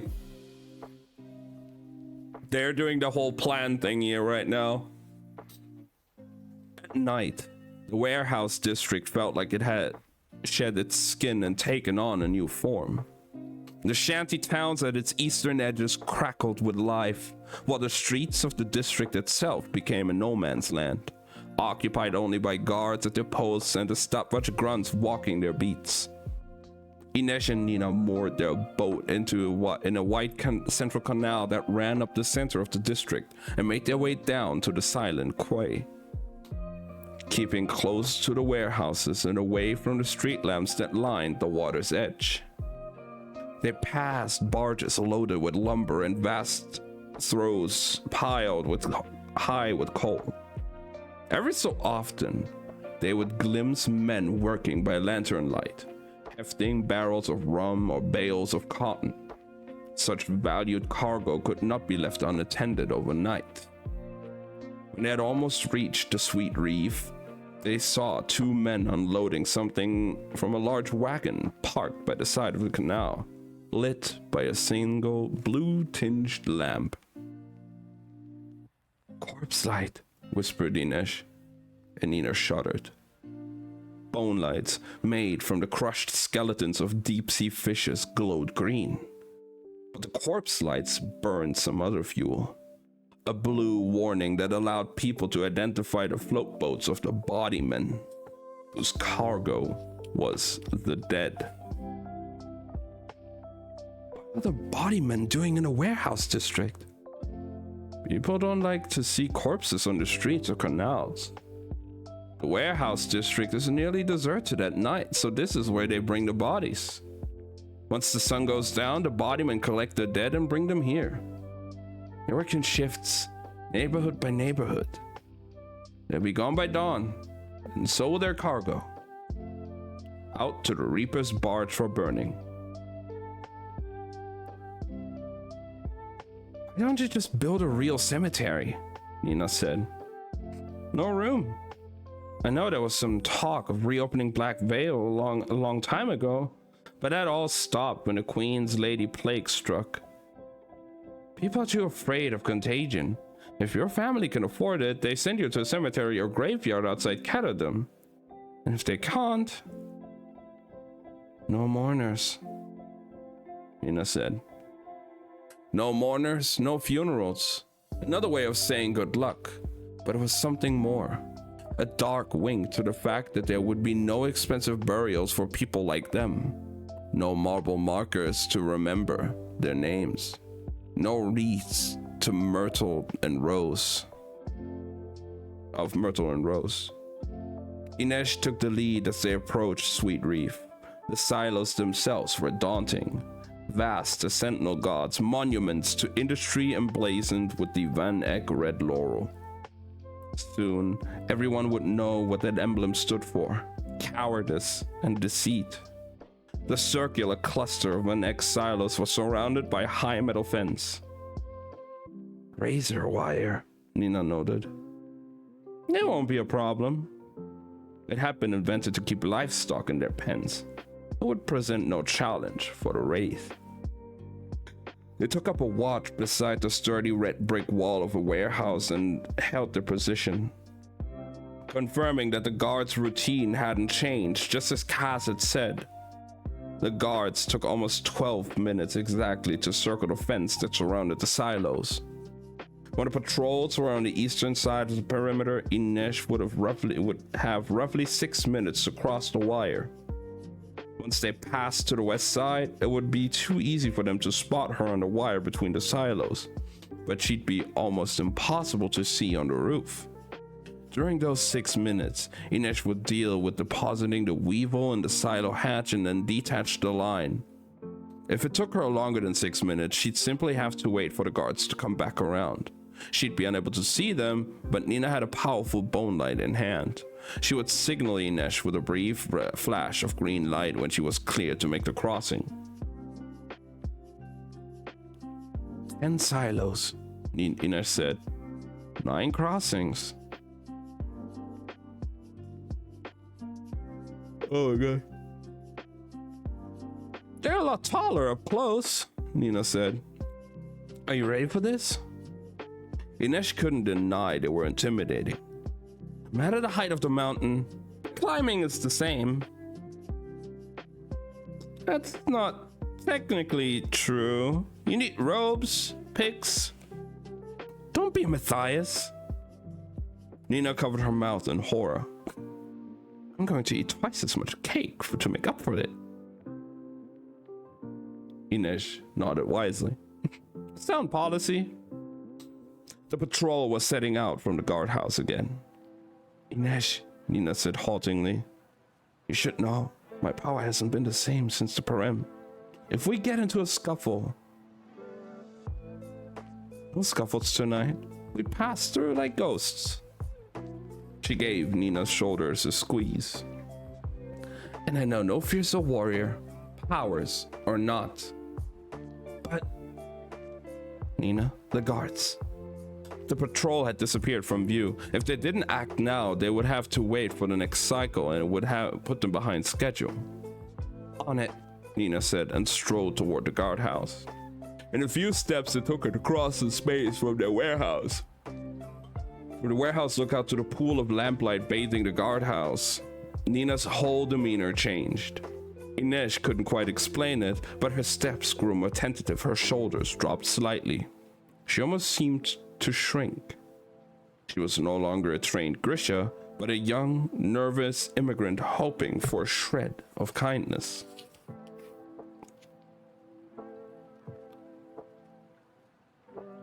Please to excuse? Nina said in a ridiculously thick Rafgan accent. The guard held his weapon at the ready, but didn't look particularly concerned. You shouldn't be here at night. Nina murmured something, looking up at him with big green eyes. Inej had no idea she could look so thoroughly wholesome.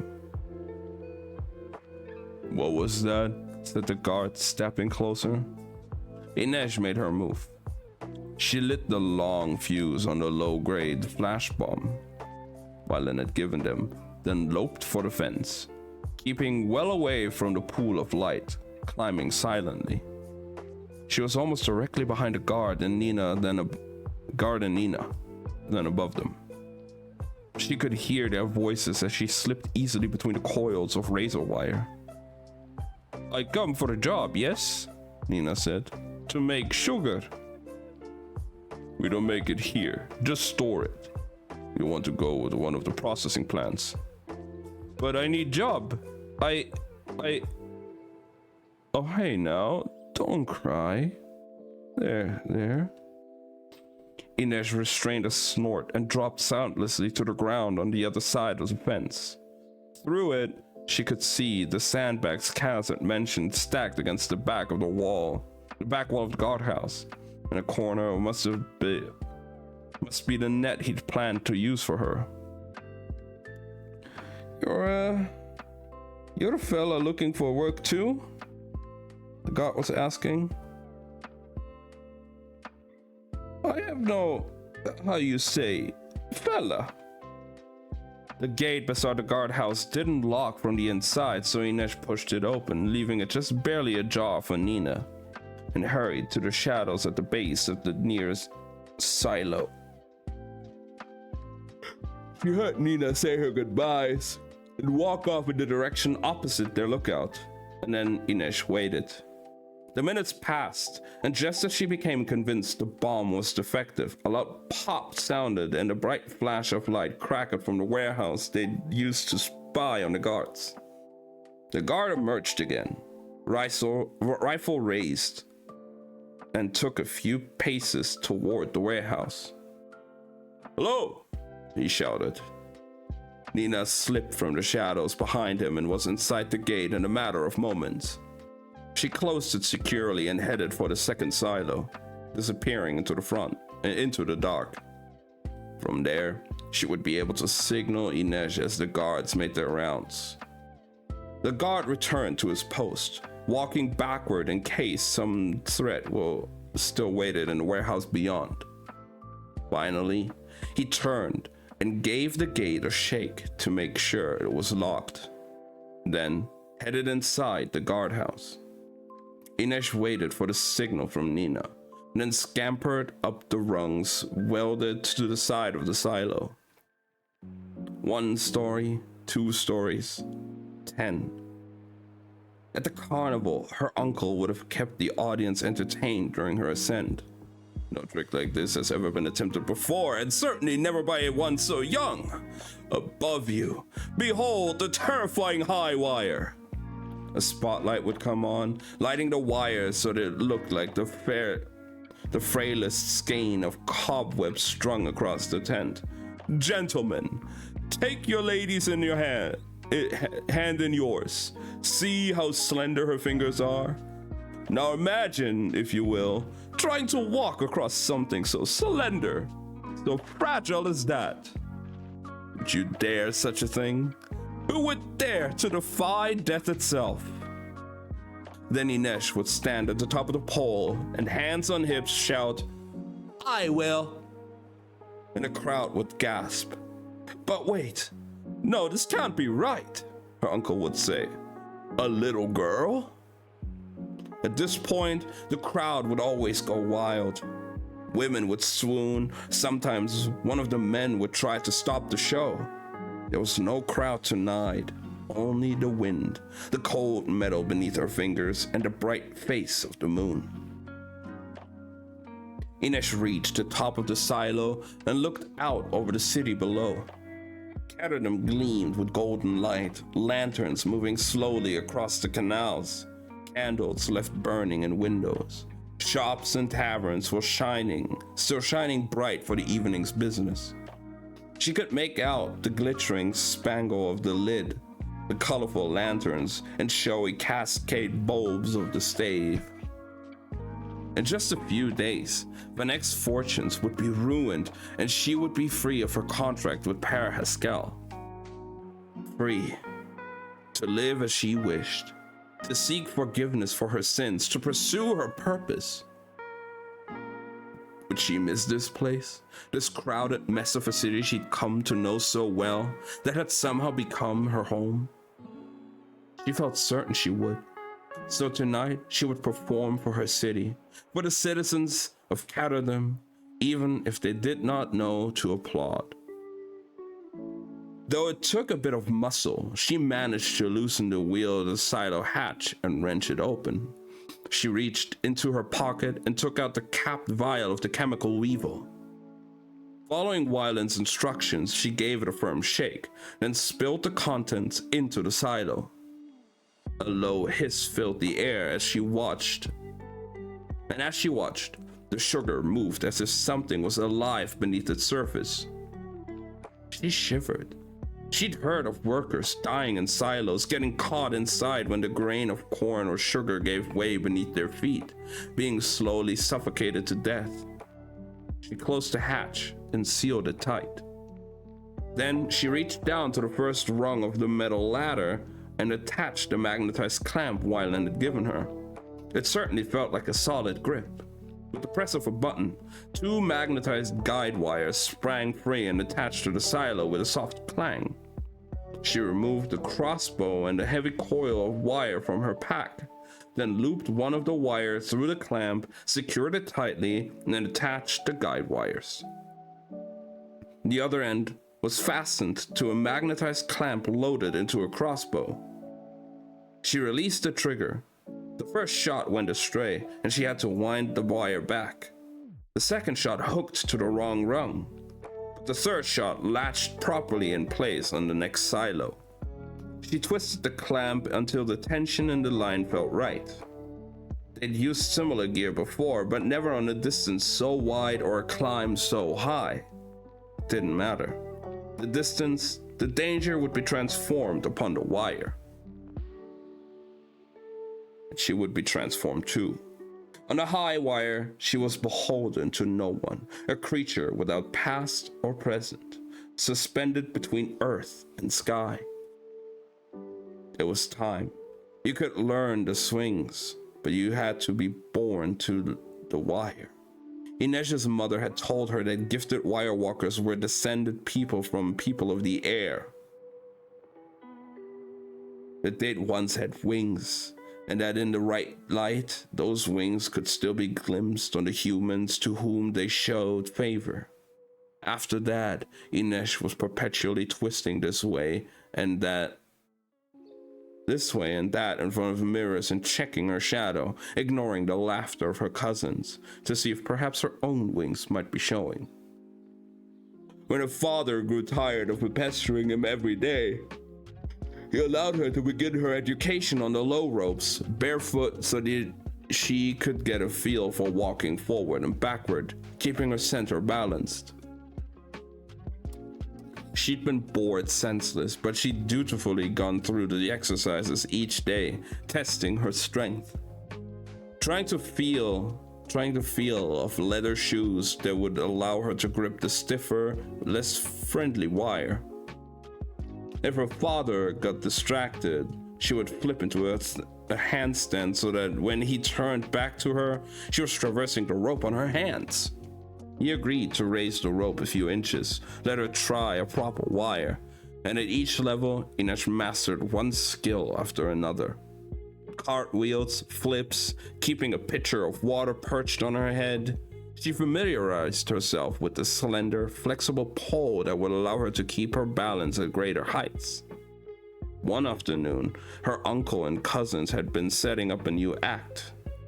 Hansi was going to push Asha across the wire in a wheelbarrow. The day was hot and they decided to take a break for lunch and go for a swim in the river. Alone in the quiet camp, Ina scaled one of the platform rigs they directed, making sure her back was to the sun so that she'd have the clear view of the wire. That high up, the world became a reflection of itself. Its shapes stunted, its shadows elongated. Familiar in its forms, but somehow untrustworthy. And as Inesh placed her slippered foot on the wire, she'd felt a sudden moment of doubt. Now, this was the same width of wire she'd walked for weeks without fear.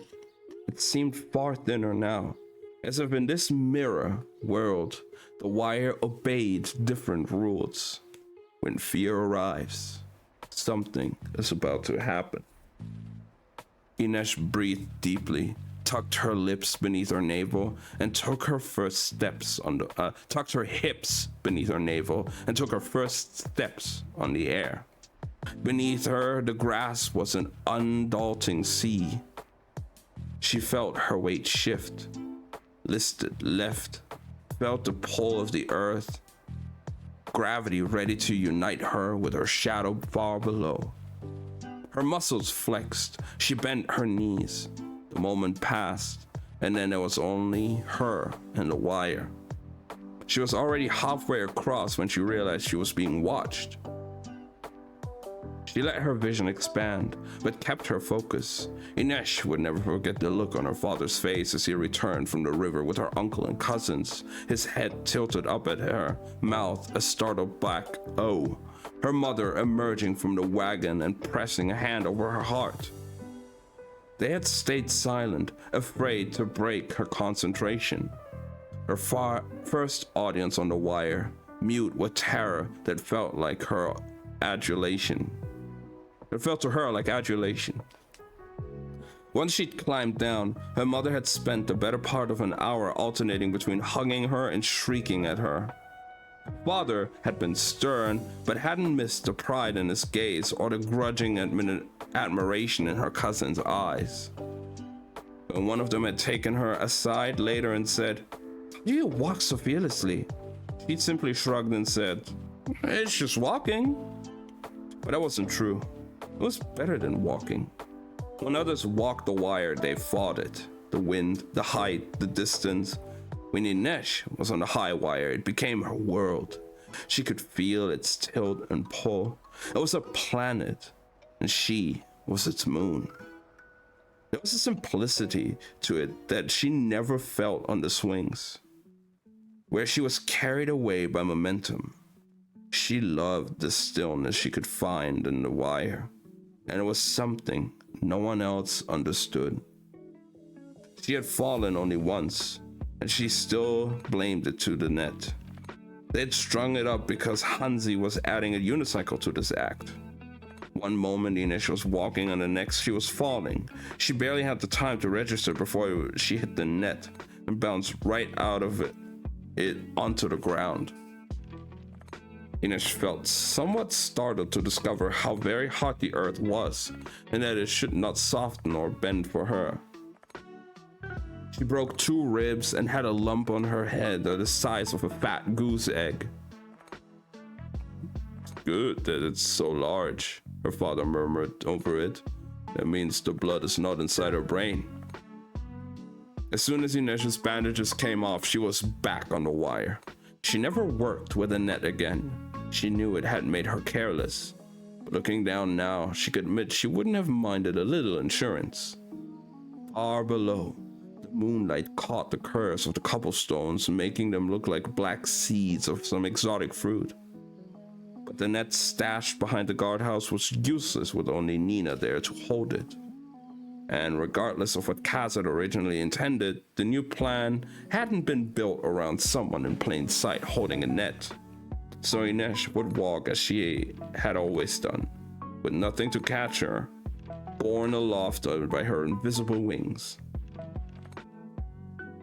Inej slid the balance pole from its loop on her vest and, with a flick, extended it to its full length. She tested its weight with her hands, flexed her toes and her slippers. They were leather, stolen from the Circus Sequoia at her request. Their smooth soles lacked the firm, tactile grip of her beloved rubber shoes, but the slippers allowed her to release more easily. At last, the signal came from Nina, a brief flash of green light. Inej stepped out onto the wire. Instantly, the wind snatched at her, and she released a long breath. Feeling its persistent tug, using the flexible pole to pull her center of gravity lower. She let her knees bounce once. Thankfully, the wire had almost no give. She walked, feeling the hard press of it beneath the arches of her feet. With each step, it bowed slightly, eager to twist away from her gripping toes. The air felt warm against her skin. It smelled of sugar and molasses. Her hood was down, and she could feel the hairs from her braid escaping to tickle her face. She focused on the wire, feeling the familiar kinship she'd experienced as a child.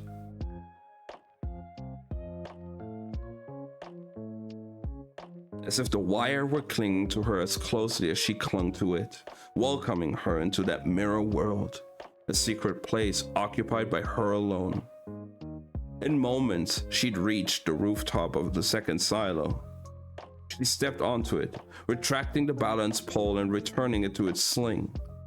She took a sip of water from the flask in her pocket, allowed herself the briefest moment to stretch, and then she opened the hatch and dropped in the weevil. Again, she heard the crackling hiss and her nose filled with the smell of burning sugar. It was stronger this time, a sweet, dense cloud of perfume. Suddenly, she was back at the menagerie, a thick hand grasping her wisp, demanding Inej had gotten good at anticipating when a memory might seize her, bracing for it. But this time, she wasn't prepared. It came at her, more insistent than the wind on the wire, sending her mind sprawling. Though he smelled of vanilla, beneath it, she could smell garlic. She felt the slither of silk all around her, as if the bed itself were a living thing. Inej didn't remember all of them. As the nights at the menagerie had strung together, she had become better at numbing herself, vanishing so completely that she almost didn't care what was done to the body she left behind. She learned that the men who came to the house never looked too closely, never asked too many questions.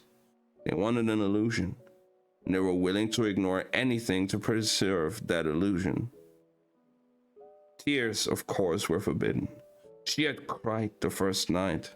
Tante Helene had used the switch on her, then the cane, and choked her until she'd passed out. The next time, Inej's fear was greater than her sorrow. She learned to smile, to whisper, to arch her back and make the sounds Tante Helene's customers required. She still wept, but the tears were never shed. They filled the empty place inside her, a well of sadness where each night she sank like a stone. The menagerie was one of the most expensive pleasure houses in the barrel, but its customers were no kinder than those who frequent the dollar houses and alley girls. In some ways, Inej came to understand they were worse.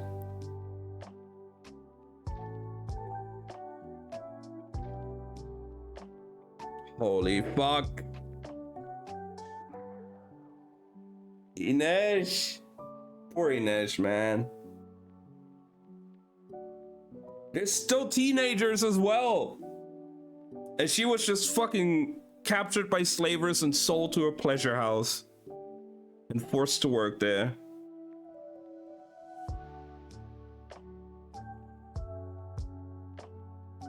When a man spends that much coin, said the Kalish girl, Kara. He thinks he's earned the right to do whatever he wants. There are young men, old men, handsome men, ugly men. There was the man who cried and struck her when he could not perform. The man who wanted her to pretend it was their wedding night and tell him that she loved him. The man with sharp teeth like a kitten who had bitten at her breasts until she'd bled. Tante Helene added the price of the blood-speckled sheets and the days of work Inez missed to her indenture. But he hadn't been the worst. The worst had been a Rafkan man who had chosen her in the parlor, the man who smelled of vanilla. Only when they were back in her room, amid the purple silks and incense, did he say, "I've seen you before, you know." Inez had laughed, thinking this was part of the game he wished to play, and poured him wine from a golden carafe. Surely not. It was years ago, at one of the carnivals outside Kreia. Karyeva. Yo, hey Tubbs, how's it going? Wine sloshed over the lip of the glass. You must have me confused with someone else. No, he said, eager as a boy. I'm sure of it.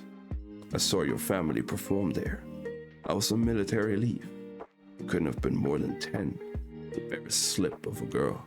Good, are you? I'm good. I'm just getting a bit tired now, so we might end after this chapter. Oh, yeah, we're almost done with this chapter.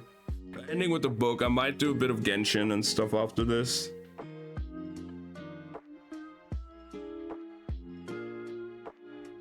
You couldn't have been more than 10. The barest slip of a girl.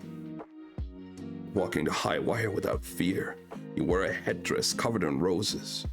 At one point, you bobbled. You lost your footing, and the petals of your crown came loose in a cloud that drifted down. Down.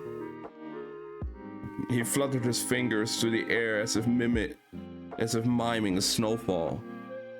The crowd gasped, so did I. I came back the second night, and it happened again.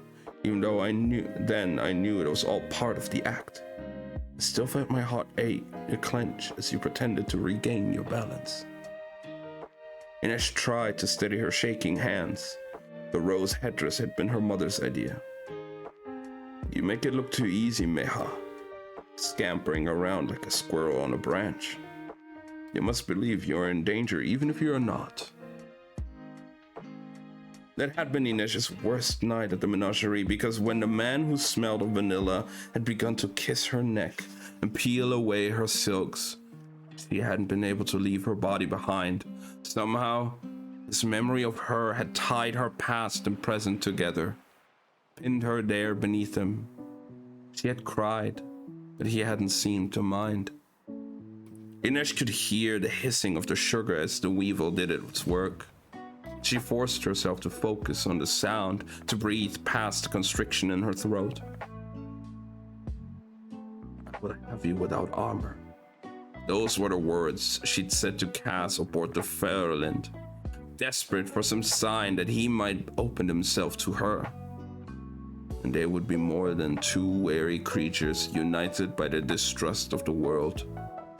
But what might have happened if she'd spoken that night? If he had willingly offered her some part of his heart? What if he had come to her, laid his gloves aside, drawn her to him, kissed her mouth? Would she have pulled him closer, kissed him back? Could she have been herself in such a moment? Or would she have broken apart and vanished, a doll in his arms, a girl who could never quite be whole? It didn't matter. Cass hadn't spoken, and perhaps that had been best for both of them.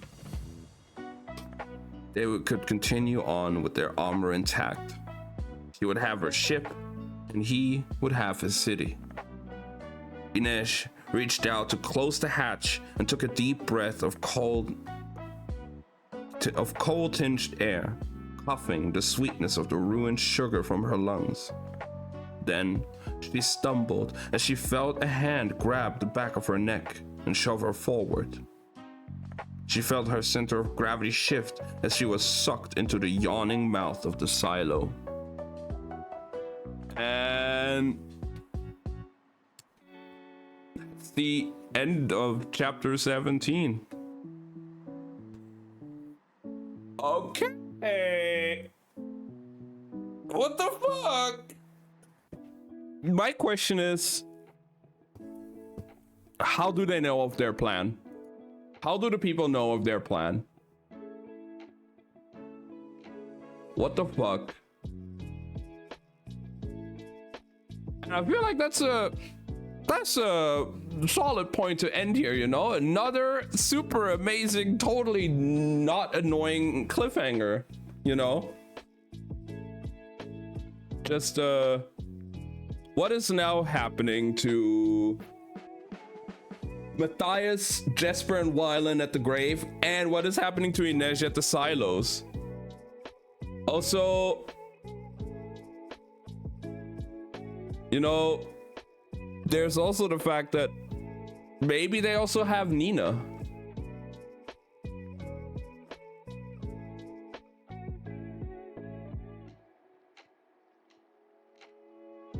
Like, there's so many questions now, but oh my god. Help.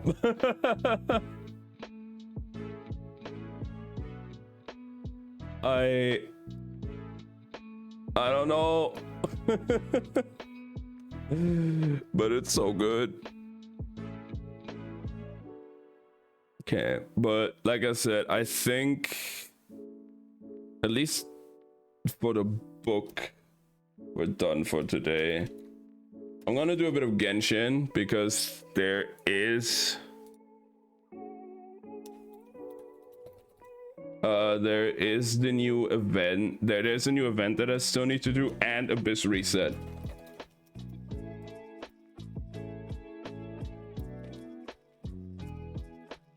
So we're gonna attempt the new Abyss and do the new like filming event or whatever it was. I haven't even really looked into it. But let's do that for now, I guess. That seems like fun, right?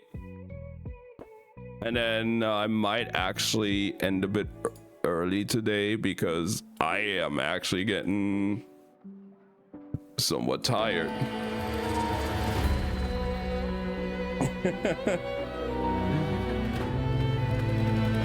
I'm in the process right now of trying to fix my sleep schedule. Welcome back, Crystal. Oh. Yeah, I'm in the process right now of trying to fix my sleep schedule a little bit, so we might not do too long, but at least we can do a little bit of Genshin, right? We can do the new Abyss. Unless the new Abyss is gonna take me fucking hours. Who knows?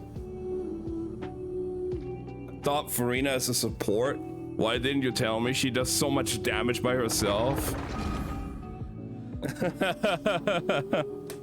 Yeah, no, like, that's why you build her the way you build her, because her buffs are not really dependent on certain sets or something. So you can build her for damage while she's still buffing her usual crazy amounts.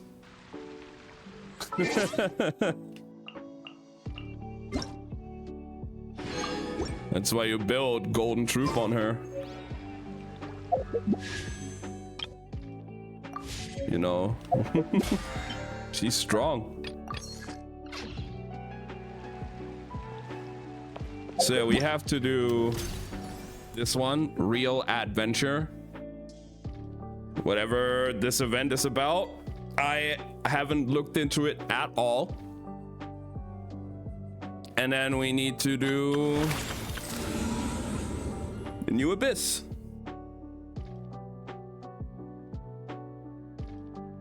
Which actually,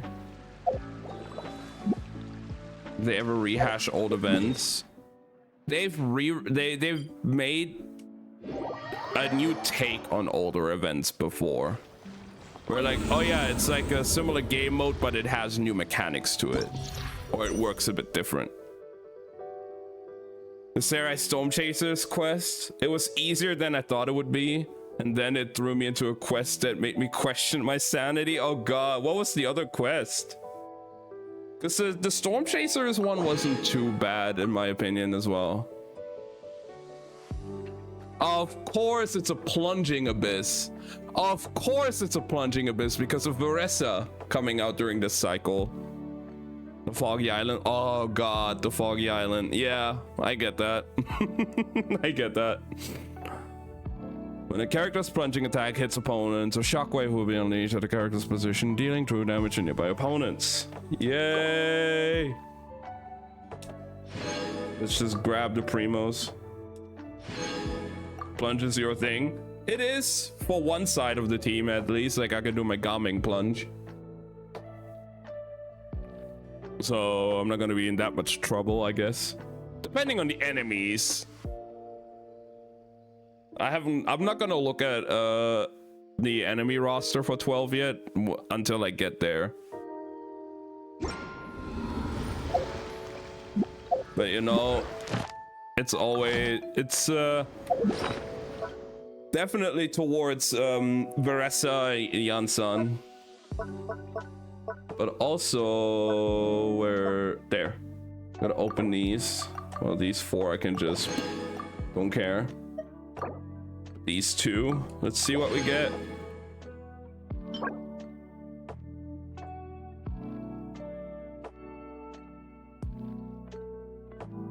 I mean, if I ever get Kinich, maybe, but I will never get Kinich. What is this one?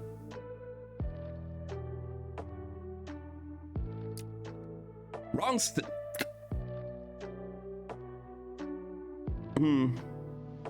Maybe as an off piece for somebody, because crit rate main stat on Obsidian is kind of Water tough. comes in many flavors to the discerning.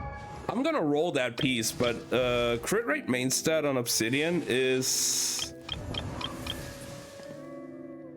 not easy to work around.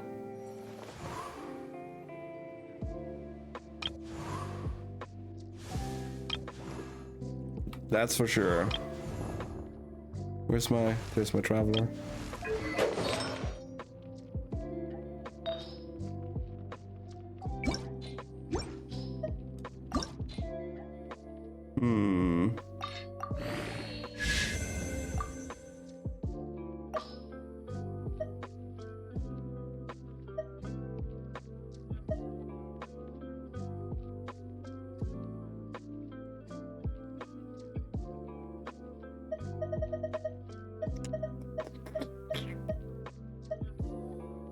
What could we throw away?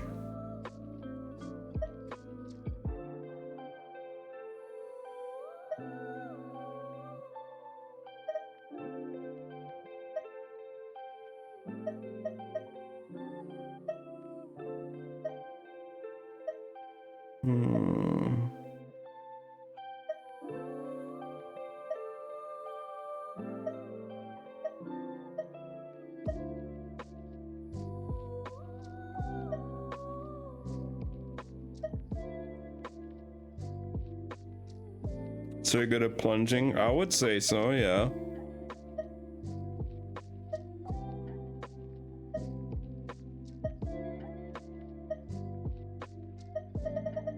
You wanna test that, Crystal?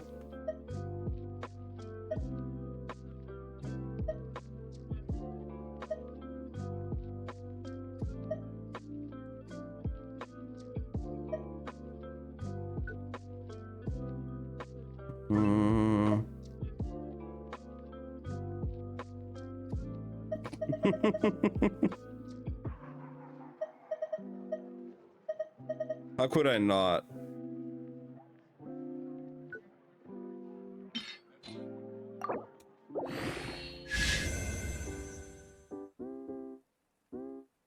Okay. Well, This is not a good piece anymore. Mondstadt's water is crisp and pure. I mean, While water again, from Liyue using has a an crit enduring- rate circlet on Obsidian set is always a bit tough because you already get so much crit rate from the set, and it's really hard to build around it. Especially if you use Mualani, because Mualani also has crit rate ascension. So you're already going to be at 24 crit rate without any sets. So with Obsidian, you're at 64. If you use a crit rate circlet, you're already going to be at like 90, almost 100% crit rate without any crit rate substats on your pieces. So like, it's really hard to build around because there's no room for like accidental crit rate rolls on anything, because otherwise you overcap on crit rate.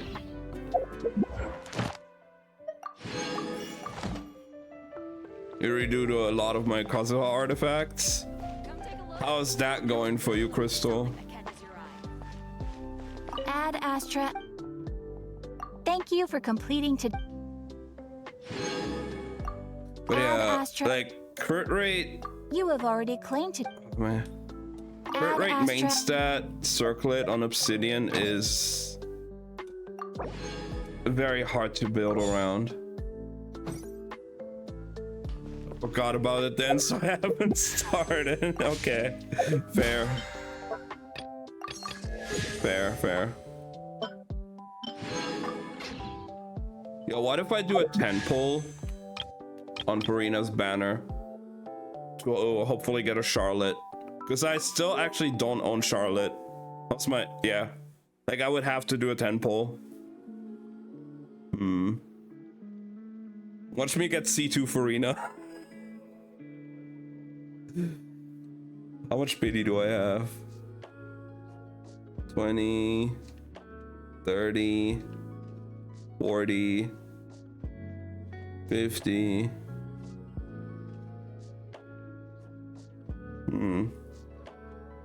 30 safe for something. Coming over personally to smack you. I mean, if you want to come over, you can always come over.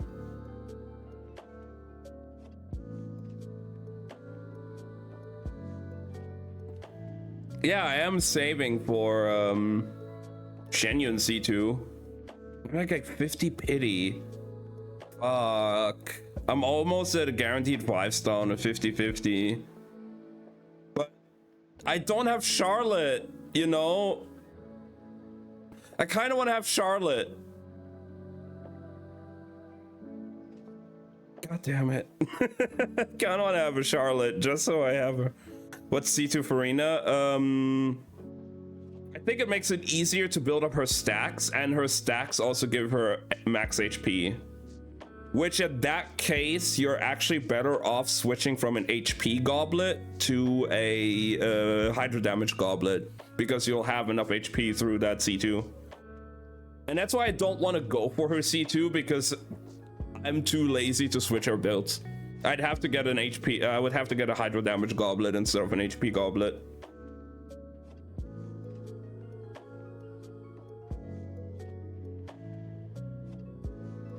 What's the HP cap? I don't know, but I just know that basically at C2 it's better. It's more optimal to run her in a Hydro goblet instead of an HP goblet, because of her the HP she gains from her skill, from her fanfare stacks. I mean, technically I have. Imagine having Farina. Yeah, right? Imagine having Farina.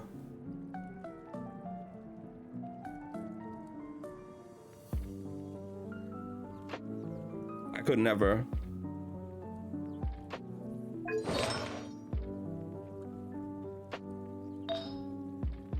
I mean, technically, like, this goblet is fucking cracked for her. This is such a good goblet for her. And I do have hydro damage goblet on Golden Troop. But like, this is not good for her. This is not good for her.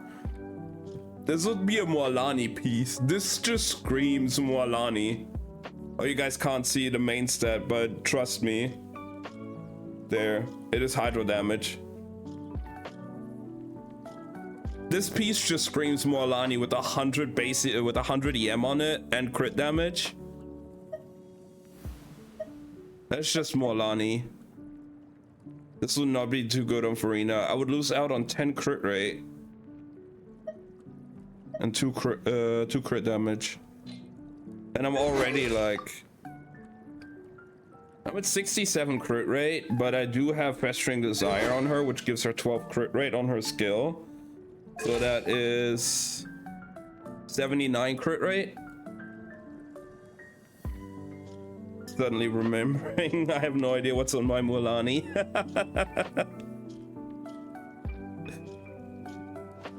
Pretty good luck with Golden Troops. Spent like 400 resin, got a full set, which is quite decent, unlike my Natlan farming.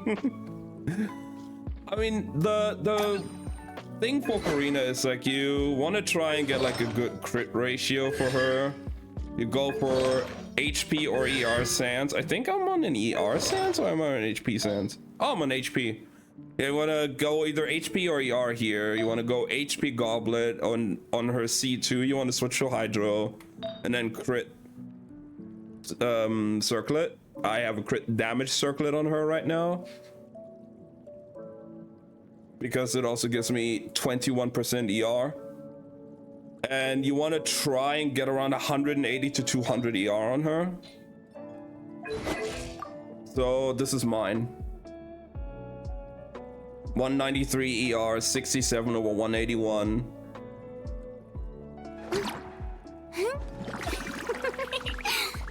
Obviously, no damage bonuses here because we don't have a Hydro Goblet or anything. But yeah, this is a very solid Farina. He has about 40k HP in double Hydro with Neuvillette.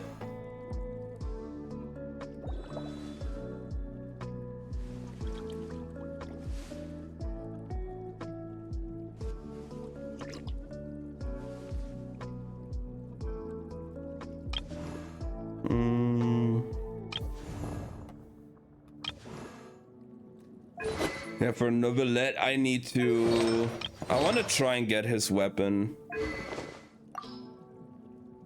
I want to try 40k, 42k without Hydro Resonance. Maybe I ever did. No, that's fine. That's fine. I just didn't get many good HP rolls. Like, let me look. Yeah, my Flower has no HP percent rolls whatsoever.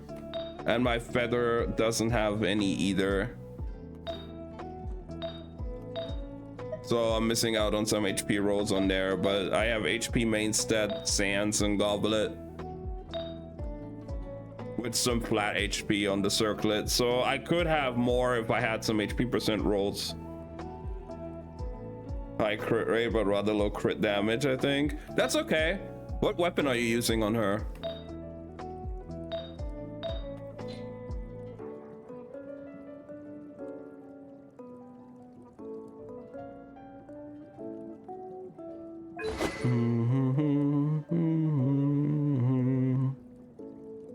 Crit rate, okay.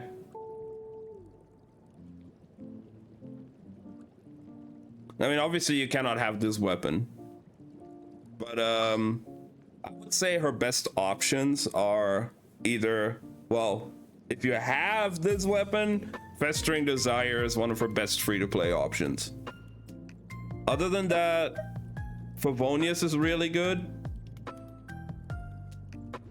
because it also just helps your team with energy and her with energy, that's for sure. Or the pipe that you get from fishing in Fontaine is also really good for her.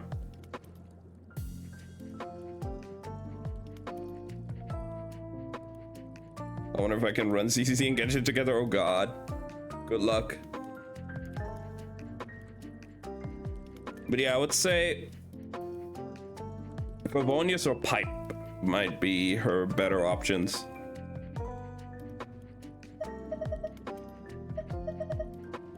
I just run this weapon because I have it and it's really good on her.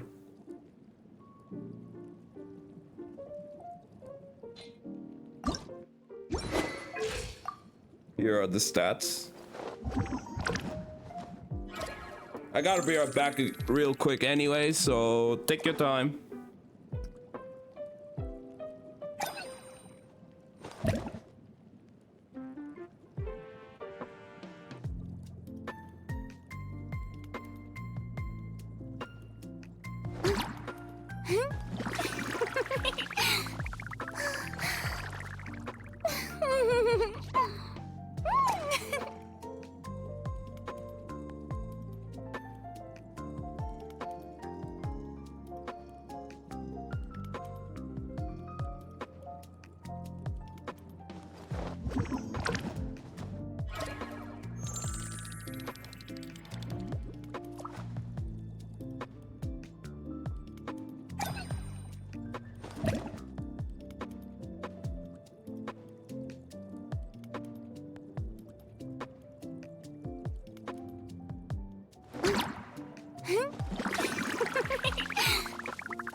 All right, I'm back.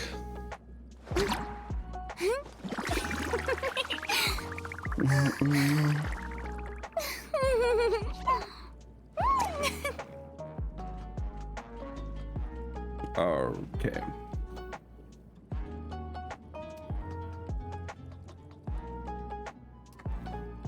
I actually need to check once the new artifact domain comes out. I might actually need to farm a different domain for my Gaming, because he might actually be better off with a different set than what I currently have on him. What's the event you haven't done? This one, the real adventure.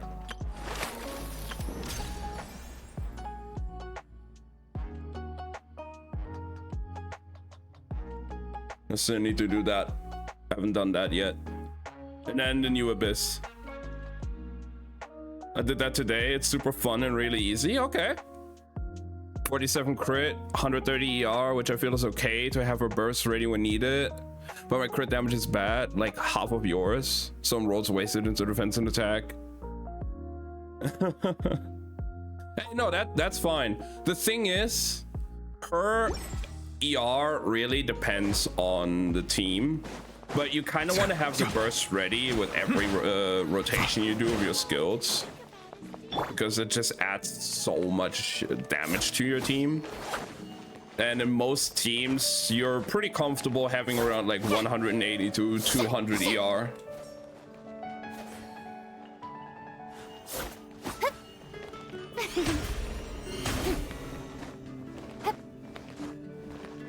At least with Mawika and Cloran. Oh yeah, apparently from what I have seen now, Yansan, especially at C6, is even gonna be an upgrade for Mawika, as if Mawika is not already busted enough as she is already right now. But Yansan seems to be like a big upgrade for Mawika, which is crazy because from what it seems, in that case, her best team might actually be Bennett, Sitlali, Yansan, Mawika. How so? So again, Yansan buffs attack No, Shilonen. No, actually, in this case specifically, Yansan would replace Shilonen. If you go for raw damage, Shilonen is still better at keeping her fighting spirit up and getting Mavuika's burst ready, but pure damage numbers in a single hit and like all the buffs you get, Yansan is actually slightly better.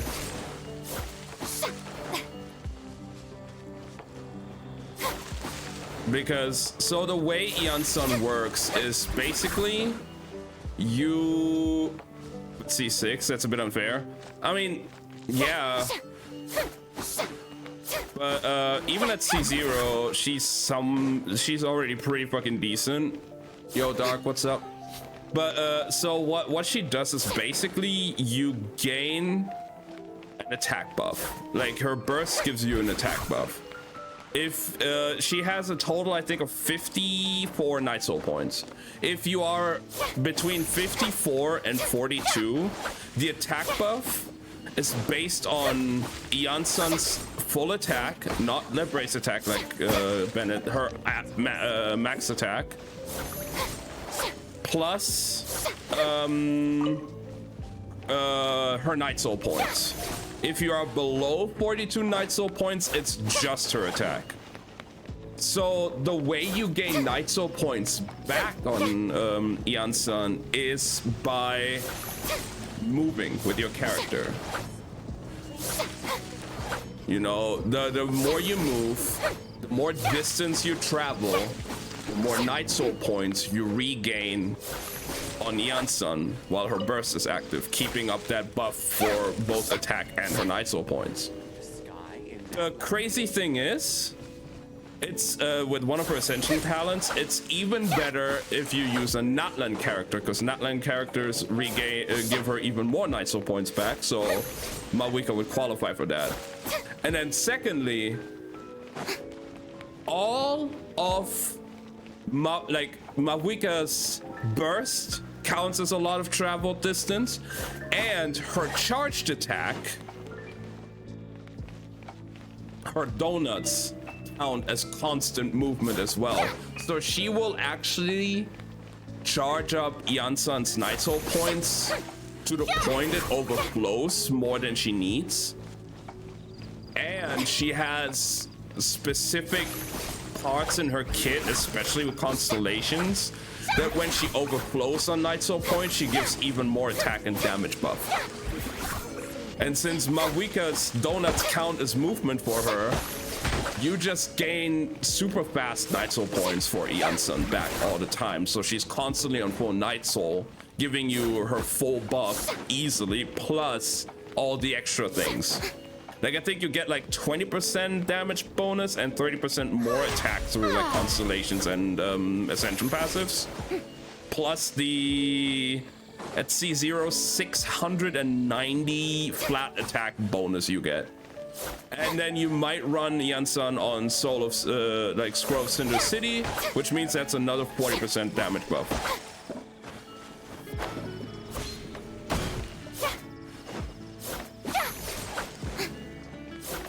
So that's what makes Yansan so fucking stupid with Mavuika.